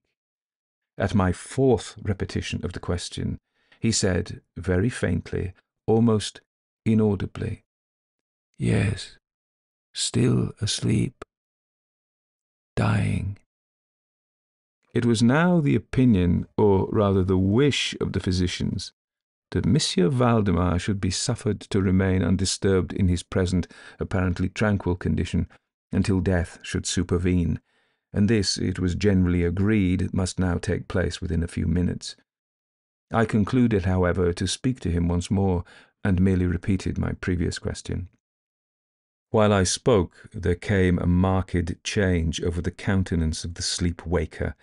The eyes rolled themselves slowly open, the pupils disappearing upwardly. The skin generally assumed a cadaverous hue, resembling not so much parchment as white paper, and the circular hectic spots which hitherto had been strongly defined in the centre of each cheek went out at once. I use this expression because the suddenness of their departure put me in mind of nothing so much as the extinguishment of a candle by a puff of the breath. The upper lip, at the same time, writhed itself away from the teeth which it had previously covered completely, while the lower jaw fell with an audible jerk, leaving the mouth widely extended and disclosing in full view the swollen and blackened tongue. I presume that no member of the party then present had been unaccustomed to deathbed horrors, but so hideous beyond conception was the appearance of Monsieur Valdemar at this moment that there was a general shrinking back from that region of the bed. I now feel that I have reached a point in this narrative at which every reader will be startled into positive disbelief. It is my business, however, simply to proceed. There was no longer the faintest sign of vitality in Monsieur Valdemar, and concluding him to be dead, we were consigning him to the charge of the nurses, when a strong vibratory motion was observable in the tongue. This continued for perhaps a minute. At the expiration of this period, there issued from the distended and motionless jaw a voice, such as it would be madness in me to attempt describing. There are, indeed, 2 or 3 epithets which might be considered as applicable to it in part. I might say, for example, that the sound was harsh and broken and hollow, but the hideous whole is indescribable, for the very simple reason that no similar sounds have ever jarred upon the ear of humanity. There were 2 particulars, nevertheless, which I thought then, and still think, might fairly be stated as characteristic of the intonation, as well adapted to convey some idea of its unearthly peculiarity. In the first place, the voice seemed to reach over our ears, at least mine, from a vast distance, or from some deep cavern within the earth. In the second place, it impressed me, I fear indeed that it will be impossible to make myself comprehended, as gelatinous or glutinous matters impress the sense of touch. I have spoken both of sound and of voice. I mean to say that the sound was one of distinct, of even wonderfully, thrillingly distinct syllabification. Monsieur Valdemar spoke, obviously in reply to the question I had propounded to him a few minutes before. I had asked him, it will be remembered, if he still slept. He now said, "No, I have been sleeping, and now, I am dead. No person present even affected to deny or attempted to repress the unutterable, shuddering horror which these few words thus uttered were so well calculated to convey. Mr. L., the student, swooned. The nurses immediately left the chamber and could not be induced to return. My own impressions I would not pretend to render intelligible to the reader. For nearly an hour we busied ourselves silently, without the utterance of a word, in endeavours to revive Mr. L. When he came to himself, we addressed ourselves again to an investigation of Monsieur Valdemar's condition. It remained in all respects as I have last described it, with the exception that the mirror no longer afforded evidence of respiration. An attempt to draw blood from the arm failed. I should mention, too, that this limb was no further subject to my will. I endeavoured in vain to make it follow the direction of my hand. The only real indication, indeed, of the mesmeric influence was now found in the vibratory movement of the tongue whenever I addressed Monsieur Valdemar a question. He seemed to be making an effort to reply, but had no longer sufficient volition. To queries put to him by any other person than myself, he seemed utterly insensible, although I endeavoured to place each member of the company in mesmeric rapport with him. I believe that I have now related all that is necessary to an understanding of the sleep-waker's state at this epoch. Other nurses were procured, and at 10 o'clock I left the house in company with the 2 physicians and Mr. L. In the afternoon we all called again to see the patient. His condition remained precisely the same. We had now some discussion as to the propriety and feasibility of awakening him, but we had little difficulty in agreeing that no good purpose would be served by so doing. It was evident that, so far, death, or what is usually termed death, had been arrested by the mesmeric process. It seemed clear to us all that to awaken Monsieur Valdemar would be merely to ensure his instant, or at least his speedy dissolution. From this period until the close of last week, an interval of nearly 7 months, we continued to make daily calls at Monsieur Valdemar's house, accompanied now and then by medical and other friends. All this time the sleep-waker remained exactly as I have last described him. The nurse's attentions were continual. It was on Friday later that we finally resolved to make the experiment of awakening, or attempting to awaken him, and it is the perhaps unfortunate result of this latter experiment which has given rise to so much discussion in private circles, to so much of what I cannot help thinking unwarranted popular feeling. For the purpose of relieving Monsieur Valdemar from the mesmeric trance, I made use of the customary passes. These, for a time, were unsuccessful. The first indication of revival was afforded by a partial descent of the iris. It was observed as especially remarkable that this lowering of the pupil was accompanied by the profuse outflowing of a yellowish ichor from beneath the lids, of a pungent and highly offensive odour. It was now suggested that I should attempt to influence the patient's arm as heretofore. I made the attempt and failed. Dr. F.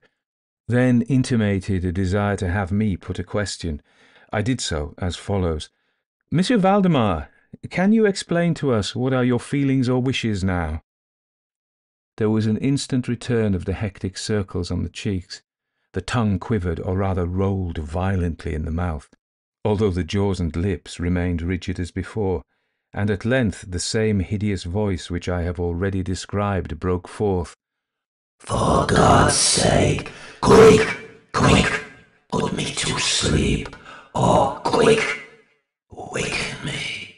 Quick, I say to you that I am dead.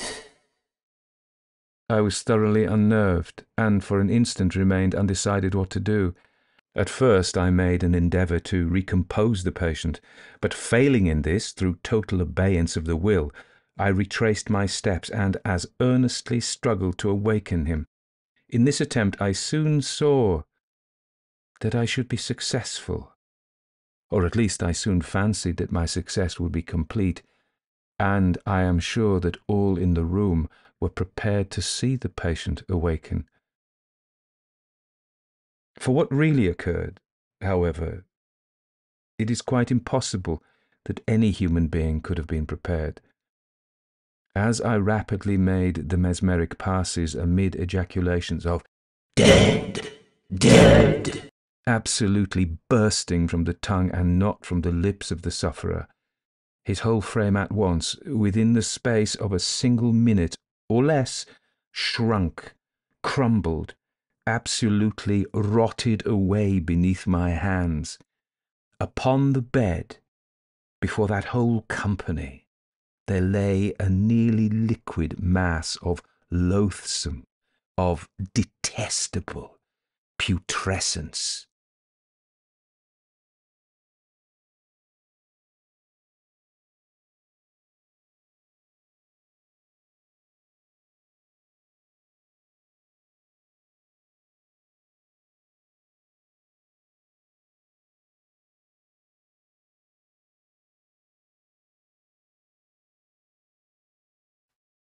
Edgar Allan Poe, The Telltale Heart.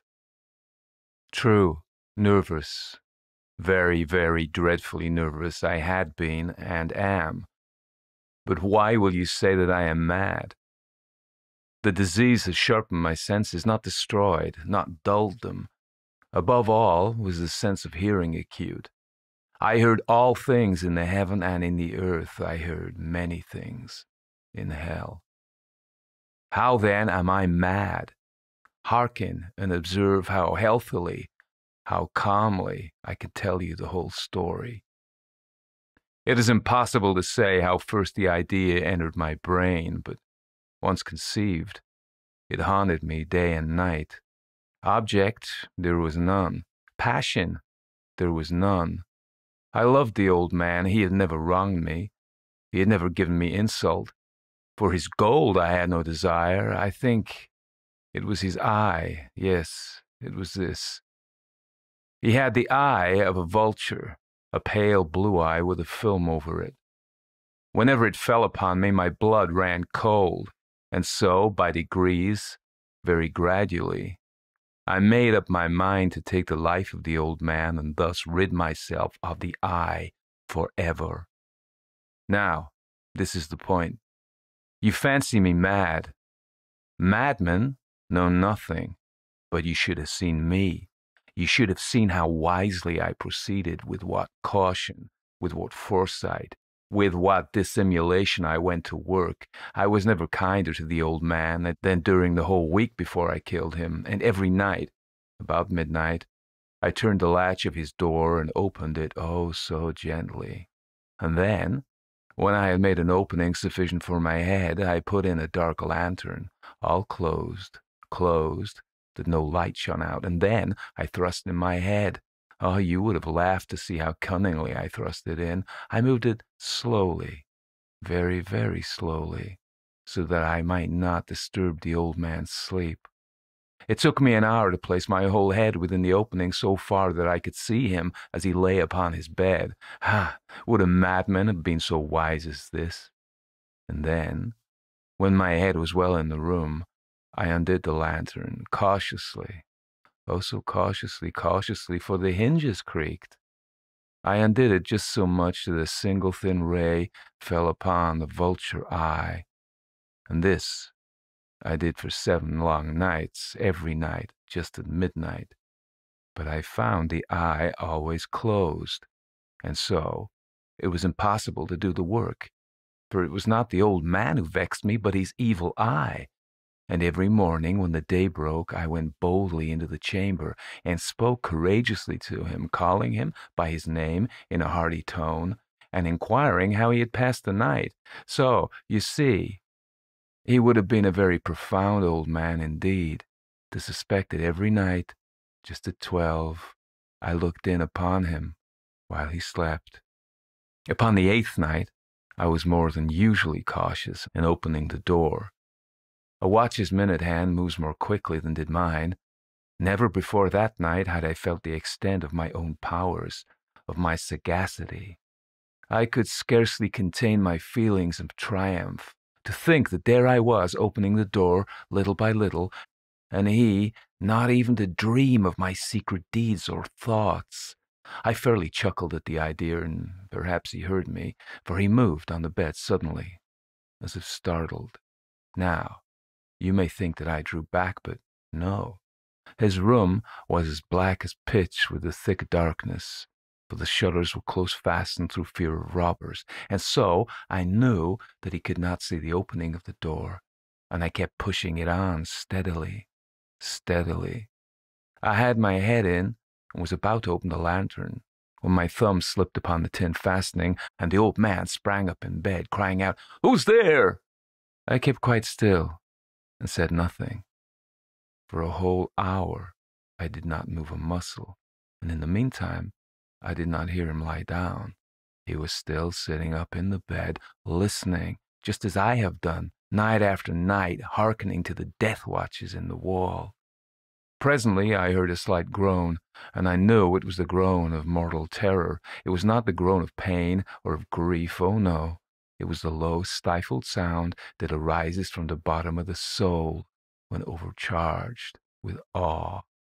I knew the sound well. Many a night, just at midnight, when all the world slept, it has welled up from my own bosom, deepening, with its dreadful echo, the terrors that distracted me. I say I knew it well. I knew what the old man felt and pitied him, although I chuckled in my heart. I knew that he had been lying awake ever since the first slight noise, when he had turned in the bed. His fears had been ever since growing upon him. He had been trying to fancy them causeless, but could not. He had been saying to himself, "It is nothing but the wind in the chimney. It is only a mouse crossing the floor, or it is merely a cricket which has made a single chirp." Yes, he had been trying to comfort himself with these suppositions, but he had found all in vain, because death, in approaching him, had stalked with his black shadow before him and enveloped the victim. And it was the mournful influence of the unperceived shadow that caused him to feel, although he neither saw nor heard, to feel the presence of my head within the room. When I had waited a long time, very patiently without hearing him lie down, I resolved to open a very little crevice in the lantern. So I opened it. You cannot imagine how stealthily, until, at length, a simple dim ray like the thread of a spider shot from out the crevice and fell full upon the vulture eye. It was open, wide open, and I grew furious as I gazed upon it. I saw it with perfect distinctness, all a dull blue, with a hideous veil over it that chilled the very marrow in my bones, but I could not see anything else of the old man's face or person, for I had directed the rays, if by instinct, precisely upon the damned spot.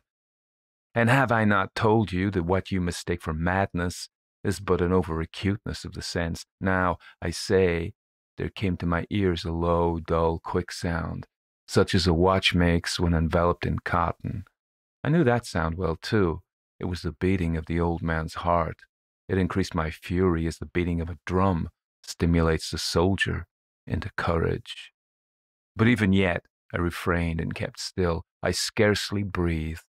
I held the lantern motionless. I tried, how steadily I could, maintain the ray upon the eye. Meantime, the hellish tattoo of the heart increased. It grew quicker and louder every instant. The old man's terror must have been extreme. It grew louder, I say, louder every moment. Do you mark me well? I have told you that I am nervous, so I am. And now, at the dead hour of the night, amid the dreadful silence of that old house, so strange a noise as this excited me to uncontrollable terror. Yet, for some minutes longer, I refrained and stood still, but the beating grew louder. I thought the heart must burst. And now a new anxiety seized me, a sound. The sound would be heard by a neighbor. The old man's hour had come. With a loud yell, I threw open the lantern and leaped into the room. He shrieked once only. In an instant, I dragged him to the floor and pulled the heavy bed over him. I then smiled gaily to find the deed so far done, but for many minutes the heart beat on with a muffled sound. This, however, did not vex me. It would not be heard through the wall. At length it ceased. The old man was dead. I removed the bed and examined the corpse. Yes, he was stone dead. I placed my hand upon the heart and held it there many minutes. There was no pulsation. He was stone dead. His eye would trouble me no more. If you still think me mad, you will think so no longer when I describe the wise precautions I took for the concealment of the body. The night waned, and I worked hastily but in silence. First of all, I dismembered the corpse. I cut off the head and the arms and the legs. I then took up 3 planks from the flooring of the chamber and deposited all between the scantlings. I then replaced the boards so cleverly, so cunningly, that no human eye, not even his, could have detected anything wrong. There was nothing to wash out, no stain of any kind, no blood spot whatever. I had been too wary for that. A tub had caught all. When I had made an end of those labors, it was 4 o'clock, still dark as midnight. As the bells sounded the hour, there came a knocking at the street door. I went down to open it with a light heart, for what had I now to fear? There entered 3 men who introduced themselves with perfect suavity as officers of the police. A shriek had been heard by a neighbor during the night. Suspicion of foul play had been aroused. Information had been lodged at the police office, and they, the officers, had been deputed to search the premises. I smiled, for what had I to fear? I bade the gentleman welcome. The shriek, I said, was my own in a dream. The old man I mentioned was absent in the country. I took my visitors all over the house. I bade them search well. I led them at length to his chamber. I showed them his treasures, secure, undisturbed. In the enthusiasm of my confidence, I brought chairs into the room and desired them here to rest from their fatigues, while I myself, in the wild audacity of my perfect triumph, placed my own seat upon the very spot beneath which reposed the corpse of the victim. The officers were satisfied. My manner had convinced them I was singularly at ease. They sat, and while I answered cheerily, they chatted of familiar things, but ere long I felt myself getting pale and wished them gone. My head ached, and I fancied a ringing in my ears, but still they sat and still chatted. The ringing became more distinct. It continued and became more distinct. I talked more freely to get rid of the feeling, but it continued and gained definiteness until at length I found that the noise was not within my ears. No doubt I now grew very pale, but I talked more fluently and with a heightened voice, yet the sound increased, and what could I do? It was a low, dull, quick sound, much such a sound as a watch makes when enveloped in cotton. I gasped for breath, and yet the officers heard it not. I talked more quickly, more vehemently, but the noise steadily increased. I rose and argued about trifles in a high key and with violent gesticulations, but the noise steadily increased. Why would they not be gone? I paced the floor to and fro with heavy strides, as if excited to fury by the observations of the men, but the noise steadily increased. Oh God, what could I do? I foamed, I raved, I swore. I swung the chair upon which I had been sitting and grated it upon the boards. But the noise arose over all and continually increased. It grew louder, louder, louder, and still the men chatted pleasantly and smiled. Was it possible they heard not? Almighty God, no, no. They heard, they suspected, they knew. They were making a mockery of my horror. This, I thought, and this, I think. But anything was better than this agony. anything was more tolerable than this derision. I could bear these hypocritical smiles no longer. I felt that I must scream or die, and now, again, hark, louder, louder, louder. Villains, I shrieked, dissemble no more. I admit the deed. Tear up the plaques. Here, here, it is the beating of his hideous heart.